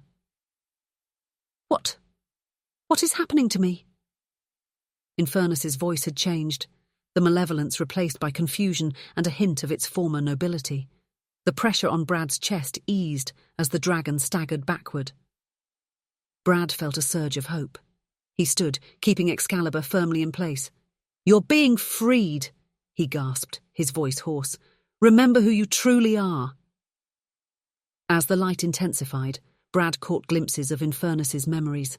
The dragon soaring proudly over Avaloria, protecting its people, being consumed by the dark corruption. He felt the dragon's pain, its struggle against the darkness, and its desperate desire for freedom. The connection between them grew stronger. Brad pushed with all his might, not physically, but mentally and emotionally.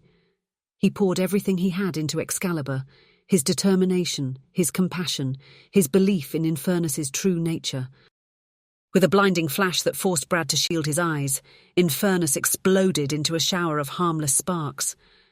The light was so intense that for a moment, Brad feared he'd been blinded. Slowly his vision cleared, spots dancing before his eyes. Where the corrupted Infernus had stood, there was now a smaller, majestic creature. Its scales shimmered like opals, reflecting the light in a dazzling display of colour. Gone were the malevolent red eyes, replaced by orbs of deep swirling blue that held ages of wisdom. Panting heavily, Brad sank to his knees, Excalibur falling from his grasp. Every part of his body ached, and he could feel blood trickling from numerous wounds. But none of that mattered as the transformed Infernus regarded him with eyes now full of gratitude and renewed purpose. "Thank you, brave knight," the dragon said softly, its voice melodious and soothing, a far cry from its previous thunderous roar. "You have broken the chains that bound me and saved not just Avaloria but my very soul." Brad stared in awe at the transformed dragon, a whirlwind of emotions coursing through him. Relief flooded his body, the adrenaline of battle giving way to bone-deep exhaustion. Pride swelled in his chest at what he had accomplished, tempered by humility at the enormity of the task he had undertaken. I'm glad I could help," Brad managed, his voice hoarse from the battle. Are you truly free now?" Infernus lowered its head, meeting Brad's gaze. Its eyes were deep pools of ancient knowledge, flickering with an inner light. "Thanks to you and the power of Excalibur, yes. The darkness that clouded my mind and twisted my purpose is gone. I remember now who I am, what my true role in Avaloria should be." As Brad listened to Infernus recount its journey from protector to threat and back again, he felt a profound sense of connection to the dragon. Both of them had been thrust into roles they never expected, forced to find strength they didn't know they possessed. "What will you do now?" Brad asked, slowly rising to his feet. His legs trembled with exhaustion, but he stood tall, facing the dragon as an equal. Infernus's eyes gleamed with renewed purpose.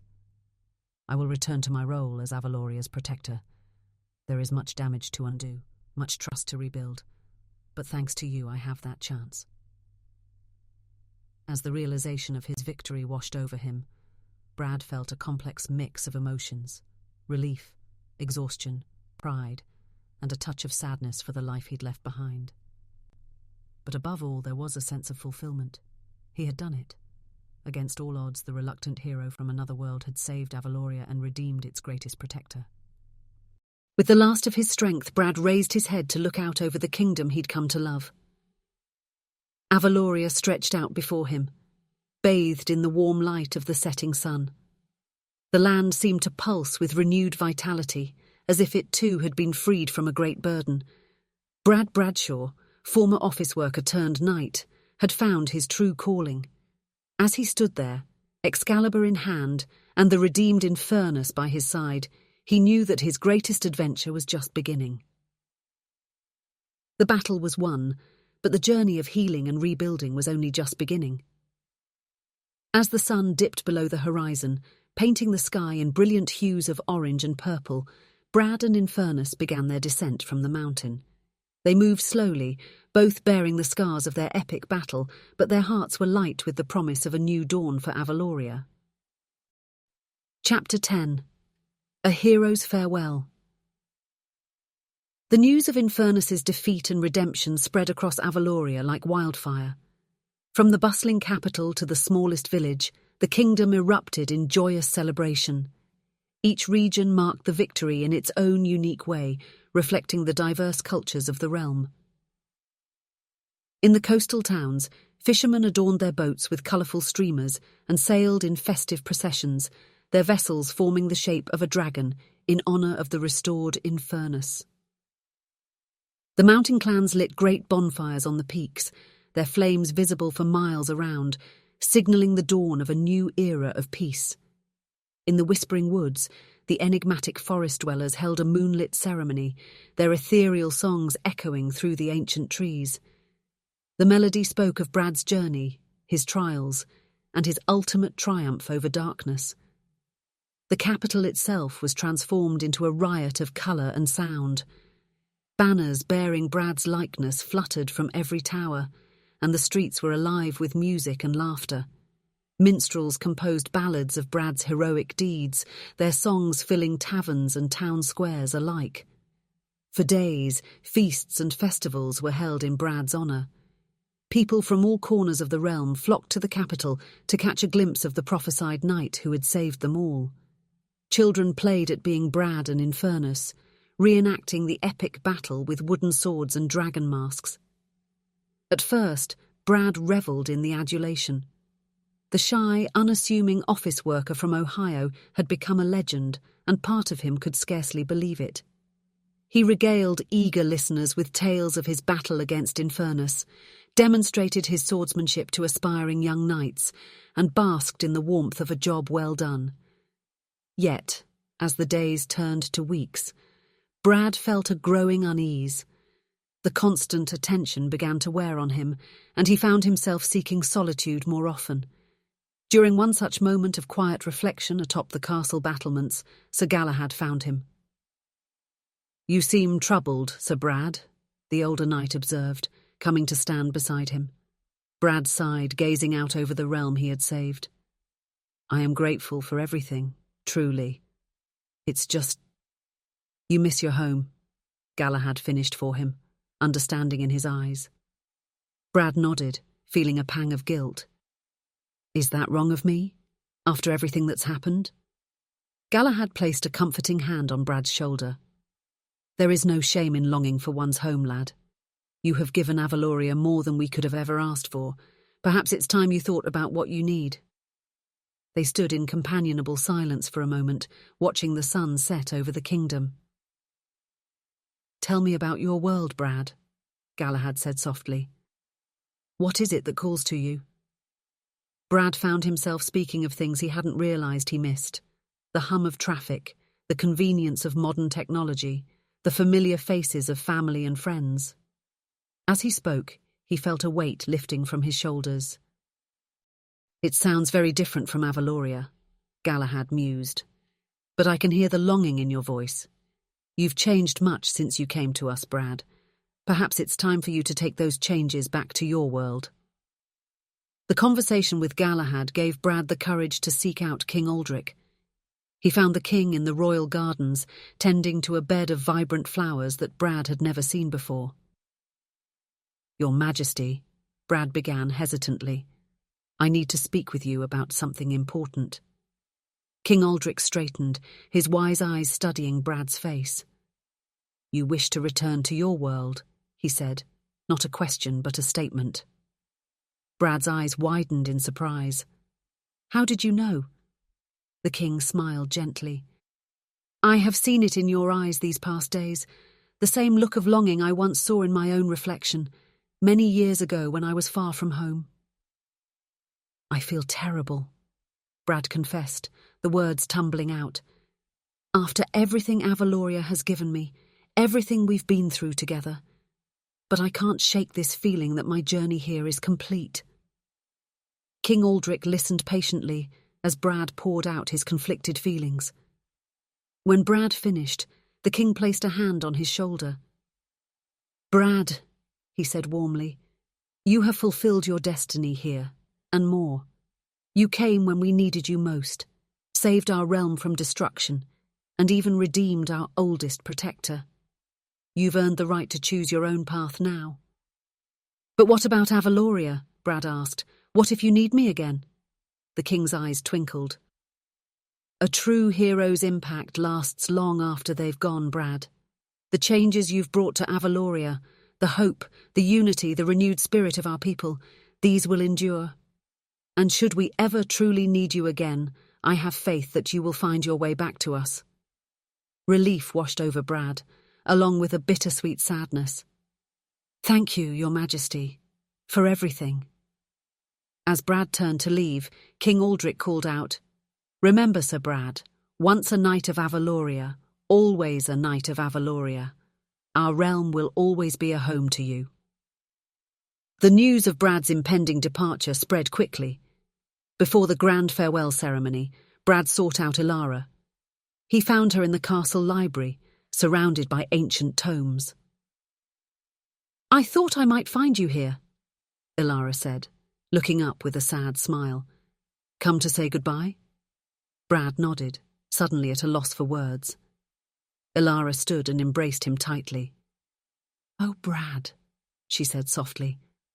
"I knew from the moment you arrived that you were destined for greatness, but I never imagined how much you would come to mean to all of us."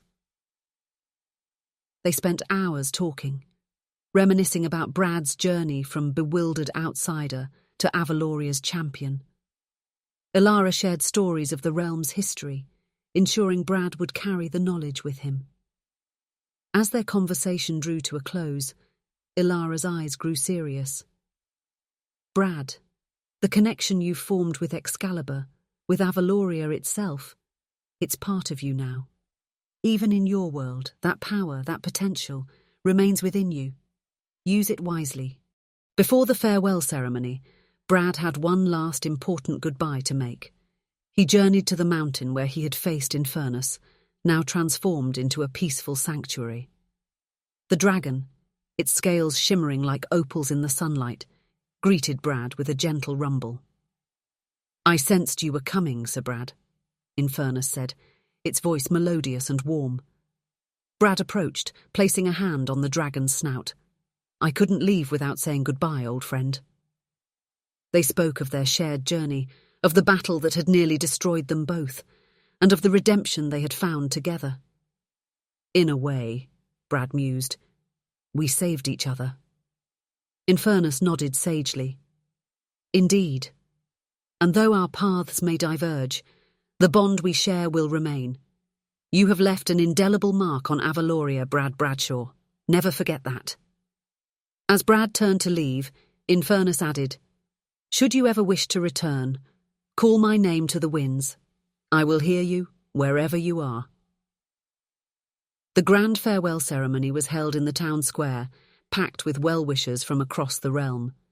Many had travelled for days to be there, to catch one last glimpse of their hero. Sir Galahad approached, his usual gruff demeanour softened by emotion. "You've come a long way from the clumsy novice I first met," he said, pulling Brad into a tight embrace. "Remember, once a knight of Avaloria, always a knight of Avaloria." Brad's fellow knights in training surrounded him, each offering a personal goodbye. Eric, the young trainee Brad had mentored, presented him with a beautifully crafted scabbard. "So you'll always have a place for Excalibur," he said, his voice thick with emotion. Aldrich, once Brad's fiercest rival and now a close friend, clasped his arm. You've taught us all what it truly means to be a knight, Brad. We'll carry your lessons with us always." The villagers Brad had helped during his journey to Infernus's lair pushed forward, pressing small tokens of gratitude into his hands: a carved wooden charm, a pouch of healing herbs, a child's drawing of Brad facing the dragon. As the crowd parted, Elara stepped forward, her blue eyes shimmering with unshed tears. With a wave of her hand, she opened a visual window, creating a shimmering portal that showed Brad's kitchen on the other side. The sight of his old home, so ordinary yet so familiar, made Brad's heart ache with longing. "Your adventures have changed you, Brad," Elara said with a smile, cupping his cheek gently. "Carry that change with you always. The courage, the compassion, the strength you found here, they are part of you now, in any world." Brad nodded, feeling a lump form in his throat. He looked around at the faces of those gathered, knights he had trained with, villagers he had protected, friends he had made. Finally, his gaze fell on King Aldrich and the newly restored Infernus, standing side by side, symbols of the peace Brad had helped bring to Avaloria. "Thank you," Brad said, his voice thick with emotion, "for believing in me, for giving me the chance to be more than I ever thought I could be. I will never forget Avaloria, or any of you." With one last look at the wondrous realm he had helped save, Brad took a deep breath and stepped through the portal. As the wind swirled around him, he carried with him not just memories, but the knowledge that he had found his true self in a world beyond imagination. As the portal closed behind Brad, a hush fell over the gathered crowd. Then, softly at first but growing in strength, a cheer went up. It spread through the capital and across the realm, not a cry of sorrow for their departing hero, but a celebration of all he had given them and the bright future that lay ahead. In that moment, as Brad Bradshaw returned to his world, he became more than just a man or even a hero. He became a legend, a story to be told for generations to come. The reluctant knight from another world who had saved Avaloria and shown them all the true meaning of courage and sacrifice. And though he had returned to his own world, a part of Brad would always remain in Avaloria, just as a part of Avaloria would always live within him. Epilogue. Brad stumbled as he emerged from the shimmering portal, his hand instinctively reaching out to steady himself against the familiar kitchen counter. He blinked, disoriented by the sudden shift from the grand farewell in Avaloria to the quiet mundanity of his apartment. The clock on the microwave blinked 7:43 p.m. Barely a minute had passed since he first touched the shimmering pantry door. For a moment Brad stood frozen, his mind reeling. Had it all been a dream?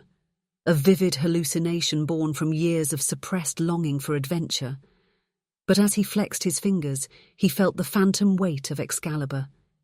His muscles ached from battles fought, and when he rolled up his sleeve, he saw the small, silvery scar on his arm from Infernus's claw. It was real, Brad whispered, a mix of awe and melancholy in his voice. All of it. He turned to the sink, where the half-washed plate still waited. With a wry smile, he picked up the sponge and resumed washing. The simple act felt surreal after all he had experienced. As dawn broke the next morning, Brad stood before his mirror, adjusting his tie. The office worker's attire felt strange after months in armour, but the man wearing it was irrevocably changed. His posture was straighter, his gaze more confident. The heart of a knight beat within his chest. "For Avaloria," Brad said softly, a private mantra to start his day. Stepping out onto the busy street, Brad saw his familiar world transformed. The morning sun glinted off skyscraper windows, reminiscent of Avaloria's crystal spires. A group of joggers ran past, their determined faces reminding him of knights training in the castle courtyard. Even the rumble of the subway beneath his feet echoed the distant roar of Infernus. At the crosswalk, an elderly woman struggled with her groceries. Without hesitation, Brad stepped forward. "Allow me, ma'am," he said, easily lifting the heavy bags. The woman's grateful smile warmed his heart, reminding him of the villagers he'd aided on his quest. "Thank you, young man," she said. "It's nice to know there are still knights in shining armor in this world." Brad smiled, realizing that heroism could be found in the smallest acts of kindness. At the office, Brad's transformation was immediately noticeable. His colleagues stared as he strode confidently to his desk, greeting everyone by name. During the morning meeting, as his boss droned on about quarterly reports, Brad found himself viewing his co-workers not as rivals, but as fellow questers on a shared mission. When the topic of the company's struggling community outreach program came up, Brad surprised everyone, including himself, by speaking up. "If I may," he said, his voice carrying the same authority he'd used to rally troops in Avaloria. The room fell silent, all eyes turning to him. "I have some ideas that might help." Drawing on the leadership skills he'd honed as a knight, Brad outlined a plan to revitalize the program. He spoke of partnering with local organizations, of the importance of understanding the community's needs, of the power of small actions to create big changes. As he spoke, Brad felt a familiar warmth in his chest, the same feeling he'd had when wielding Excalibur. For a moment, he could have sworn he saw a faint glow emanating from his hand, but it was gone in an instant. His colleagues listened, captivated. Even his normally stern boss nodded approvingly.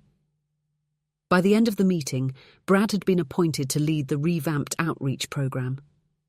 That evening, energized by the day's events, Brad walked through a local park. The setting sun painted the sky in hues that reminded him of Avaloria's whispering woods. As he paused by a small pond, the surface of the water shimmered strangely just for a second. Brad blinked and the effect was gone, but he couldn't shake the feeling that something of Avaloria had followed him home. A group of teenagers caught his attention, their loud voices carrying across the park. As Brad watched, he saw one boy push another, laughing cruelly. Without hesitation, Brad approached the group. "Is there a problem here?" he asked, his voice calm but firm. The boys turned, ready with a smart retort, but something in Brad's stance made them pause. "It's nothing, sir," one of them mumbled. Brad looked at each of them in turn, remembering how Sir Galahad had taught him to see the potential in everyone. "You know," he said, "I once knew a group of young men who thought bullying made them strong. But true strength comes from lifting others up, not pushing them down." To his surprise, the boys listened. As Brad shared stories of teamwork and courage, he saw something change in their eyes. By the time he left, the group was talking animatedly about starting a community cleanup project. Inspired by the encounter, Brad pulled out his phone and began researching local volunteer opportunities. He found himself drawn to a mentorship program for at-risk youth. The idea of guiding young people, much as Sir Galahad had guided him, resonated deeply. As he scrolled through the program details, Brad's mind raced with possibilities. He envisioned teaching kids not just practical skills, but the values he'd learned in Avaloria: courage, compassion, perseverance. Perhaps he could even start a fencing club, passing on the skills Sir Galahad had taught him. Brad's fingers flew across the screen as he filled out the volunteer application. As he hit submit, he felt a sense of excitement he hadn't experienced since first arriving in Avaloria. This was more than just a hobby or a way to give back. It was a new quest, a chance to be the kind of hero his world needed. That night, as Brad drifted off to sleep, his dreams were filled with images of Avaloria blended with scenes from his own world. He saw himself leading a group of kids on a hike, the forest around them shimmering with hints of mystery. He dreamed of teaching a young girl to stand up to bullies, Excalibur's strength flowing through him into her. In the space between sleeping and waking, Brad heard Ilara's voice, as clear as if she were standing beside him. "Remember, Brad, the power of Avaloria lives on in you. Your greatest adventures may yet lie ahead." Brad's eyes flew open, a smile spreading across his face.